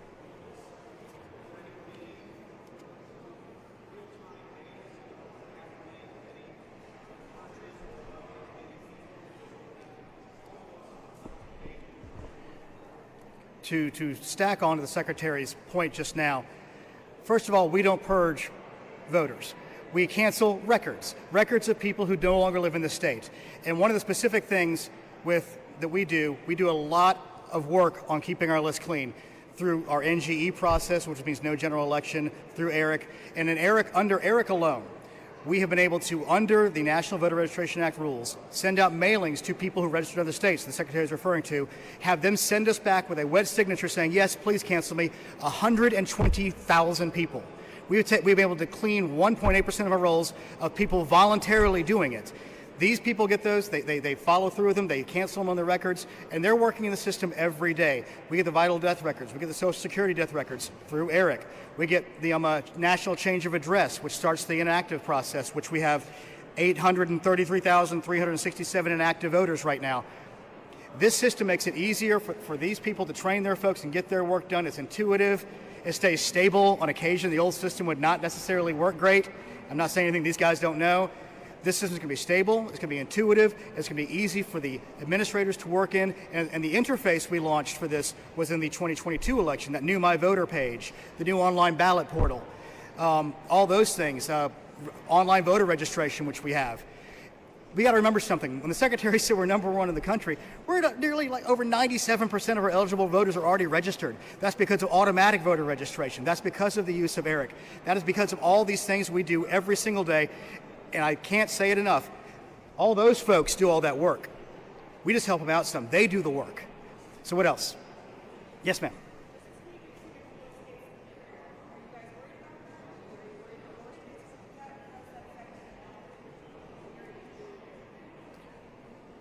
You're right, and it's unfortunate because it's based on politics and misinformation. And I think with time that fever will break, and we will see more states come back in. Because what's really great and insane about this is I've seen people say wonderful things about ERIC, and in a few months, it's changed out. But with that, I think it's maybe the last question. We appreciate everybody being here. Okay, one more. You got it, Green Glass.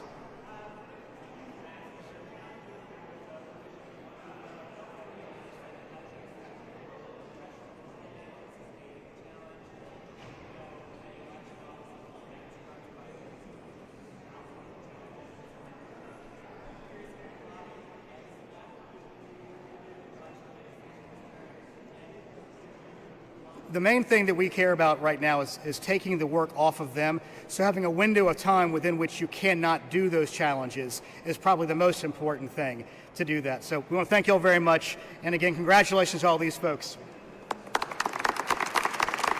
Welcome.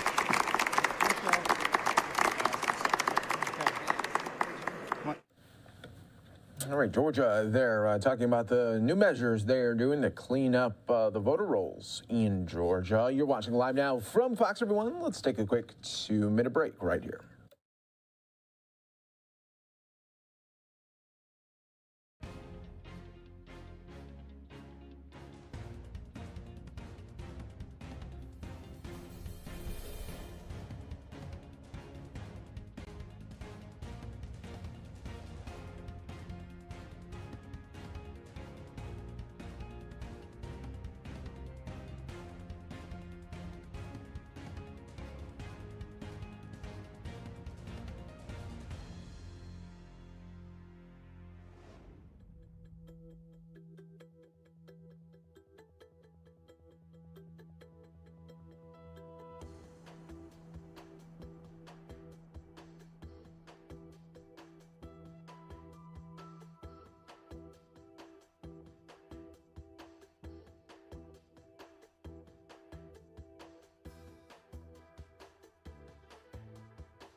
Welcome back, everyone, here to Live Now from Fox, taking out to Capitol Hill, where the House Minority Leader, Hakeem Jeffries, is speaking right now. Let's listen.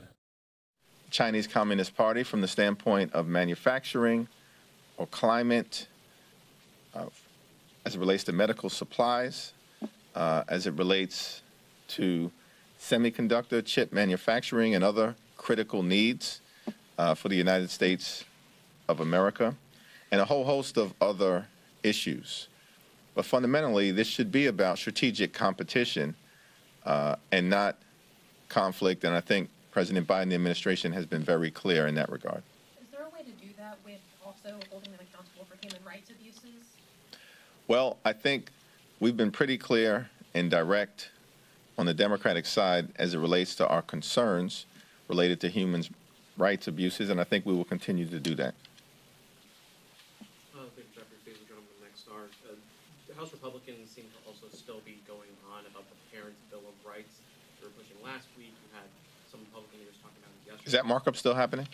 Yeah, it's still going. But what are House Democrats' thoughts on this? Is there a worry that it will possibly pass the House and move on to the Senate? What's your thoughts? Well, we remain committed to making sure that we provide the highest quality education to every single child in America. That is what the parents of America want.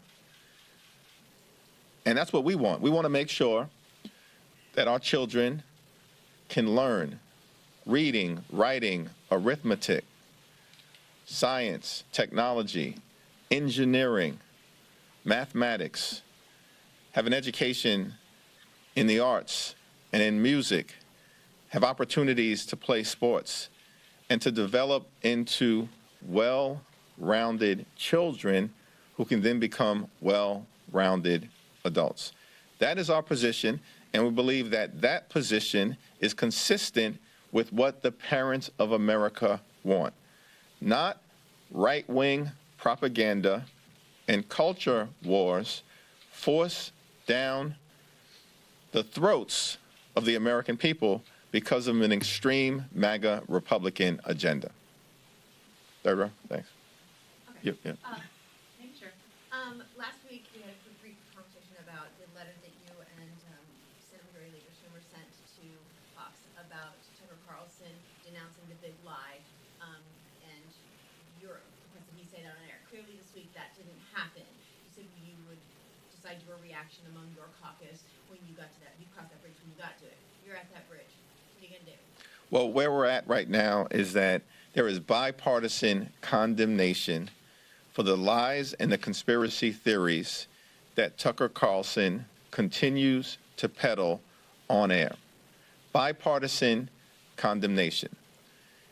It's dangerous, it's dysfunctional, it's disgusting, and I think that Senate Republicans have made that clear.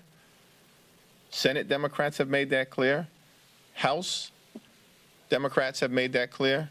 The Biden administration has made that clear. It's clear for the American people. And so the group that has some explaining to do at this point in time are the extreme MAGA Republicans in the House. Do you continue to stand with this particular media personality who elevates dangerous conspiracy theories and rhetoric when the American people saw with their very own eyes a violent insurrection, an attack on the Capitol, the Congress, the country, and the Constitution?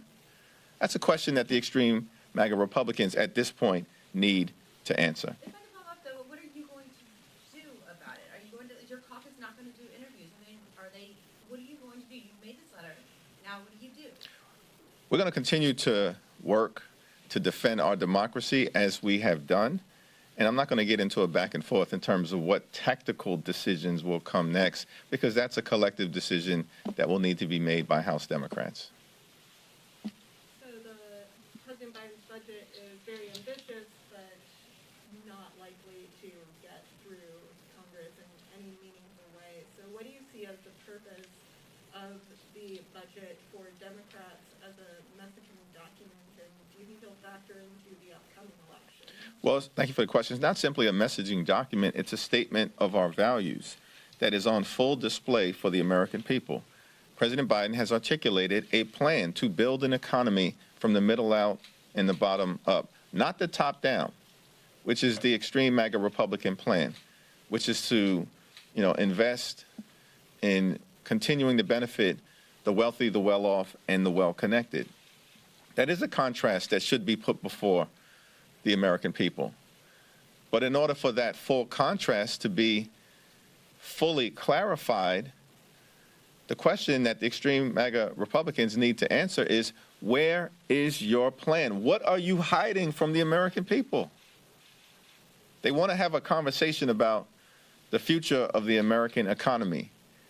We want to have a conversation about the future of the American economy. We believe our ideas are defensible.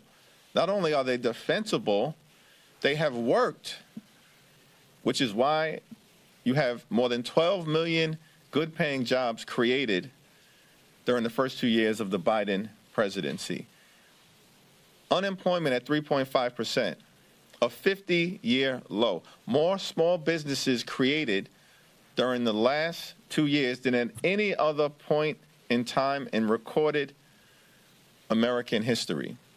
Wages beginning to come up for the first time meaningfully in decades, and $1.7 trillion in deficit reduction as compared to what happened during the previous administration, where there were record debts that were put upon the American people, in part due to the 2017 GOP tax scam. So our view is we should have a debate and a discussion about the future. But the only way to actually do that in a meaningful way, where the American people can understand where Democrats are at and where extreme MAGA Republicans are at, is for the Republicans to show us your plan.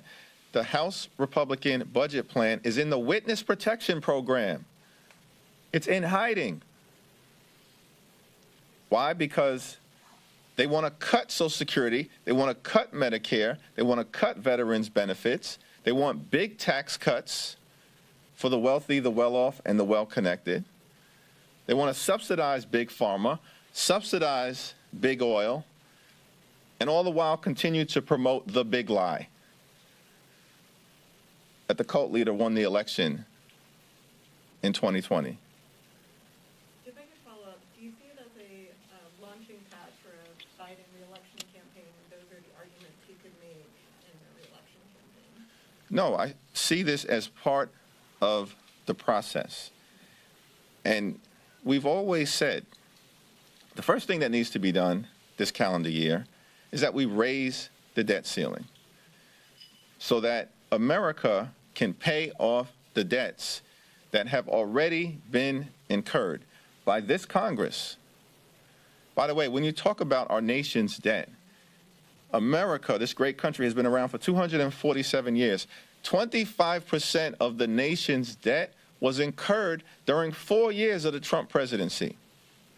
And these people want to lecture America about fiscal responsibility? You've got to be kidding me.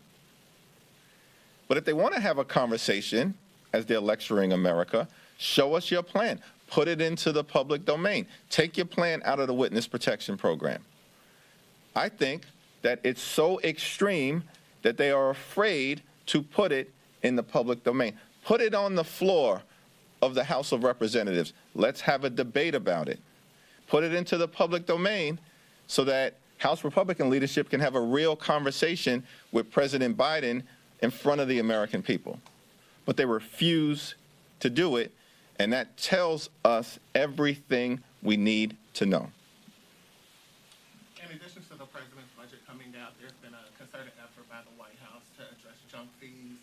They convened some state leaders around the issue. He mentioned it in his State of the Union. I spoke to a few members this week who addressed some interest in potentially addressing the issue. I was curious if that's something that you're going to talk to your GOP colleague, Speaker McCarthy, about somehow legislatively pursuing a fix for the junk fees that Americans are having to pay, whether it's bank overdraft fees, flight fees, any of that.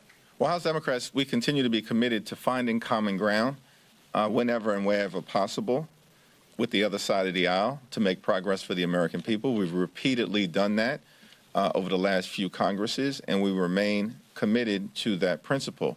And to the extent that some common ground can be found with great leadership from President Biden to address these junk fees that affect all Americans, not just Democrats or not just Republicans, all Americans, then that is certainly something that I think we would embrace. But that is going to have to play itself out through the normal committee process in developing legislation, hopefully in a bipartisan way, that can hit the floor of the House, be sent to the Senate, and ultimately arrive at President Biden's desk for signature.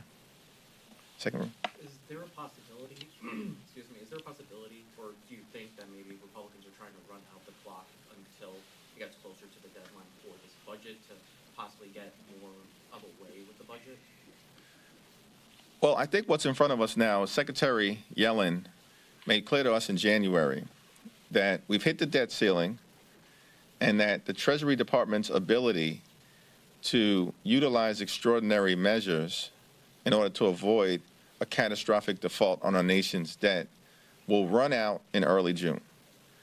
And so that is what is in front of us right now. The responsible thing to do is to lift the debt ceiling and not hold the American people and our economy hostage to the plans of the extreme MAGA Republicans who want to detonate Social Security and Medicare.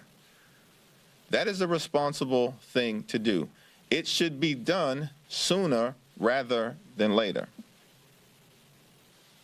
Oh, actually, Can you provide an update on the data breach that was revealed yesterday? Have you learned anything new? How has the House responded? Yeah, I haven't had a briefing this morning about it. Speaker McCarthy and myself put a letter into the public domain. We're going to continue to work on this issue in a bipartisan way, get to the bottom of what happened, figure out the implications of what has occurred, and also we're going to need some real reassurance as to guardrails that are put in place to prevent this type of data breach from ever happening again. It doesn't just impact members of Congress and senators. It will have an adverse impact on hundreds, if not thousands, of staff members, their families, and or the people of the District of Columbia, and that is highly problematic. Third row? Oh, actually, I'll go back over to this side. I try to alternate. Yeah. To circle back on the January 6th stuff, have you and Speaker McCarthy spoken since the videos were released to Dr. Carlson? And you spoke early on this term about having a working relationship for the betterment of the American people. Does this alter the trust level and that relationship? We continue to have a positive working relationship, but we both understand that in that context of working together whenever and wherever possible for the good of the institution and the American people, there are going to be times that we disagree. There are going to be times that we strongly disagree, as is the case with the release of sensitive security video footage to a known conspiracy theorist. That is highly problematic. And it's not just House Democrats who have pointed that out in the public domain. Senate Republicans have been very clear that they find it problematic as well. And so this is an issue where we will agree to strongly disagree. But it's the extreme MAGA Republicans who are going to have to explain themselves on this issue, because everybody else in the Capitol has a responsible position as it relates to keeping the Capitol safe, not simply for the good of members of Congress and senators, but for staffers who spend a lot of time in this Capitol complex, and for the American people who come here to Washington, D.C. to experience the citadel of our democracy. Two more questions? Yeah. There were a number of reports out this week that the Biden administration is considering reviving the practice of detaining migrant families who cross the border illegally. I wanted to see if you could weigh in on the fact that that's even being considered by this administration at this point, as well as whether the White House kind of needs to be a little more clear and direct in answering questions about exactly what they're thinking of doing here. It's not clear to me that it is being considered. What is clear is that House Democrats overwhelmingly, if not uniformly, believe that family separation is not a policy that should be pursued. With respect to communication on the specifics of this issue, there was a conversation between the Homeland Security Secretary and members of the Congressional Hispanic Caucus, and I believe members of the Congressional Progressive Caucus. I haven't been fully briefed on that meeting, so I'll refrain from further comment until I hear from our members. The Senate overwhelmingly passed the Republican crime bill last night. Now it's going to go to President Biden's desk. He said he wouldn't veto it. Are you disappointed by that? My position is pretty clear, and I spoke extensively about this over the weekend. I support home rule. I support local control by local government over local issues. Thank you, everyone.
Welcome back, everyone, here to Live Now from Fox. We're about 45 minutes away from President Biden to be speaking in Philadelphia as he will be talking about his proposed federal budget being released today. So we'll be bringing that to you as soon as it gets going, like I said, in about 45 minutes. In the meantime, I want to take you out to an in-demand hearing that took place at Capitol Hill today, talking about the latest in China threats against the United States. Let's listen right here on Live Now from Fox.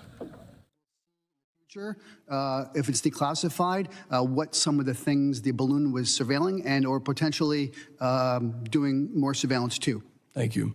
General Gossello, thanks for the testimony. And, you know, the threats that you mentioned that you're very worried about and concerned about, what keeps you up at night on the air power threats, and what needs to happen resource-wise, specifically here, NORAD, NORTHCOM, in order to identify, deter, detect, and defeat?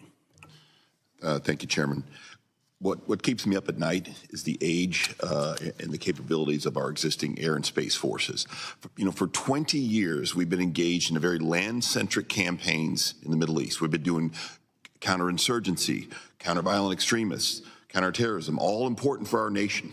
But during that 20 years, we did not invest in air and space forces to the extent we needed to. So we're left with that old fleet that I described before. You know, a 30-year-old fighter can do fine providing close air support in Iraq or Afghanistan against a low-end threat, but it's not going to survive very well against, and it's not going to survive in a China fight, and but more so, it doesn't deter China. And so we have to realize the investment that's needed in the air and space domain has been neglected, and we have to get after it for the exact reasons that's been described by our expert panelists on China. And that's what keeps me up at night. When you look at the threats that are being posed, hypersonics, the ranges that are increasing, the ability to reach out and touch us, how important is NORAD, the joint air power enterprise, to the defense of our homeland? You know, NORAD, the National Defense Strategy, two of them now in a row have said that homeland defense is the #1 priority. Problem is, we haven't resourced it to that extent that our words say. And the commanders of NORAD have asked for modernization of radars for years now and had not gotten it. And that would have helped us detect those balloons sooner. And then the aging fighters. You know, almost every major metropolitan city in America is defended by our Air National Guard fighters that are getting older and older. They don't have the capabilities, the radars that they need, not only for the balloons, but the radars they need for the real threat, which would be a cruise missile attack against our homeland. And so that's what concerns me. Thank you. My time has expired. I yield back and now recognize the ranking member. Thank you, Chairman. It is clear that the Chinese Communist Party is taking a whole of government approach to advancing its ambitions at the expense of U.S. and democratic interests, and therefore we must take a whole of government approach to meeting that threat. So that covers Homeland Security, Defense, Commerce, State Department, et cetera. I'm going to focus on the Homeland realm. Dr. Jose, can you expand on the methods that the CCP is using to influence public opinion, both here at home in the U.S. and globally, and what more we could be doing to measure their efforts and to mitigate their success? Sure. Thank you very much for the question. The bulk to date of China's influence operations, both in the United States and abroad, are focused on what you might say are winning friends and influencing people, right? This is coming directly from Xi Jinping, who has directed the party's apparatus that has deep roots in propaganda to leverage those capabilities in order to tell China's story well to the world. It is interesting to think about the ways in which China's institutions domestically are sort of naturally positioned to make that transition from a domestic-based propaganda machine to an international one. If one thinks from the perspective of the Chinese Communist Party, from their perspective, domestic propaganda has worked thus far in keeping the CCP in power. Those capabilities and organizations exist, and it is easy to see how they would assume that those same types of propaganda would work in foreign audiences.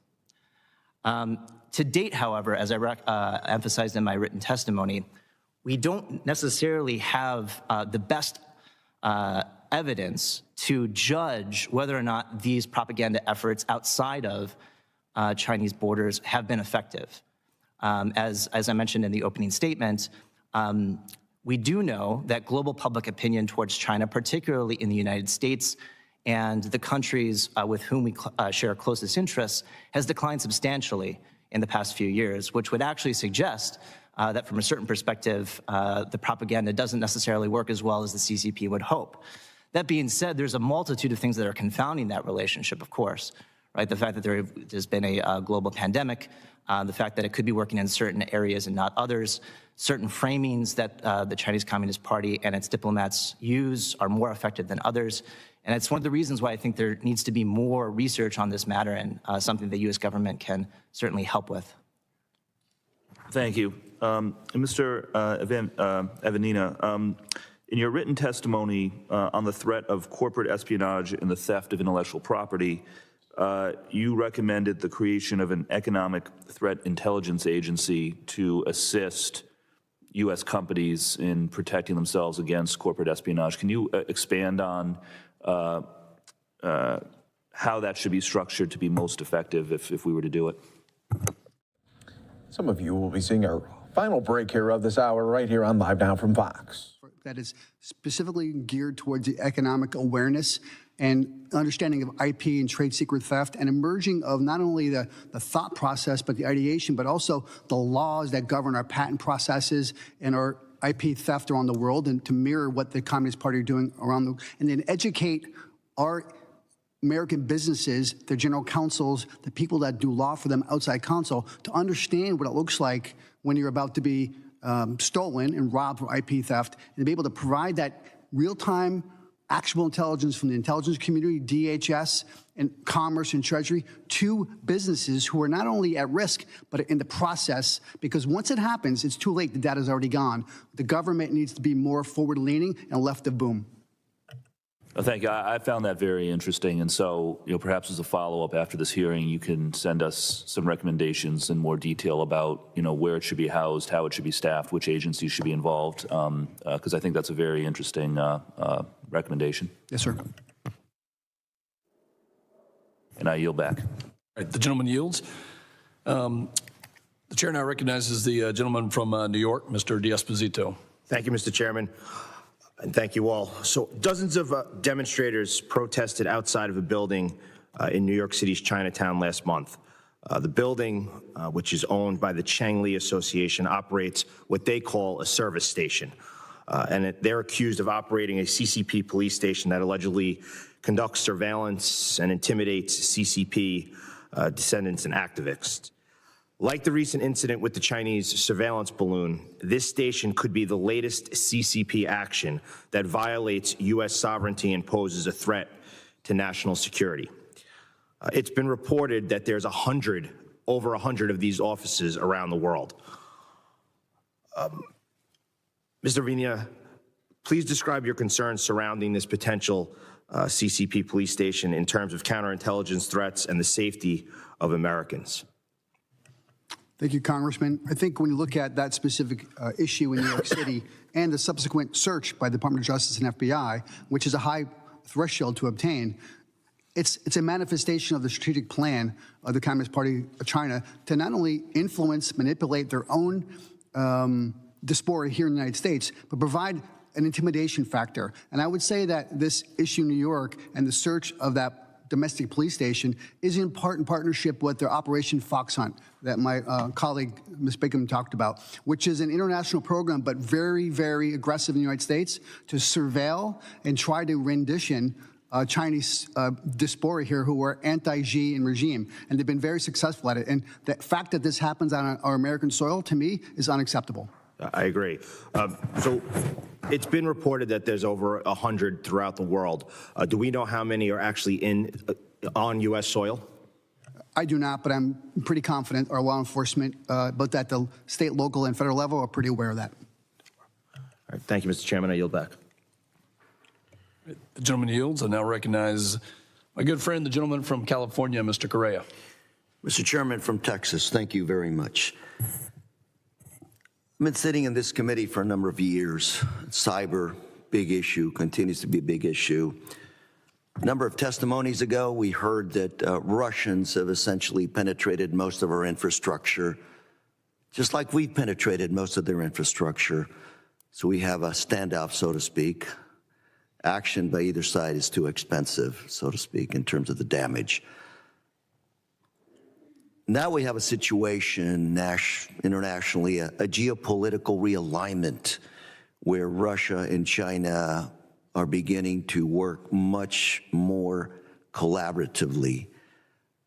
My question, common thought, first of all, Mr. Ivania, how do you see this, given that our foreign minister, China's foreign minister recently said, essentially warned us of conflict and confrontation in the United States.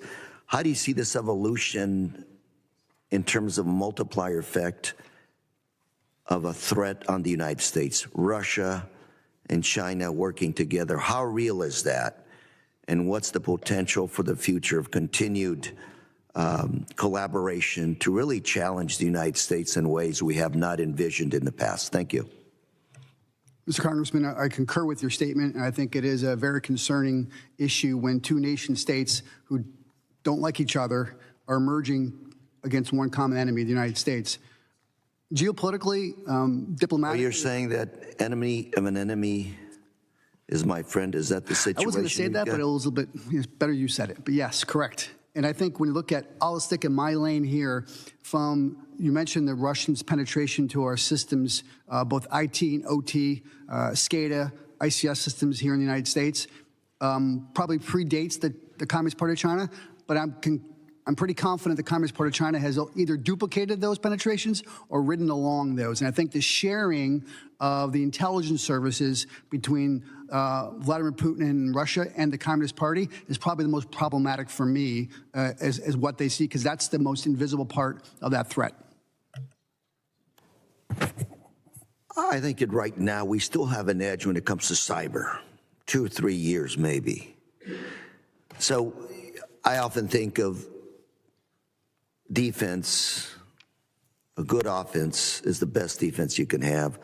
So if I may, what would you recommend moving forward would be the best way to counter these unprecedented challenges that our country has.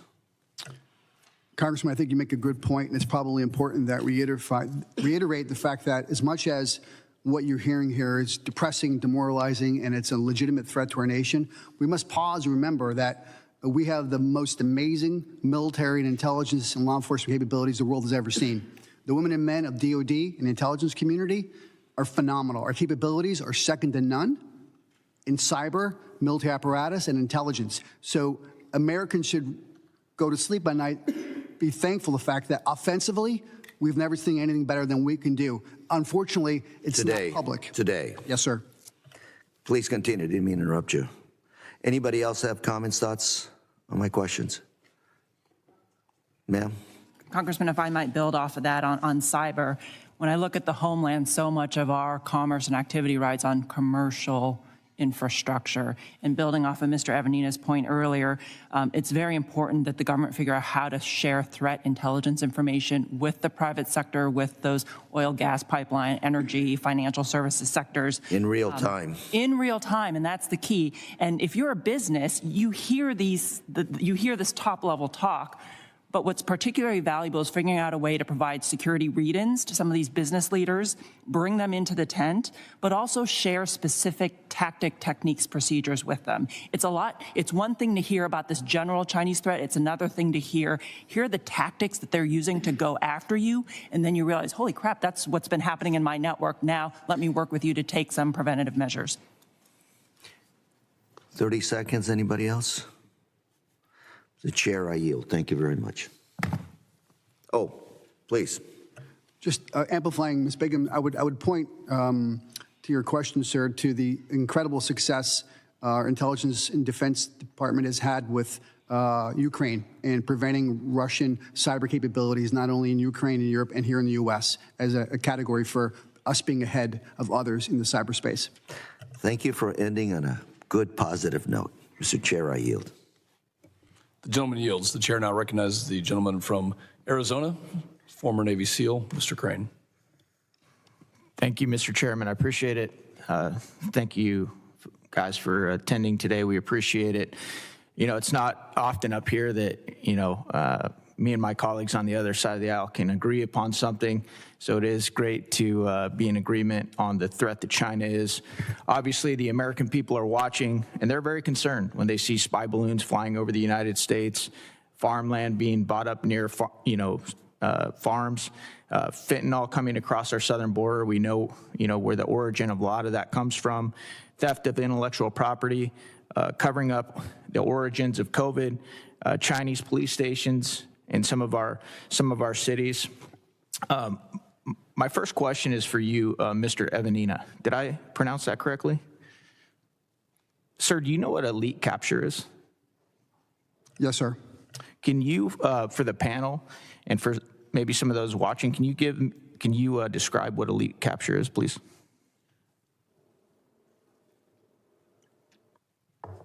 Congressman, I can. I would probably prefer to some of the more better informed experts here on that panel for that particular definition.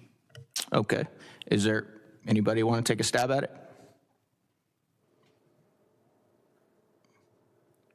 Sir, am I correct that you are an expert in counterintelligence, right? Yes, sir. So can you just give me a really broad, doesn't have to be super specific, what is elite capture? Yeah, I think when you look at it, the capabilities and intent of our adversaries and our ability to be proactive and make an affirmative effort to capture telecommunications to humans, to technology in or at the battlefield or in the gray space provides us the best venue or avenue for potential to win. Okay. Can you give me some examples of how that's often done? How that's carried out? Sure. Well, first of all, I would say a lot of it's done with authorities that are granted to both NSA and the FBI overseas. Section 702, our abilities to capture telecommunications conversations to foreign adversaries, both the foreign born, but are also overseas. That gives us leads and intentions of nefarious activities, both terrorism and counterintelligence, espionage, of those actors overseas that are, as Ms. Bigham said, riding on You're watching Live Now from Fox, everyone. We appreciate you joining us here. We are going to go on to some breaking news that we have been following.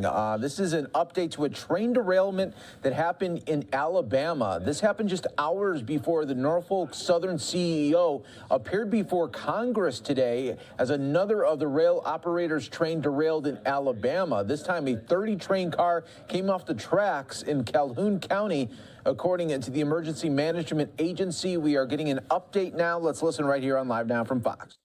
Thank you. I'm Connor Spielmaker, Connor Spielmaker. I'm a Senior Communications Manager with Norfolk Southern. Like you mentioned this morning, we had a train headed from Atlanta out west derail, about 37 cars, looks like the count as of now. Most of those cars were just carrying mixed freight, and 2 of those cars were what we call a residue hazardous material car, which means it previously carried a hazardous material as described by the DOT. Those were residue cars because they do not have a load in them. They did not breach. There is no hazardous material leak. There is no risk at all to the public. I do want to thank the first responders that got out there real quick, made sure everything was good. We'll continue to work with them as we get into the next stage of cleanup. Obviously, it's in an interesting spot here where we have to maneuver our equipment in there. So we're working with, of course, local property owners, anyone else who may have been impacted to get that done as safely as possible. Do want to ask the public to stay away. It's a big operation with a lot of heavy machinery, a lot of heavy equipment, and a lot of guys trying to be out there working as safely as possible. We appreciate people staying away, and we'll be happy to keep you all updated as we can. Thank you very much. Yeah, I have any questions for I guess it's for the gentleman, Mr. Connor. What was the last name again? Spielmaker. Spielmaker, thank you. Sure. 37 cars. Are they all totaled? Are they damaged totaled? So I don't know the answer to that. In a lot of derailments, sometimes some cars are damaged beyond repair. Sometimes cars are not even off the track. I mean, a derailment's a very interesting term. I mean, even just 2 wheels off the track is a derailment. So we'll obviously work our way through all of the cars, see what needs to be re-railed, salvaged, whatever it would be, and then take them from there. And one other question for you. So you guys can't catch a break. Your CEO is actually testifying, I think, right now on Capitol Hill. What would you say to the folks that live in the communities through which your freight passes that you guys are doing everything you can to prevent further derailments like this? Sure. You know, and our CEO, Alan Shaw, yes, was up testifying today and providing kind of the answer to that question. You know, Norfolk Southern, we're looking at all of these incidents as we look at any incident that happens and figuring out how we can become an even safer railroad. Rail transportation remains the most safe way in this country to transport any type of material. As a federal, common carrier, we're required to carry these things that help move America's economy. Of course, doing them safely is our #1 priority. So we're cooperating with every investigation, every agency involved to find what those things are. And community members should know that that's what's happening. We're looking to become an even safer railroad. And though these incidents are receiving a lot of coverage right now, which makes sense, and I'm sure they have a lot of questions, it's totally reasonable for them to have that question, safety remains #1 priority, and we'll make sure that we learn from all these things. Any preliminary theories on what caused this morning? I can't. I do know the NTSB has responded or is responding, and so any questions about that will have to go to them. The Norfolk Southern recently has been doing some work on crossings in the area. What about the condition of these tracks? Are these new, recently repaired, or their age? I don't know the specifics about the local tracks here. I do know that in general, we spend about $1 billion a year in our infrastructure, maintenance, repairs, new track, whatever it may be. I know that our dual rail gang works through, which is replaces both tracks at the same, both rails at the same time. It's the only one of its kind in the world. It's one of those things that we do for maintenance. I know that we do a ton of maintenance in Alabama. We do a ton across our 22-state network, and that's part of that safety mission. Miles, I have a question for you. What's it like, preparing for events like this? Obviously, there weren't any hazardous materials that were leaked out, but your response and training for things like this, what's that like? So we've actually recently went through an exercise just internally at our office on how we would respond to a train derailment. So of course it's been in the news lately, so we've talked through that on our office on what it is that we would do and how we would respond to it. Fortunately, there was no hazardous material with this, so we were able to work with Norfolk Southern, County Sheriff's Office, Quad Cities Fire Department, Oxford Fire Department, and able to respond effectively to this. How long do you all expect to clean up safe? That'll be We don't have an exact estimate. Obviously, we'll work as quickly but as safely as possible. Sometimes it can be, a matter of hours. Sometimes, typically with an environment like this where it's a little bit more challenging to get to the site, we want to make sure that everyone's on the same page. It'll be a little bit longer. Can you talk about the frequency of these derailments happening? Has this always been kind of frequent, or is it just in the news more?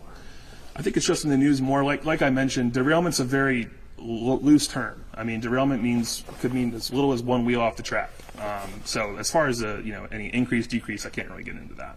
But on your question about prepared for this type of things, Norfolk Southern actually does work with local communities to make sure they are prepared to respond to any type of train accident through our Operation Awareness and Response program. We actually just announced a new permanent location in Ohio as part of our efforts there. But we travel around the state. We actually have a stop in Birmingham later this year with the safety train to do exactly that and train first responders, build those relationships with communities, and make sure they're prepared for any kind of train incident that may happen. How often are you all doing those trainings? I know that there are 12 this year, but we rotate all year, every year with our safety train, and then we also make stops to local fire departments or emergency response centers to provide tabletop exercises or things like that.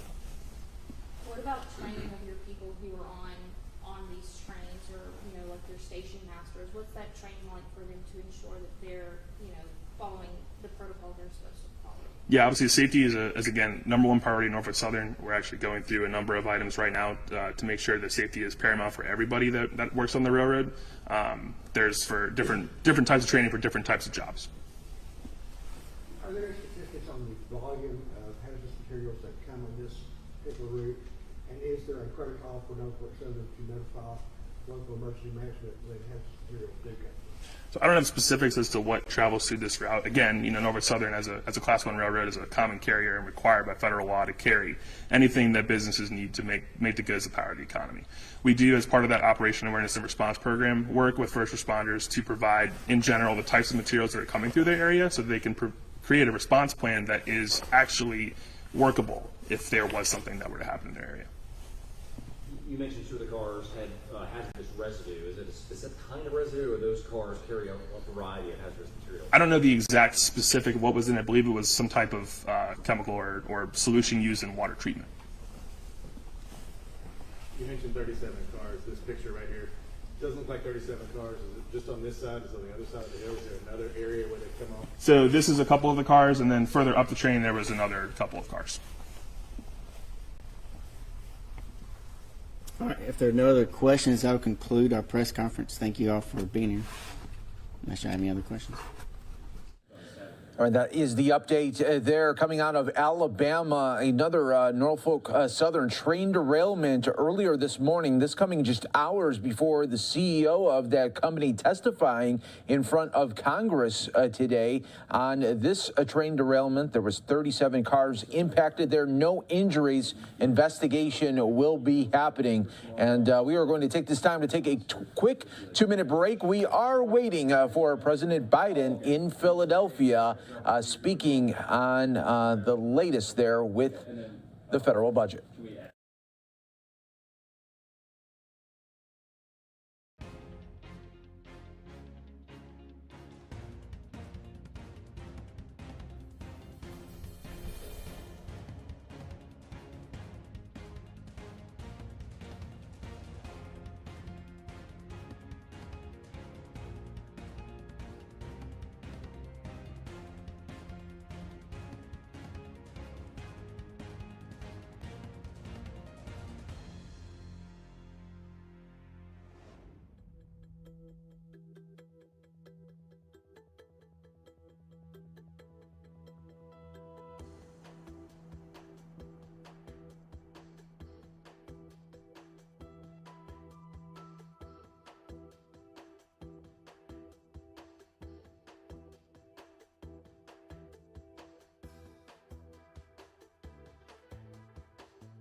Welcome back, everyone, here to Live Now from Fox. Taking you out to Salem, Ohio right now. This is a farmers meeting, all coming from the situation there in East Palestine, as farmers coming together to talk about a roundtable discussion about the impacts there of that train derailment that happened. Let's listen right here on Live Now from Fox.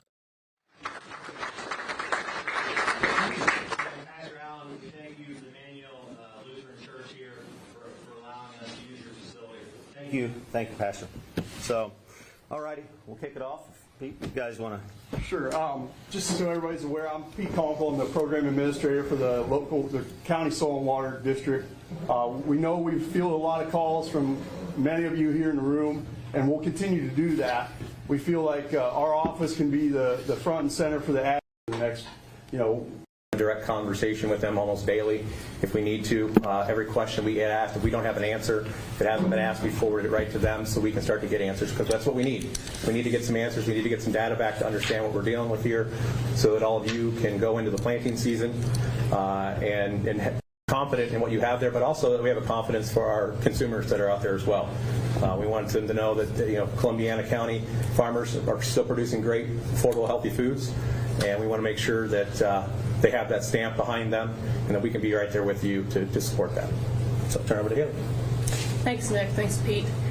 This is going to sound a lot like what they said, but this past month has been a lot of collaborative efforts between OSU, ODA, Soil and Water, and Farm Bureau. We kind of all are working together because this affects everybody, especially those sitting here in this room. So this is meant to be something where you have the floor here. We want to make this respectful. We want to keep it productive because we're trying to do everything we can with the resources we have available to make sure that this year is still productive for you, that we can answer those questions before we get into that crunch time. And we are in that crunch time of planting season and getting out and grazing and whatnot. So be sure to keep contacting our offices if you have questions, if you have concerns. Pete, Nick, and I are all here to answer those, and we have great resources here at the state level as well. So thank you all for coming today, and we'll turn it back over to Director Paul. Well, thank you so much. And just to reiterate, we reached out to, like I said, happened. I've kind of woke up in the morning in my small village and put myself in your shoes and asked what would be my questions, what would be my concerns as I'm looking forward to this next crop season, and I'm looking at my corn planter out there and deciding what I'm going to do and so forth. So trust me, I've looked at it thinking of how maybe the questions that you would be thinking about. So I just want you to know that. I think it's a key part of this as far as we have moved forward in this meeting. As Director of Ag, when this basically occurred, I immediately pulled our team together and said, folks, the Department of Ag touches every corner of the state, whether it's meat inspection, whether it's consumer services, making sure that quality is there for everybody purchasing products. And I said, let's look at this area. Let's see what dairies are in this area, what meat processing facilities, so on and so forth. Making sure that we were focusing on the impact that could happen to the area. And we did that. We've stayed engaged constantly since this has happened. Obviously, we knew that Ohio EPA, US EPA were the lead agencies on these. But as I told our team, we are going to be constantly talking about and preparing for the day that Ohio Department of Ag, again under the leadership of Governor DeWine, is called up to make sure that our ag community is taken care of and the questions are answered for our ag community. And just to touch on a little bit of what's going on at ag. So the only real response that we have dealt with is through our state veterinarian, Dr. Summers, who's sitting here. And I'm going to stop right there and back up a little bit. I want to go around the room and let everybody introduce themselves. I apologize for that. Introduce yourselves, who you're with, where you're from, you're a farmer, what area, and so forth. So I'm going to start right there with Dr. Summers. Well, thank you all for being here. My name is Dr. Dennis Summers. I'm state veterinarian for Ohio and chief of our animal health division. I'm originally from Muskingum County.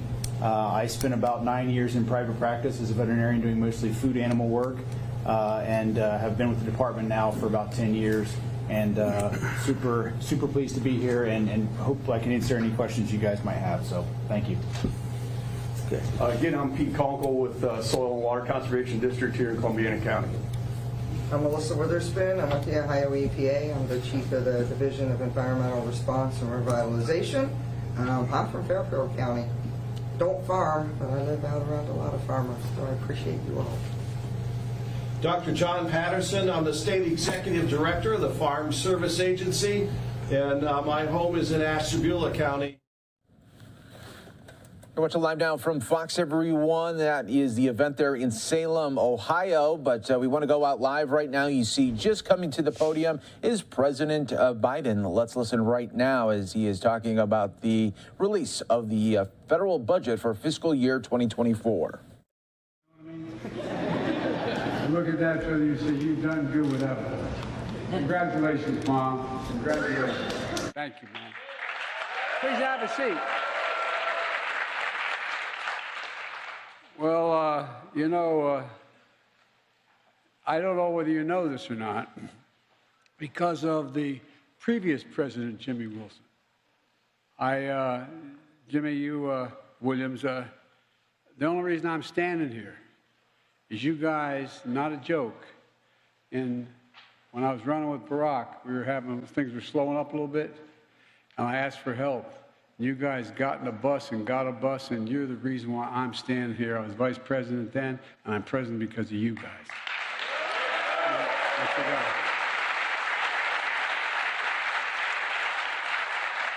And again, they say, I've told your son, he got good blood, my dad would say. But thank you all very, very much. And it's great to be here with Josh Shapiro, I predict he's going to be one of the best governors in the history of the state. Where are you, Josh?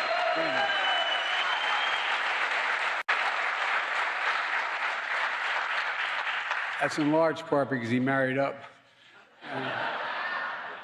And I want to thank Congressman Brendan Boyle for the passport to get in this district. Brendan, you've been a great friend from the time we've been together. Thank you, thank you, thank you. By the way, he now leads the Democratic part of the Budget Committee. He's the guy that is going to determine whether or not my budget gets passed. But, while they couldn't be here, I want to thank Jim Kenney, who's a good friend, the mayor of Philadelphia, and two great senators, great close friend, Bobby Casey and John Fetterman, who will continue to deliver for the people of Pennsylvania, I believe. John, if you can hear this at all, we're with you, pal. We're with you.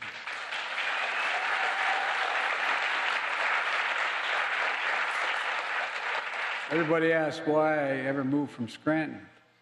I moved from Scranton because we lived 5 blocks from the Caseys. You think I'm kidding? I knew as long as his dad was around, I'd never be able to be a senator or governor of Pennsylvania. And then along comes Bobby. Anyway, great family and great friends. Folks, here's why I'm here today.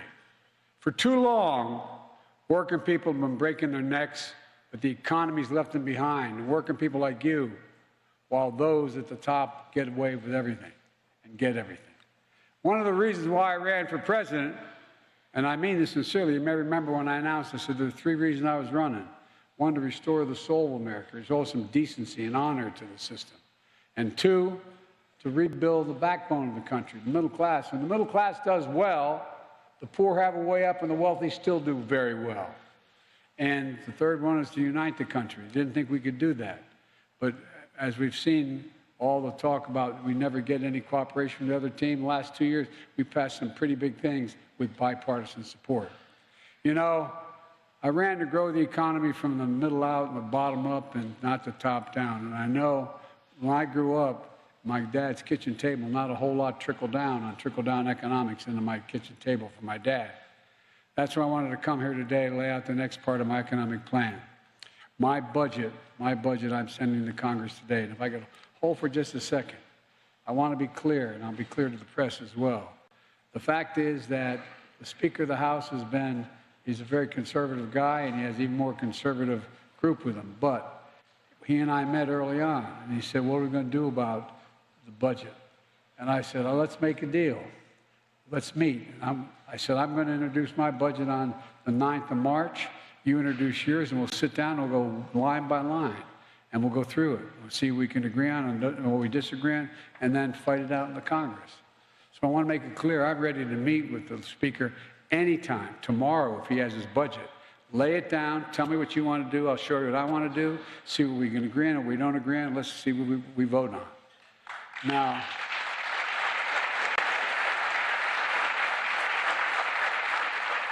I'm not going to lay out the entire budget. That would take the rest of the day. But no, it's a detailed budget. But I want to give you the contours of what we're for and how it's in stark contrast for what appears to be what the other team is for. And my dad had an expression. Someone would come up to my dad and say, let me tell you what I value, Joe. And my dad would say, no, show me your budget. I'll tell you what you value. No, I'm serious. My expression my dad would use, show me your budget, I will tell you what you value. Well, folks, let me tell you what I value with the budget I'm releasing today. I value everyone having an even shot, not just labor, but small business owners, farmers, and so many other people who hold the country together who've been basically invisible for a long time. So at the end of the month, after working like the devil, they just have a little bit more breathing room, as my dad would say. After you pay all your bills, you're sitting at a kitchen table writing out the last bill, do you have just a little bit of breathing room left? So my budget reflects what we can do to lift the burden on hardworking Americans. And there's more than one way to do that. And that's what brings us down to everyday cost. How much do things cost? It's not just whether inflation. We brought down inflation 7 months in a row. We're going to whip it. But in the meantime, there's other ways to take what is inflation in your budget. I won't embarrass them by pointing out, I don't have permission, but I just met a woman who has health care costs that are $600,000 a year, $7,000 a month. Well, guess what? How can you possibly deal with that? Well, we just dealt with it, by the way. We just dealt with it. For example, prescription drugs. We pay more for prescription drugs in America than any other advanced nation on earth. Let me say that again. In the United States of America, for whatever prescription drug you're buying, you're paying more than any other nation on earth as an advanced nation. We're finally beginning to change that. I've been fighting that for over 30 years. Because of a law that I worked on and for decades, and that I just signed last year, we took Big Pharma on, and we won. For the first time, we won.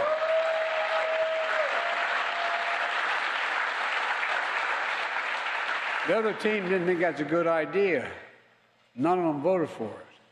They think Big Pharma should be able to make extraordinary profits, exorbitant profits at the expense of the American people. And that's not hyperbole, that's a fact.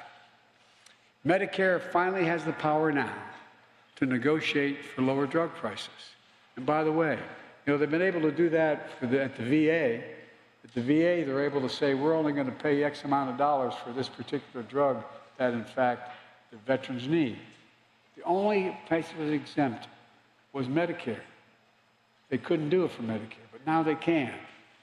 And it's going to lower prices for seniors. But here's the deal. Not only, for example, the woman I just mentioned, by the beginning of 2025, she'll not have to pay more than $2,000 a year total amount for drugs. $2,000. So folks, it's not just going to save people's lives and save people money so they don't have to go bankrupt to try to stay alive. It's going to save the government. It's going to reduce the deficit this year, $160 billion. These guys keep saying, how are you going to cut the deficit? Well, guess what? If your tax dollars don't have to go out paying all that exorbitant price for Medicare to drug companies, and it's rational, it's going to save $160 billion in tax dollars.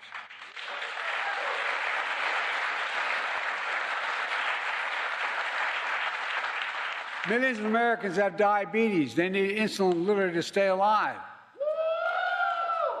How many people know somebody who needs insulin for their diabetes? Raise your hand. Well, they're paying somewhere between $400 and $700 a month now, or were until last month. Well, guess what?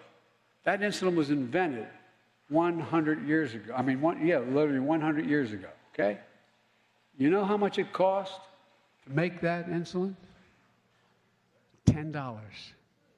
You know how much it costs to make it and package it? $13.50. And charging the kind of money they charge? Well, guess what? Guess what? Now we've lowered the cost of the insulin to maximum $35 a month.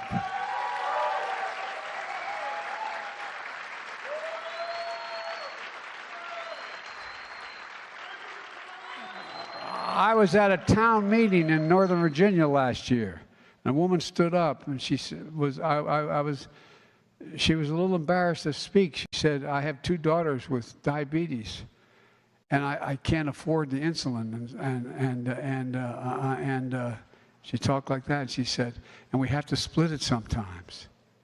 Can you imagine looking at your son or daughter and knowing you don't have the money to pay for the insulin to keep them alive and healthy? Not a joke.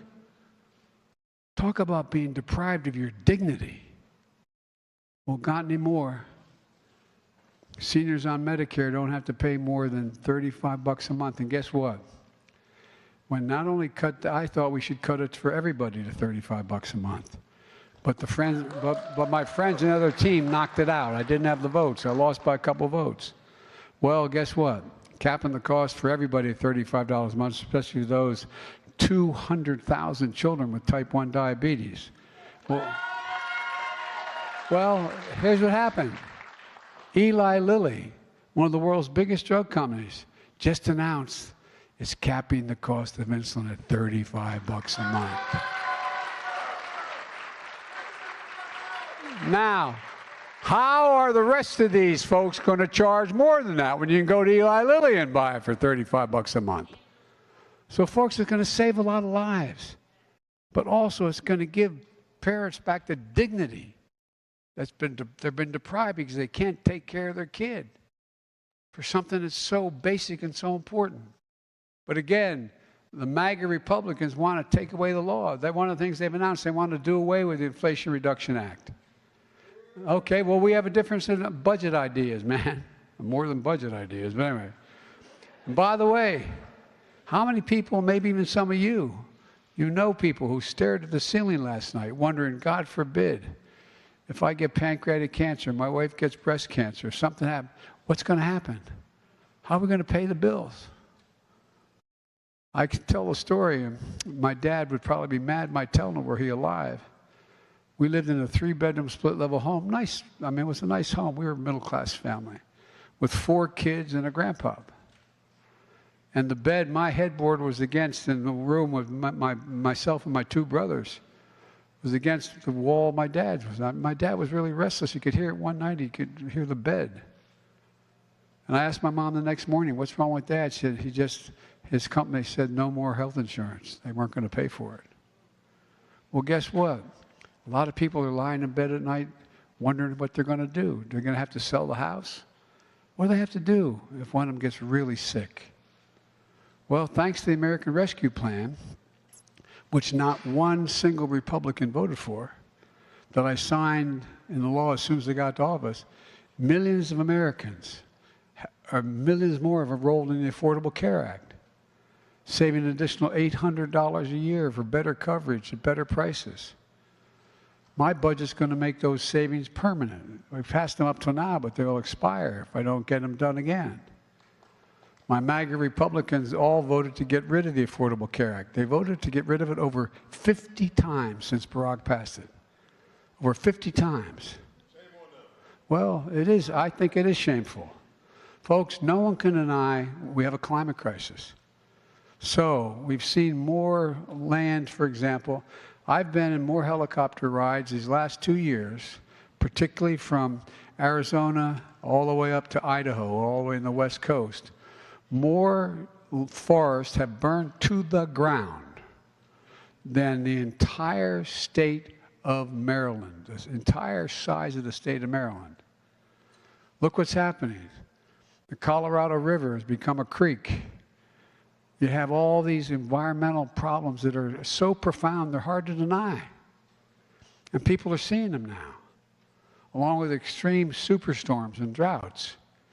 That's why I took the most aggressive action ever in all of history in any country to take on the climate crisis by lowering your home energy bills, which MAGA Republicans voted against. We've now gotten to the point where it's cheaper to generate electricity from wind and solar than it is from coal and or fossil fuels. And I'm from Scranton. Okay, I'm not against coal per se. A lot of people made a living on that way. But we're providing incentives for folks to make the transition. So here's what we're doing. We're providing you with a tax credit and rebates if you're buying new energy-efficient appliances. Heat pumps, the new heat pumps, they can heat the whole damn house. No, I'm serious, not a joke. Well, if you need a heater and you need to buy one of those heat pumps, you get a tax credit for doing it. And water heaters, tax credit to weatherize your homes with better windows and doors. I gathered together leaders from American Auto Workers in the South Lawn of the White House, all American manufacturers. And it was 2 years, a year and a half, well, 2 summers ago. And guess what? They all agreed within the next month. They came to me and said, we're going to go all electric. We're going to go all electric. And that's going to save billions of gallons of gasoline burning into the air. It's not only going to save the environment, it's going to help create really good paying jobs. We're providing tax credits for folks who buy electric vehicles to encourage them to do it. We're still going to need combustion engines. We're going to still need oil for the next 10 to 15 years, because all of a sudden they're not all going to go away. But all this is going to lower energy costs for families on an average of $1,000 a year and create good paying union jobs. Oh. Jimmy, I told you I was going to be the most pro-union president in history. I've kept my promise. I've kept my promise. And by the way, when we're talking about the creating jobs, my buddies at the IBEW were the strongest support I had this year. Well, guess what? They're going to install 500,000 charging stations all across America. And by the way, the things I'm proposing not only lift the burden off of families in America, it's also going to generate economic growth. And that's not all.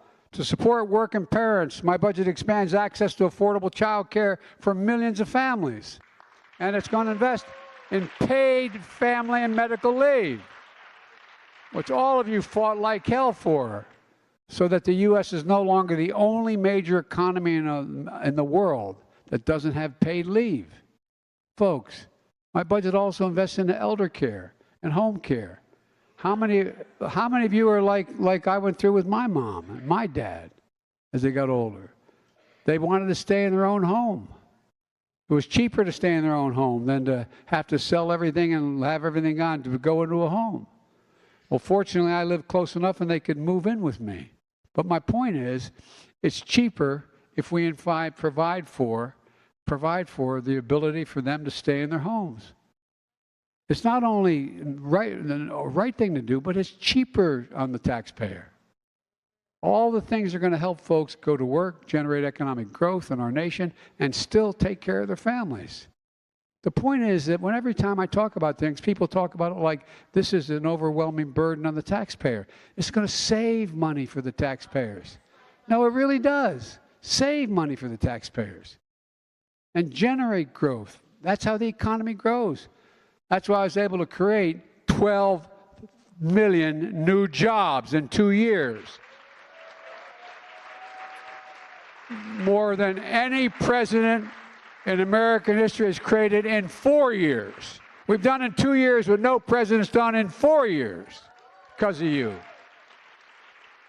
But the point is, it's good for everybody. We're not hurting anyone. My budget also restores the child tax credit. You know, when that was in place during the pandemic, guess what? Child poverty was cut in half to the lowest level in all American history. And guess what? Because moms are able to go to work. moms are able to go out there and make a living. Folks, we can reduce child poverty and increase child opportunity. Again, it's going to help millions of parents go to work, knowing their children are being taken care of, and yet only a few of my Republican friends support it. My wife Jill, who's a Philly girl,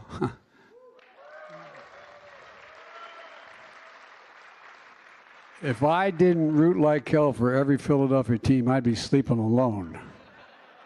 Oh, you think I'm kidding? Jimmy knows whoa. Anyway, she's in class today teaching. She has an expression she uses for real. He said, any country that out-educates us will out-compete us. Let me say it again. Any country that out-educates us will out-compete us.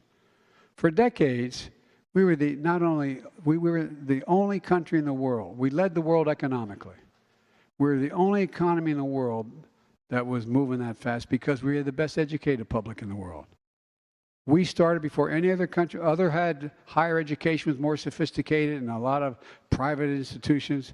But everybody in America at the turn of the 20th century said that we could go to school for free for 12 years. It was a game changer. It was a game changer. But the rest of the world is caught up. We all know 12 years is not enough to succeed in the second quarter of the 21st century. Seriously, 12 years is not enough. If we want America to have the best educated workforce, we need to invest in preschool. I'm not talking about daycare. I'm talking about school. All the studies have recently shown this is real. Think about it now. That, you've heard all these stories that if you come from a broken home or where mom or dad has a drug addiction or there's a real problem or, books in the house, etc., by the time a kid gets to first grade, they will have heard 1 million fewer words spoken. Not different words, just spoken. They're not included. Well, guess what? Studies that children go to preschool who go 3, 4, 5, 6 years, 3, 4, 5 years old, go to school, not daycare, they increase by nearly 50% the likelihood that they'll finish high school and go on to earn a 2 or 4 year degree no matter what their background is. Because guess what? Their brain's still developing. They're still developing. They're exposed to the same thing other kids are exposed to. They grow. We also know that many families struggle to afford college for their children. That's why we had these things called, and some of you may have used them, Pell Grants. For families earning less than $60,000 a year, they could get a Pell Grant to go to college, help them pay for college. Well, the last 2 years, we've increased Pell Grants by $900, and my budget increases by another $820. It used to be if you went to the University of Penn State or the University of Delaware where I went, state schools, the state paid a significant portion of the tuition. They're not anymore. They're not paying anymore. They're paying some, but not much, because they've cut paying for it. Well, guess what? Try paying for college, even at a state institution where you can commute. It's expensive as hell, especially if you're a couple kids in a family making less than 60 grand a year. So it matters a lot. It matters a lot. The more we educate people, the better chance they have. Doesn't mean everybody that's educated is going to succeed, but it's significantly better opportunity. And the world's getting a hell of a lot more complicated. So I've increased my budget. We increase it now, as I said, we're paying another $820 to help people from families with low incomes. Let's connect students' careers and opportunities starting in high school. We should provide for 2 years of community college. By the way, in school, when you're a sophomore, junior in high school, you should be able to take credits that allow you to qualify for college credit at a state university or at a community college. People are beginning to do that around the country. Some of the best training in America occurs there. Let's offer every American a path to a good career, whether they go to college or not. Like the path you started here, the first apprenticeship program in the nation in which students can graduate as a full-time journeyman with an associate's degree here.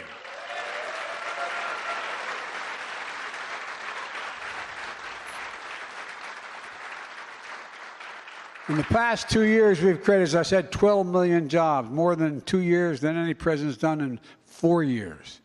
I don't have to tell the union workers here that includes 800,000 manufacturing jobs in 2 years. 2 years. We've also seen more people apply to start small businesses than ever before. Not just unions, the small businesses. People are now, more people. What's someone making an application to start a small business? It's about hope. It's about hope. In the last several decades, corporate America things began to change. I come from the corporate state of the world, Delaware. Literally, more corporations are incorporated in the state of Delaware than every other state in the United States combined. It used to be, when I was in high school, when I first got started, those corporations had some greater social responsibility. They paid higher taxes. They actually saw to it that they trained their employees. They don't train them anymore. When I was vice president, I met with the Secretary of Commerce, and we met with 300, and don't hold me to the exact number, 347, 46 CEOs. And so what do you need most? You know what the overwhelming request was? A better educated public. Well, guess what? Back then, they used to educate their workers. The DuPont company, they buy a new industry, they would educate them how to do it. They don't do it anymore. And one of the other things started happening 3-4 decades ago. American companies started to ship jobs overseas. Why? Cheaper labor. They'd go where they could find the cheapest labor in Asia or Africa, wherever it was. And they'd bring home product made. Well, guess what? We're going to export product and bring jobs home. That's what this is about. I'm not joking. Where is it written? Where is it written that America can't lead the world again in manufacturing? Never underestimate what America can do. We can do anything we set our minds to. And we know that. We have the world's leading economy. We have the world's best roads, bridges, ports, airports. When we were back in leading the world, we used to have the best infrastructure on earth. But the world caught up. You know where we rank in terms of quality infrastructure in the world? Number 13. 13. That's why I signed the bipartisan. This was bipartisan. Republicans joined us. The bipartisan infrastructure law, the most significant instrument and investment to modernize our infrastructure in nearly 70 years, since the Eisenhower. We and you are going to spend, we're going to spend $1.2 trillion over 10 years to rebuild the infrastructure of this country. How can you lead the world if you have second-rate ports, highways, drinking water, et cetera? Instead of Infrastructure Week, which became a punchline with the last guy, remember every year there's going to be Infrastructure Week? Well, we got Infrastructure Decade.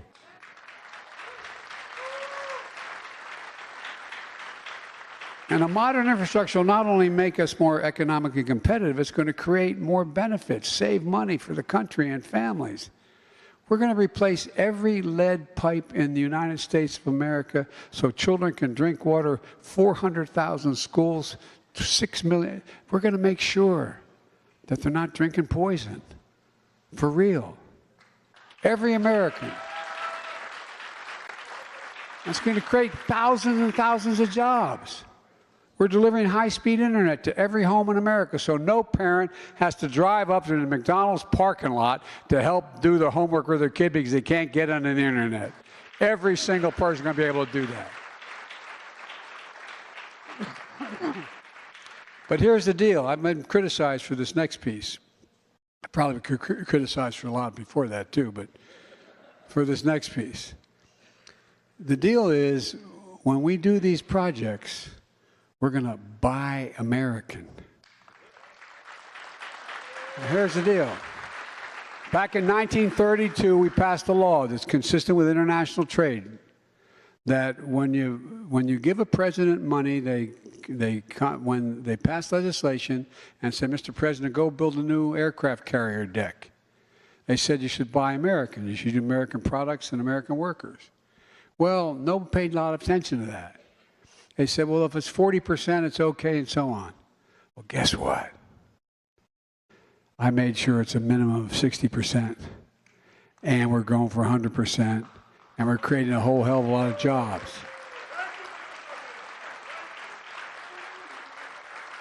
And it's not to hurt any other country. It's not.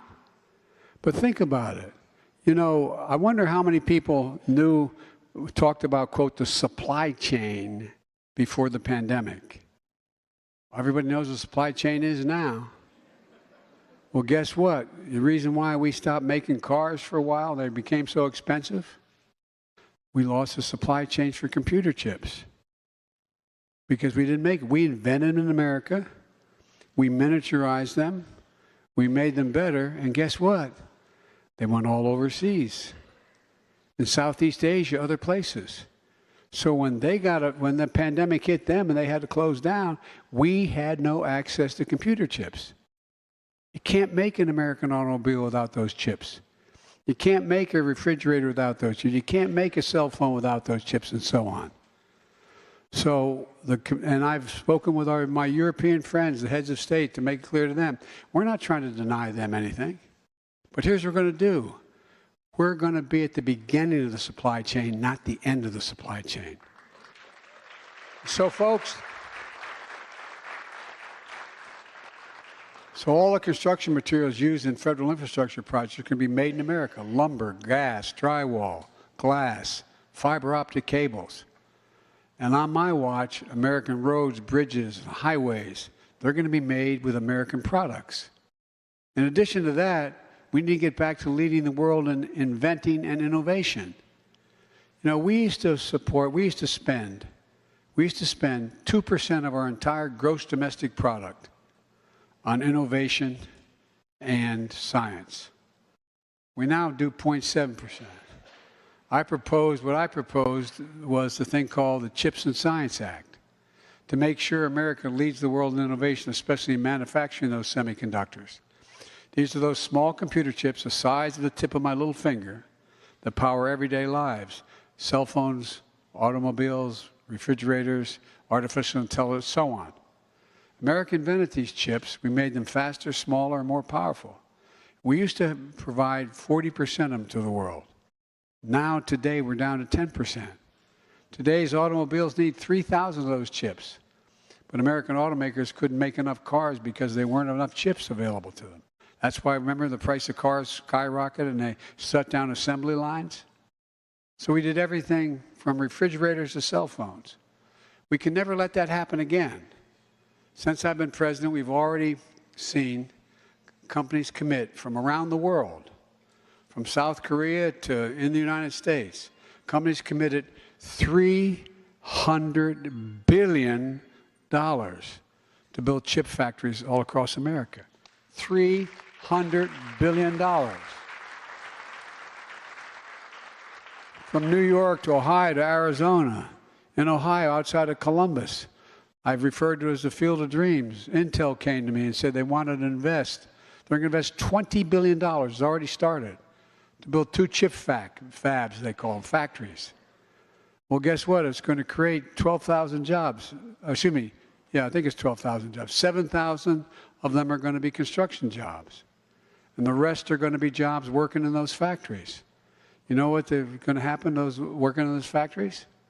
You don't need a college degree to work in those factories. The average salary is going to be $130,000 a year. So, folks, but my budget's about more than chips. It's about science as well. Like I said, we used to do 2% of our gross domestic product. We're doing research today. It's now less than, we're getting closer to 1%, but it's less than 1%. We used to rank #1 in the world in research and development. You know what we rank now? Number 9. China was number 8 a decade ago. Guess what? They're now number 2. Number 2. This new law in my budget will deliver funding to help us lead the world again. My budget also invests in critical issues that matter to families, increasing the supply of affordable housing, lower rental costs, and make it easier to buy a home. all of which will generate economic growth and prosperity. I said to my introducer, he said, I bought a small home and I worked on it. I said, guess what? That's how every middle-class family came to be. Why?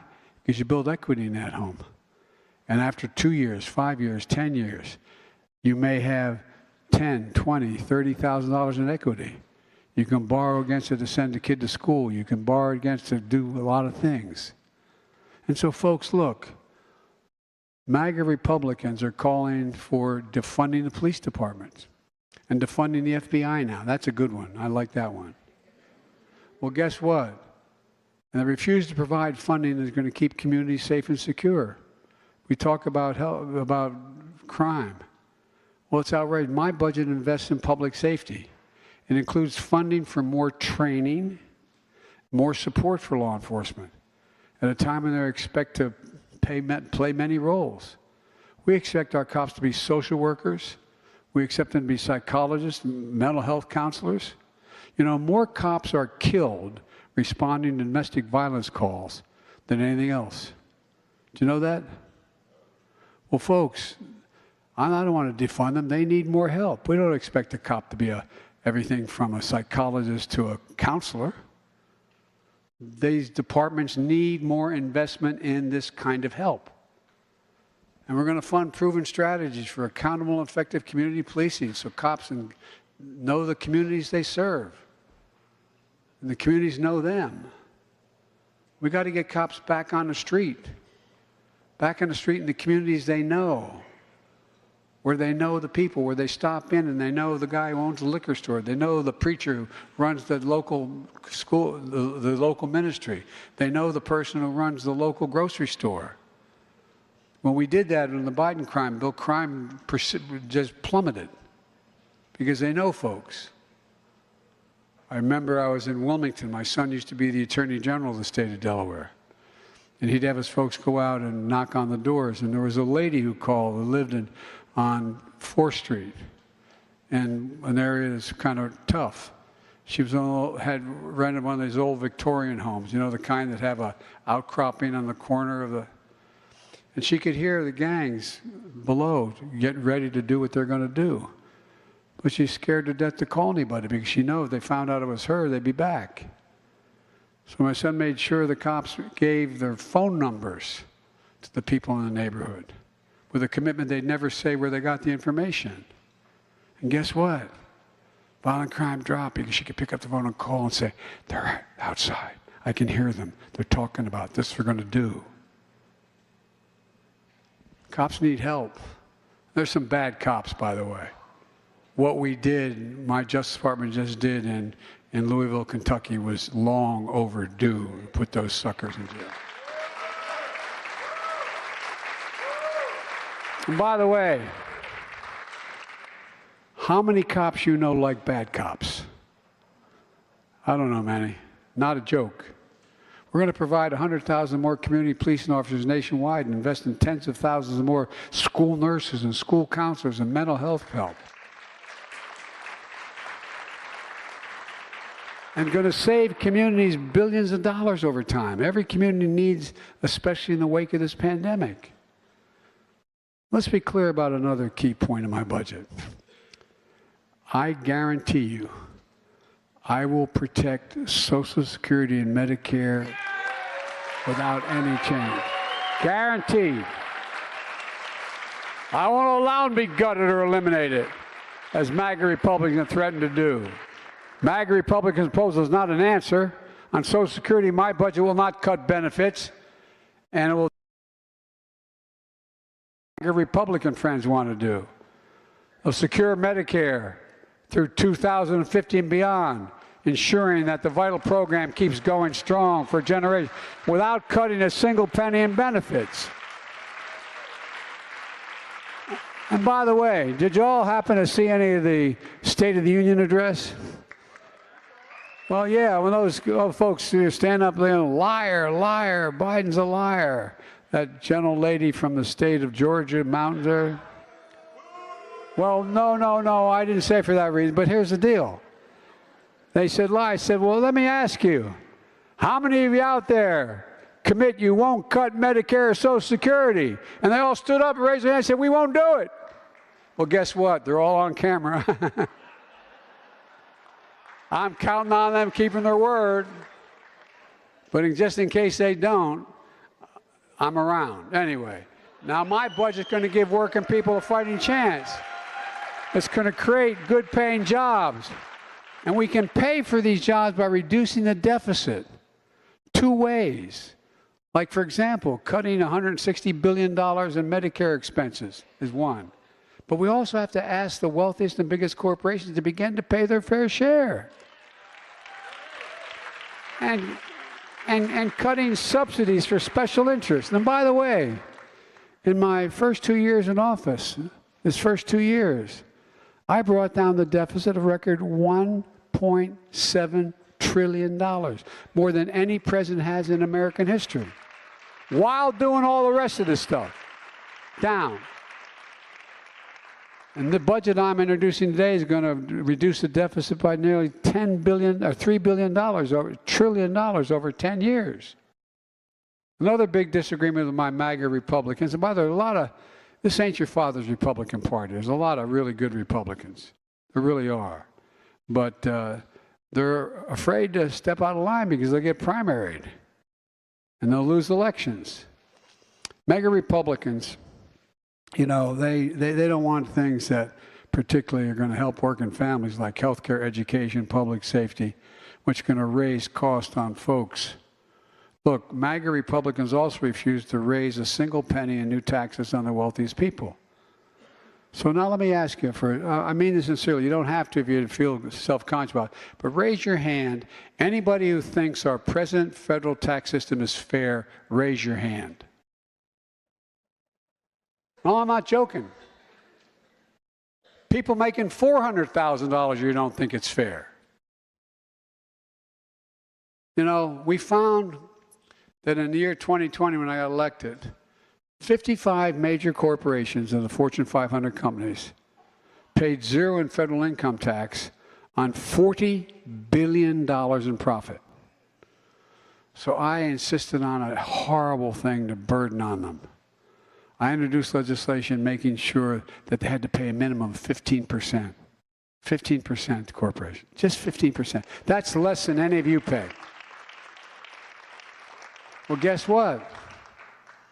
We did those things to grow the economy, create jobs, and give working class folks a fighting chance. That paid for everything and still allowed me to reduce the deficit. Just begin to pay your fair share. That's why I'm fighting for another proposal. When I got elected, there were roughly, don't hold me the exact number because it varies, around 650 billionaires in America. Now there's over 1,000. You know what the average tax they pay, federal tax? 3%. THREE, 3%.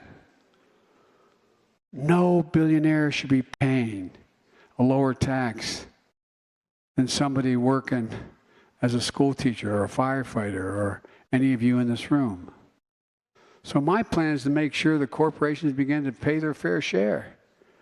It used to be 35%. We cut it down to 21%.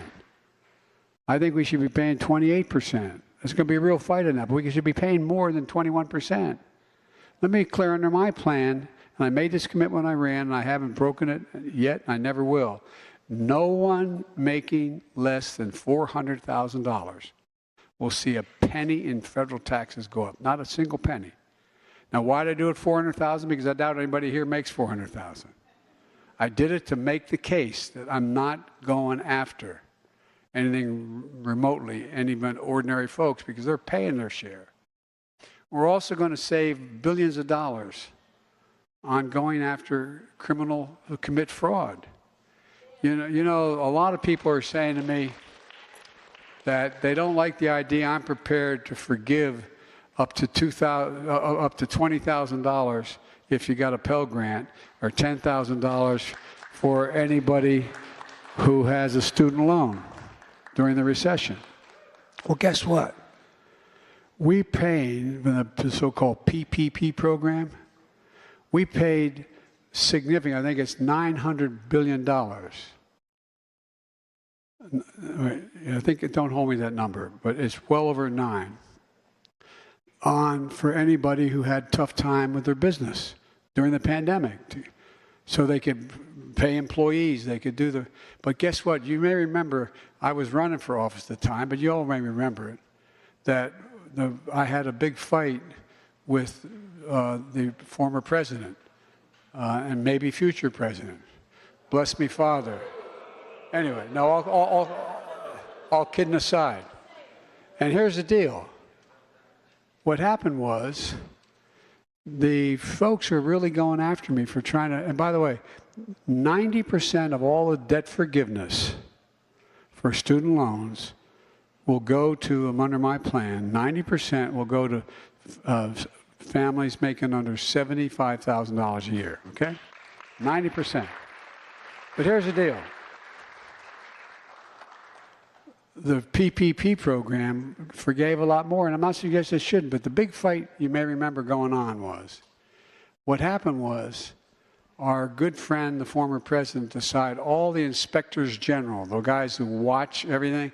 I did a major program under Barack Obama. He asked me to dealing with the deficit reduction plan that went on, and guess what? I had all these inspectors checking every decision I made to make sure they were legit. He fired them all. I said, you shouldn't do that. Well, guess what? Now we're finding out there's billions of dollars stolen. So my Justice Department is now going after them.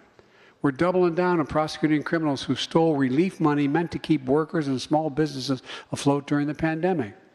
And we're going to triple our anti-fraud strike force. Double the statute of limitations. We have more time to go after these guys. Crack down on identity fraud and criminal syndicates who stole billions of dollars from the American people. And the studies show for every dollar we put into fighting fraud, taxpayers get back $10, 10 times as much. And let's get something else straight. My budget cuts wasteful spending by getting rid of special tax breaks for big oil companies who made $200 billion in profit last year in the midst of a worldwide recession. $200 billion. And folks, over the last 2 years, we made a lot of things, a lot of progress with Republican help as well. Sadly, from what I'm hearing, House Representatives these days, they're suggesting that cooperation may have come to an end. That's why I talk about the MAGA Republicans. This is not your father's Republican Party, as I said before. MAGA Republicans are threatening to default on the national debt. Keep talking about the national debt and the $1 trillion debt. It took 200 years to accumulate that debt. It's not recent debt. This is all the debt that's been accumulating interest on the debt for over 200 years. And by the way, President Trump, when he was president, in 4 years, he increased the national debt by 25%. Just in 4 years. Remember that multi-billion-dollar tax break? Did you get any of it? Raise your hand if you got any of it. No, I'm serious. So, folks, 200 years to accumulate, and was added to that administration, 25% did it by themselves. I met with the new speaker, as I said, of the House on how we should proceed to settle our differences without jeopardizing the full faith and credit of the United States of America. We have never reneged on that debt. Now they're telling me if I don't do what they want, cut Social Security, whatever they propose, then they're going to renege on the debt. Every single major economic institution, conservative or liberal, says that will cause a massive recession, and put us in the hole for a long, long time.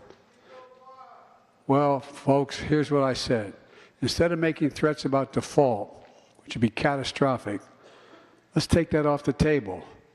Let's, as I said in the beginning, let's have a conversation about how to grow the economy, lower costs, and reduce the deficit. I just laid out the bulk of my budget. Republicans in Congress should do the same thing. Then we can sit down and see where we disagree. My Republican friends said they want to reduce the deficit, but they did the math. We did the math on what they've put forward so far. And our estimate, I'm happy to be proven wrong, my plan is going to reduce the deficit by $3 trillion over 10 years. Based on what we know so far about their plan, it's going to explode the deficit by more than $3 trillion over the next 10 years. If I'm wrong, show me. I want to cut taxes They want to cut tax for the wealthy and large corporations. Take away the power we just gave Medicare to negotiate lower drug prices. Look, and that would, as I said, would cut the deficit significantly, $160 billion, just by doing that. And if they say they want to cut the deficit, but their plans would explode the deficit, how are they going to make the math work? What are they going to cut? As I said in the State of the Union, you may have seen the back and forth of the MAGA Republicans and me. Through their shouting and unruliness, they seem to say they're not going to cut Social Security or Medicare. Well, like I said, well, what about Medicaid? What about the Affordable Care Act? What about veterans' benefits? What about law enforcement? What about aid to rural communities? What about support for our military? What will they make? How will they make these numbers add up? Well, here's the deal. If MAGA Republicans in Congress try to repeal the Affordable Care Act, Social Security, Medicare, Medicaid, I'm not going to let them. Folks, we haven't even talked about my budget for national security or intelligence and foreign policy communities. My budget makes robust investments in our military and defense. Let's see what the MAGA Republicans propose. And let's be clear where I stand. I'll not allow the cuts, the needs of the intelligence community or our military that help keep us safe. We're the greatest fighting force in the history of the world, and I'll not let the Republicans diminish our capacity to cut the benefits to our servicemen or veterans and their families. So, I'm going on too long, and I apologize. Let me say this one more time.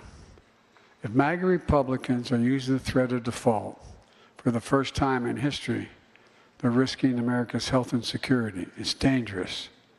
So let me close with this. My budget is about investing in America and all of America, including places and people and folks who've been forgotten. Amid the economic upheaval of the past 4 decades, too many people have been left behind or treated like they're invisible. Not anymore. I promise you, I see you. We've got work to do, but we made a lot of progress in the first 2 years. And families across the country are starting to breathe a little easier, but we got further to go. And I can honestly say, I have never been more optimistic about America's future than I am today. I mean that sincerely. As you can tell, I've only been around a few years, like 400. Folks, let me conclude by saying, we just have to remember who we are. We're the United States of America. There's nothing beyond our capacity. I mean it. Nothing beyond our capacity if we do it together. So God bless you all, and may God protect our troops. Thank you, thank you, thank you. President Biden making the case there for his federal budget there. He knows that the fight with the Republicans will be intense on the House side there. He even called for Speaker Kevin McCarthy to call him later today. Even will do a meeting tomorrow to talk and discuss this budget here. You can see on the right-hand side there, though, the Dow and investors really taking the dip there as the speech was going on. All S&P 500 sectors are in the red as well. Of course, we always got you covered right here on Live Now from Fox. We are going to take our first break here of this hour, and when we come back, we'll take you out to Florida, get an update from the NTSB on that deadly mid-air collision that happened earlier this week with the 2 airplanes. We'll have it for you other side of the break on Live Now from Fox.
I'm here today to give you a couple corrections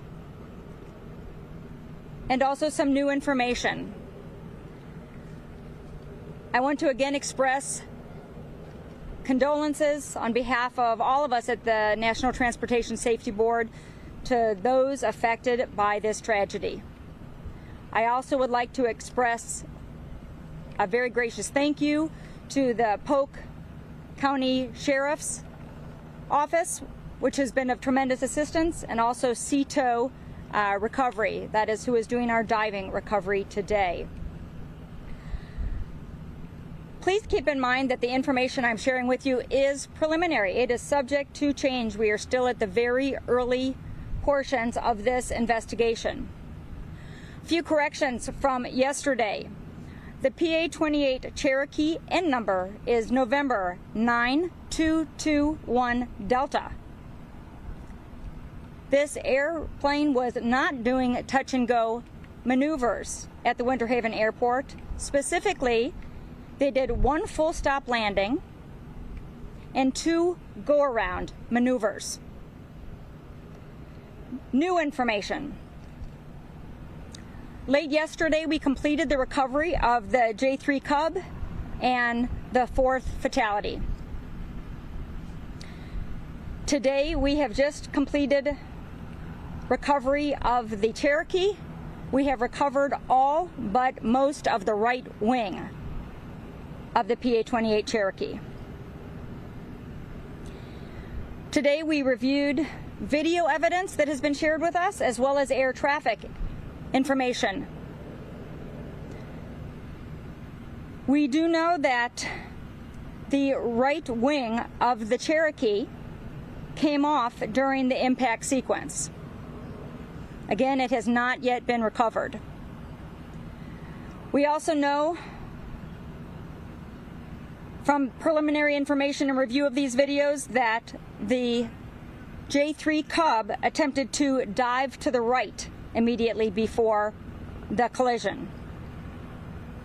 We know from radio transmissions that were made on the Common Traffic Advisory Frequency, which we call CTAF, that the PA-28 Cherokee was announcing its location and its intentions. Approximately 30 seconds after the Cherokee announced that they were performing a short approach to runway 29 at Winter Haven, we have another transmission announcing that they are making a left base turn to runway 29. About 4 seconds after that last transmission of the base turn, we hear the emergency locator transmission. That would indicate that the impact has occurred. We do not hear any transmissions by the J3 Cub. Please note that transmissions are not required here. We have met with the airport manager at Winter Haven. We have met with Sunrise Aviation, the operator of the Cherokee. We have encouraged all parties involved in this tragedy to hold safety stand-downs to discuss the events that have transpired here. Our goal at the NTSB is to find the probable cause and to improve aviation safety. In this accident, we will try to prevent this accident from happening again in this area. Our next steps will be to complete our interviews here on scene and complete the recovery, which should finish up shortly. When we finish our interviews and the recovery, we will proceed to the next stages of our investigation, which are no longer on scene. We will be following the wreckage to Jacksonville, Florida, where we will have a wreckage layout and where we will analyze the wreckage and examine it further to better understand exactly how these two planes came together as they did. We're very grateful to the community here for coming forward with their witness statements and their videos. We would ask the community to continue to reach out to us at witness@ntsb.gov or via phone at 844-373-9922 with any information that might help us in this investigation. That's all the new information I have for you today. With that, I can take a few questions before we complete our work. Yes, sir. You told us the new information about the Cherokee. Was the J3 Cub seaplane still doing what you said it was doing? It was on an approach for a landing, I believe, or what were they doing? Could you reiterate? Our understanding is that the J3 Cub was in one of their normal corridors for approach to land on the lake by the sea base. Again, that is preliminary information. That is our understanding, that it is one of their normal courses.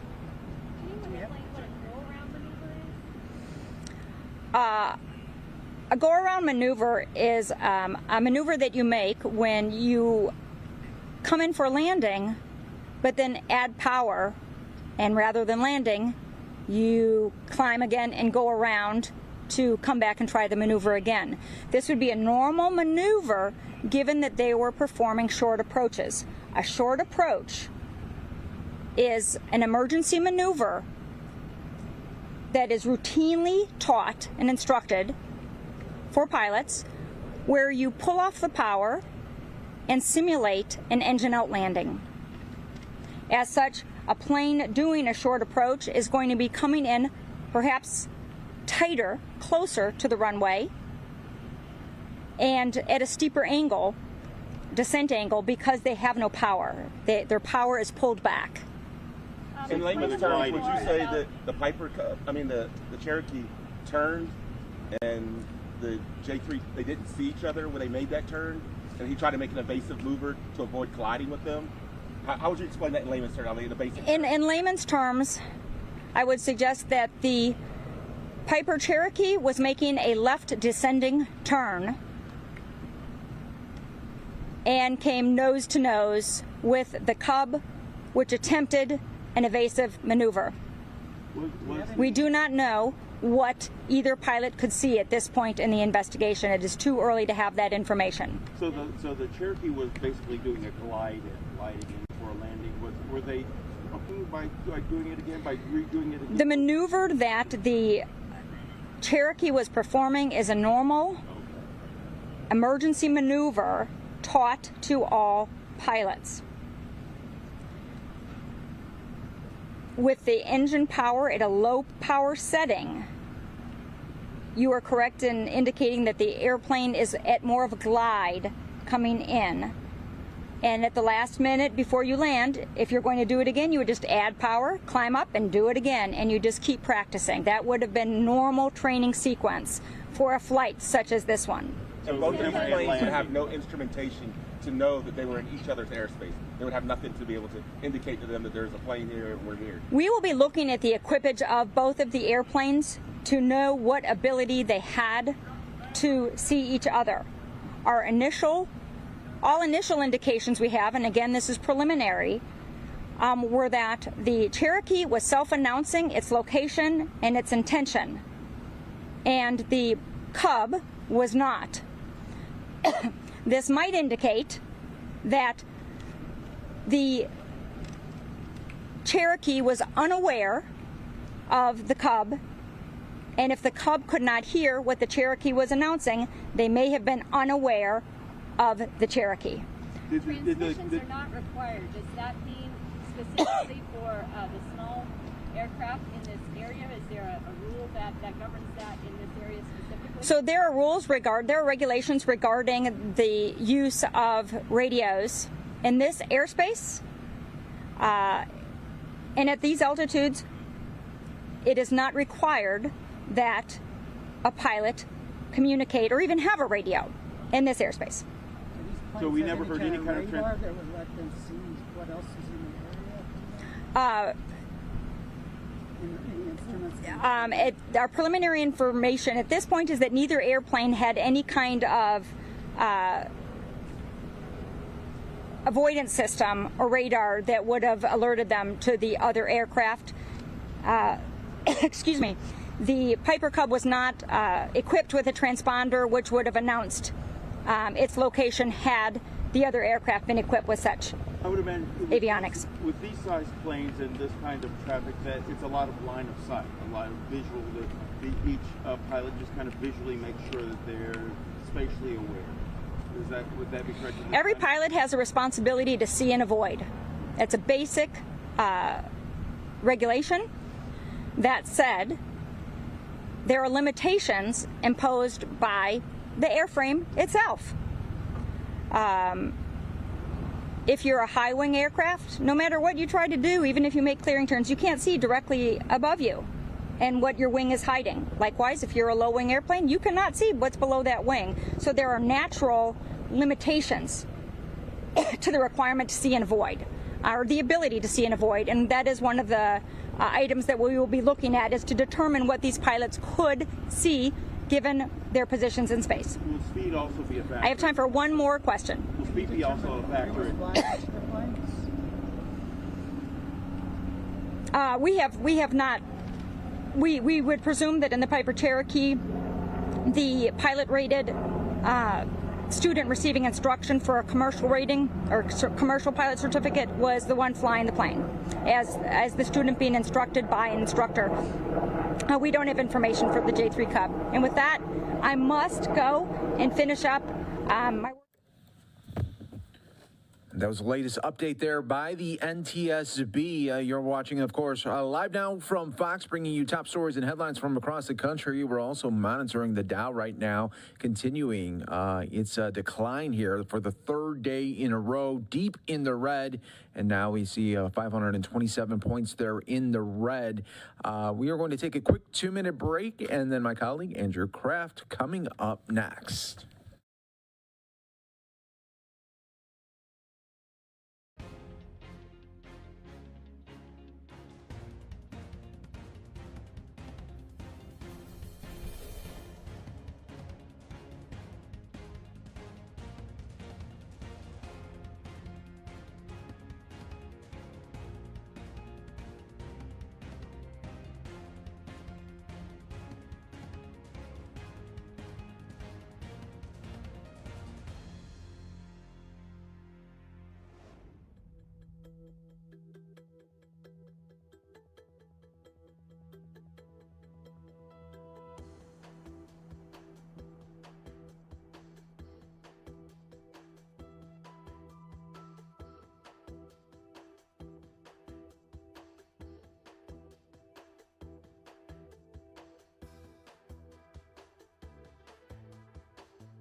And welcome back here to Live Now from Fox. I'm Andrew Kraft. Thanks for being with us here on this Thursday. I want to put up this tweet from Secretary of State Antony Blinken from a couple of days ago with a photo of his spokesman at the department, Ned Price.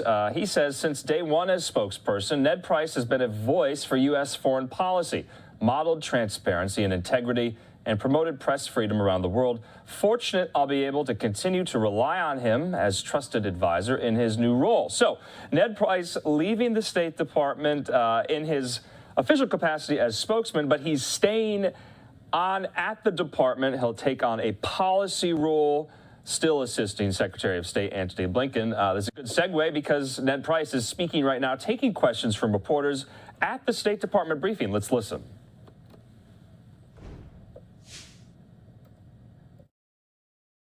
We are working on this as diligently as we can. What I can say as a general matter that there are oftentimes processes that need to be completed. Some countries require, for example, that an autopsy be conducted before the remains are repatriated. But as we do in all cases, in all similar cases, we are working around the clock to effect that repatriation. And just to follow up, if I can, a Mexican cartel appears to have taken credit or blame, however you want to put it, for these kidnappings and the murders. Can you say that will the administration rethink its position on designating a cartel or more cartels as foreign terrorist organizations? So as for the claim, I've seen that claim. This would be a claim that our law enforcement colleagues and our Mexican counterparts would need to speak to. We're just not going to speak to the investigation or its status. We're going to use every tool that is appropriate and that's available to us to pursue these transnational criminal organizations, these drug trafficking organizations to the fullest extent. They not only breed the insecurity that is pervasive in parts of Mexico that we've spoken to in our travel advisories, but they also, of course, have an impact on Americans in the United States across the border. So it is a focus of ours. We have designated them and pursued them vigorously with the authorities that are available to us. But we're going to continue with our Mexican partners to look at all the tools that may be available to make sure that we're tackling this challenge as effectively as we can. Yeah, final question. About Syria, an estimated 8.8 million individuals have been affected by the earthquake, as you know that, and more than 10,000 buildings have been partially destroyed. About 55,000 households leave them as displaced either within or between assessed communities. You know, Northeast Syria is different than Turkey. Turkey has a government and they are helping those people who have been affected by the earthquake. Do you have any plan to help those people who are looking for a hand to bring them out from this dire situation? So first, when it comes to the earthquake, we are committed to our Turkish allies. We are committed to the people of Syria. Nationality, of course, means nothing when you are suffering the implications of a natural disaster like this. And our commitment of resources, our commitment of focus, that is for both the people of Turkey and the people of Syria.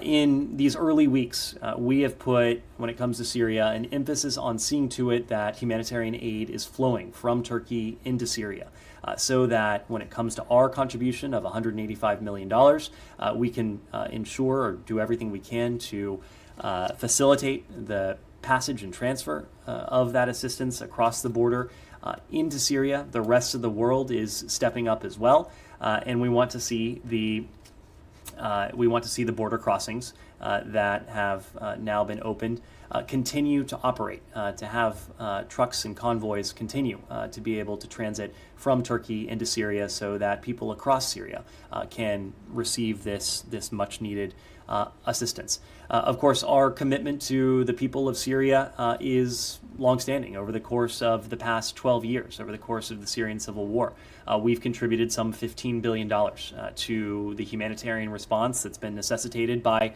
what the Syrian regime, unfortunately, has perpetrated on the people of Syria. Far too many Syrians have been forced to flee from their homes and from their home country. Many of them have found and started new lives in Europe. Many of them have come to the United States, and we are prepared as a country that has always not only welcomed but benefited from the integration of refugees into the fabric of American society to continue to welcome those from around the world, including from Syria, who go through the appropriate procedures and arrive in the United States as refugees. Thank you.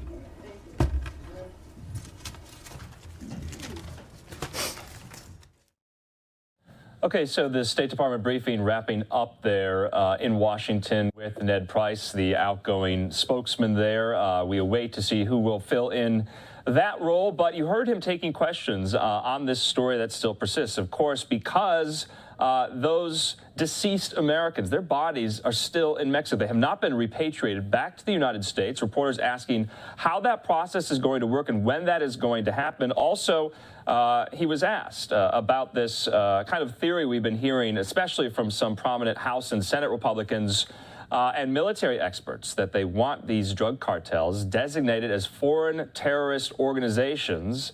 And so they were asked, Ned Price was asked if the State Department has any comment on that, if that's going to be in the works anytime soon. So very interesting. We also will have several live reports throughout the remaining hours here on Live Now, down live from Brownsville, Texas. There are still more developments in this story, so we'll have that very soon. Let's take a quick commercial break. More where that came from in just a moment.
And welcome back here to Live Now from Fox on this Thursday afternoon. I'm Andrew Kraft. Let's get into some of these international headlines. The U.S. and Israel remain steadfast in promoting peace and security in the region. Israeli Prime Minister Benjamin Netanyahu and the Secretary of Defense Lloyd Austin, they met near Israel's Ben Gurion Airport today to discuss Iran's nuclear weapons threat and other key regional issues. Netanyahu said the two countries are working together to, quote, expand the circle of peace. Secretary of Defense Lloyd Austin also met with his Israeli defense counterpart as well. They held their own press briefing. Let's listen. And U.S. Secretary of Defense Lloyd Austin recently completed a series of meetings and will now be delivering statements to the press, followed by several questions as coordinated in advance. Please, Minister Gallant. Dear Mr. Secretary, welcome. It is my pleasure and honor to host you in Israel. Your visit reflects the powerful bonds and friendship between the United States and Israel, the strategic relation between our countries, and the deep defense ties. Under your leadership, our cooperation has reached new heights. Two recent examples include the transition of the IDF to CENTCOM and the excellent joint exercise Juniper Oak. These bonds is critical to regional stability and the security of the State of Israel. This includes, above all, ensuring Israel's military superiority in the region. Today, we find ourselves at a critical point in time.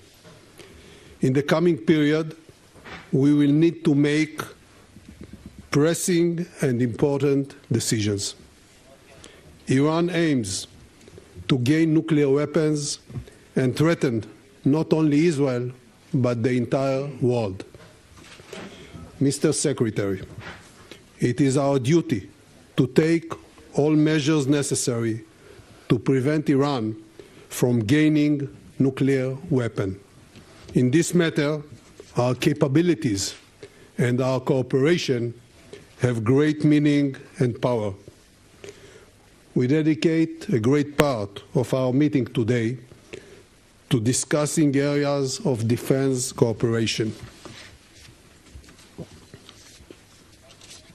The Iranian nuclear threat requires us to be prepared for every course of action. I repeat and emphasize, we must be prepared for every course of action. Should Iran gain nuclear weapons and the power of nuclear deterrence, the Ayatollah regime will only increase its activities, supporting Hezbollah and Hamas terrorism and exporting advanced weapons around the world, including UAVs and accurate missiles. We will see terrorism against innocent across the region, including the people of Iran, who suffer under a violent and oppressive regime. Mr. Secretary, as the son of Holocaust survivors, I am fully aware of the heavy mission that rests on my shoulders, on our shoulders. We must do everything in our power to ensure that the dreams of the Ayatollahs are never fulfilled at any cost.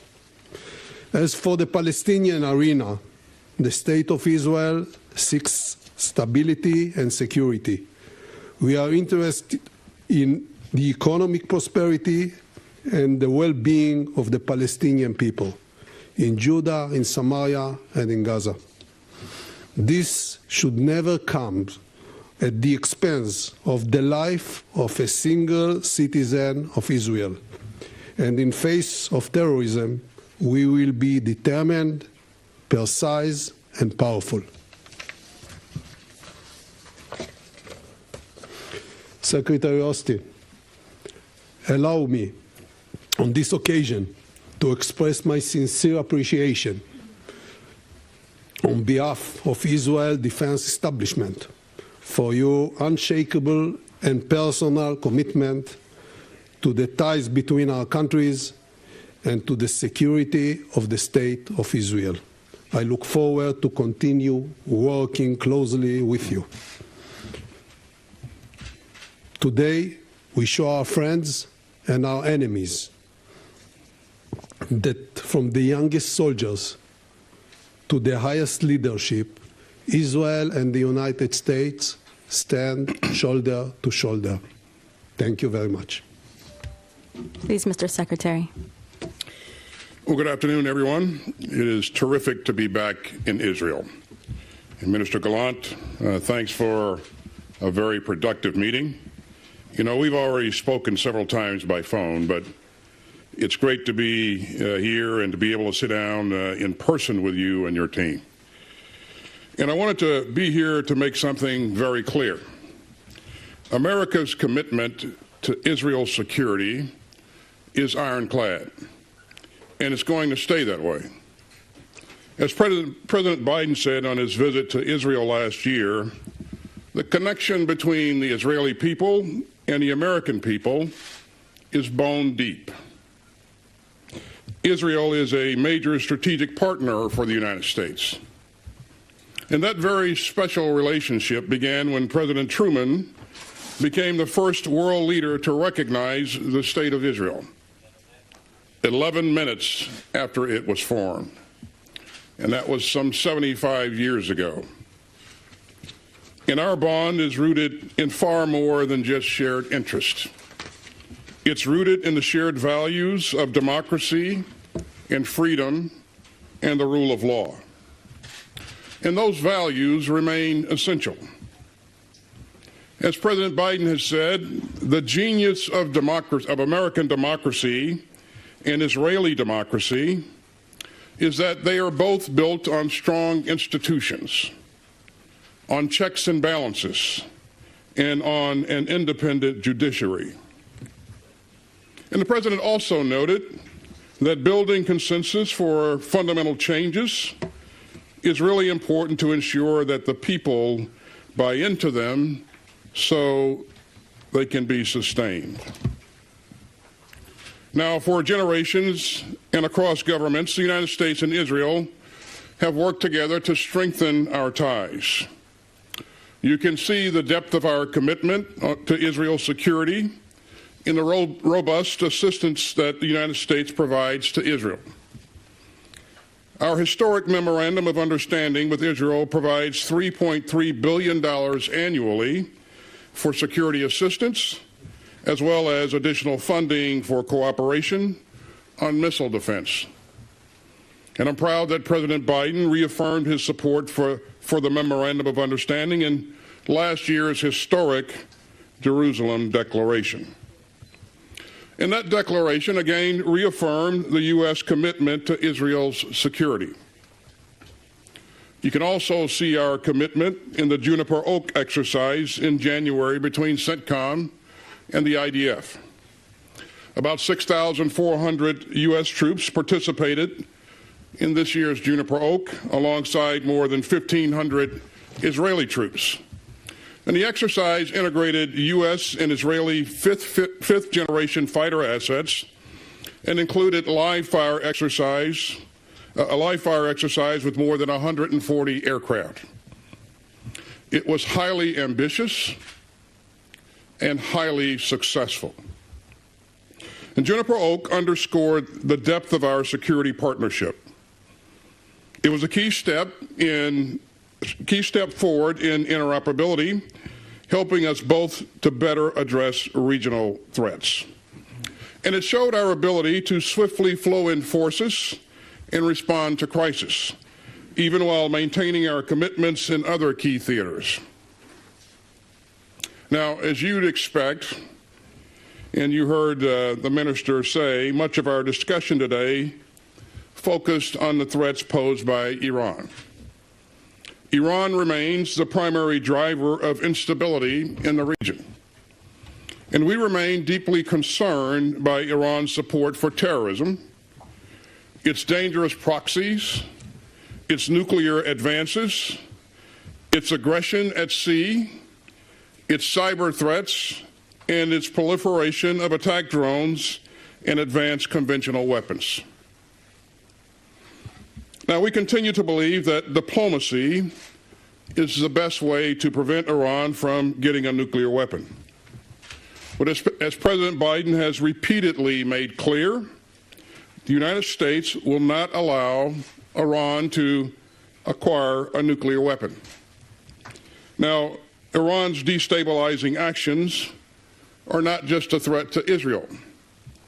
They are a challenge to the region and to the world. We're especially concerned by Iran's growing strategic partnership with Russia, including using Iranian drones to terrorize and kill innocent civilians in Ukraine. And over the past year, Russia's military cooperation with Iran has deepened, and that poses serious challenges for this region and for the safety of your citizens. Iran is gaining important battlefield expertise and experience in Ukraine that will eventually transfer to its dangerous proxies in the Middle East. In return for Iranian support in Ukraine, Russia has been offering Iran unprecedented defense cooperation, including on missiles and air defense. And all that just reminds us of the stakes as Russia's cruel and unprovoked war of choice enters its second year. Now, Israel has been providing helpful humanitarian support for Ukraine, and I'm also grateful for Israel's participation in the Ukraine Defense Contact Group that I convened. Yet we're also calling on all of our allies and partners to step up now at this hinge moment in history. Nations of goodwill, and especially our fellow democracy, must all urgently do their part to help Ukraine fight for its freedom. And we must all come together to resist Putin's grim vision of a world where autocrats get to decide which countries can be snuffed out. So we'll continue to stand up for our interests, our principles, and our friends. And the minister and I discussed ways to deepen our cooperation with Israel and our other partners in the region. And we look forward to continuing to integrate Israel into the region's security architecture. You know, as a former CENTCOM commander, I am especially proud that Israel has now been rightfully shifted to the CENTCOM area of responsibility. That change and the historic Abraham Accords have opened the door to even greater regional security cooperation. That means new opportunities to share early warning and to integrate air defense capabilities and to expand maritime domain awareness.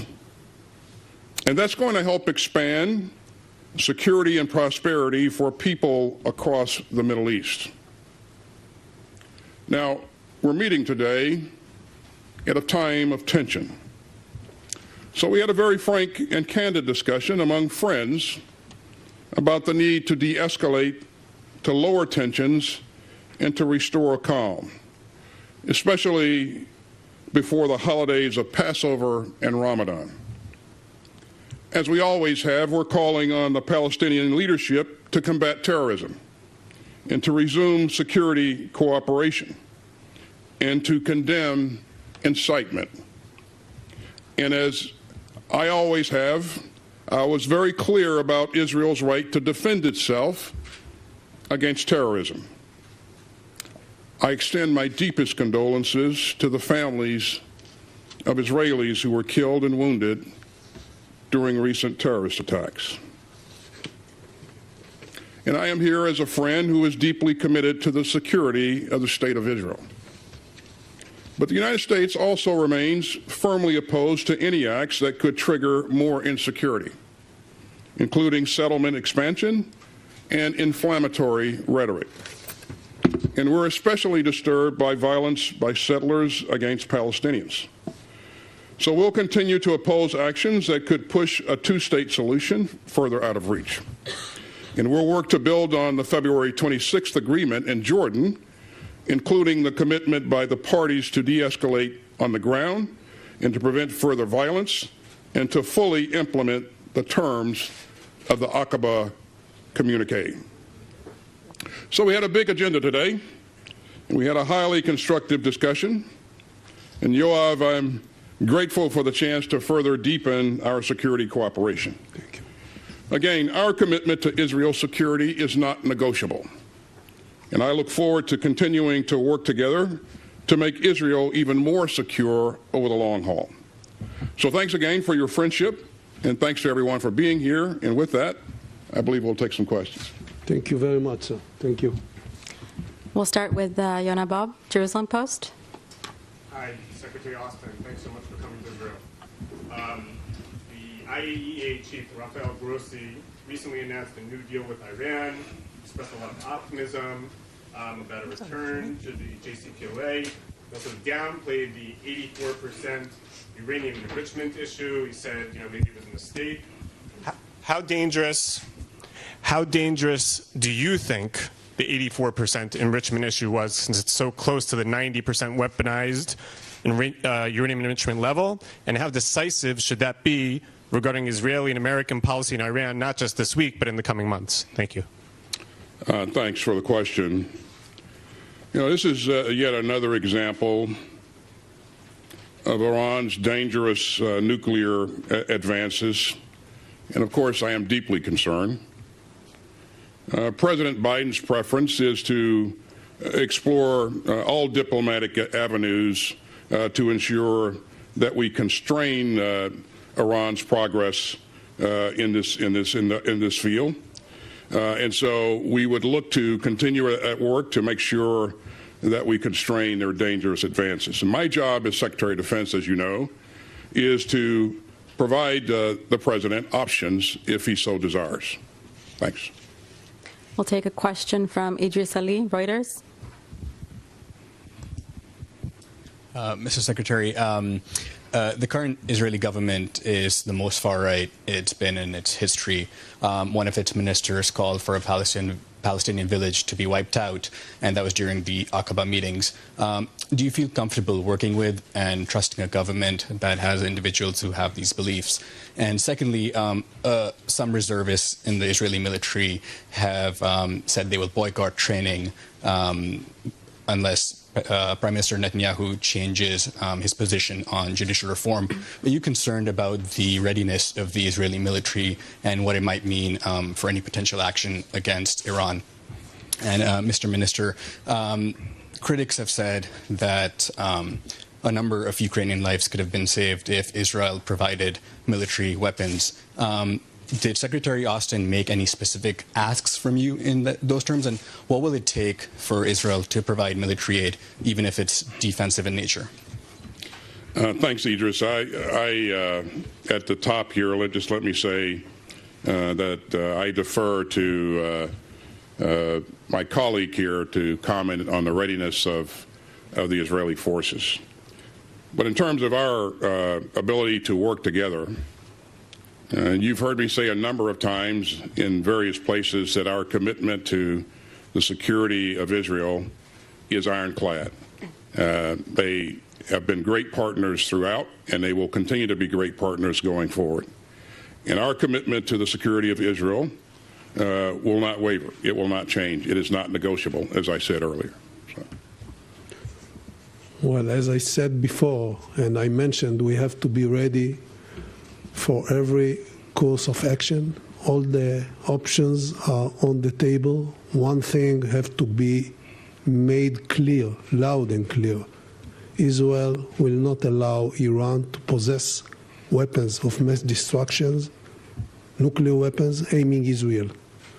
As to the second questions, we are doing our best efforts in coordination with the United States to help the Ukrainian government to protect its people, and we are doing it under the understanding of what are the Israeli interests in the region. We have time for one last question. Felicia Schwartz, Financial Times. Thank you. Secretary Austin, are you concerned that the ongoing violence in the West Bank distracts from U.S. and Israel's efforts to cooperate on confronting Iran? And Minister Gallant, is Israel sharing intelligence with the U.S. About Iranian weapons that are being used in Ukraine? And on the IAEA's finding about enriched uranium to 84%, what do you think that means for the length of the window you have to take action to stop Iran from passing the nuclear threshold? Thanks, Felicia. As I said earlier, I remain concerned about what we're seeing in terms of escalation of violence. And I did discuss those concerns with my colleagues. And we're urging everyone to de-escalate in terms of activities in the West Bank. Our focus remains on working with Israel and the Palestinians and other regional partners to de-escalate and restore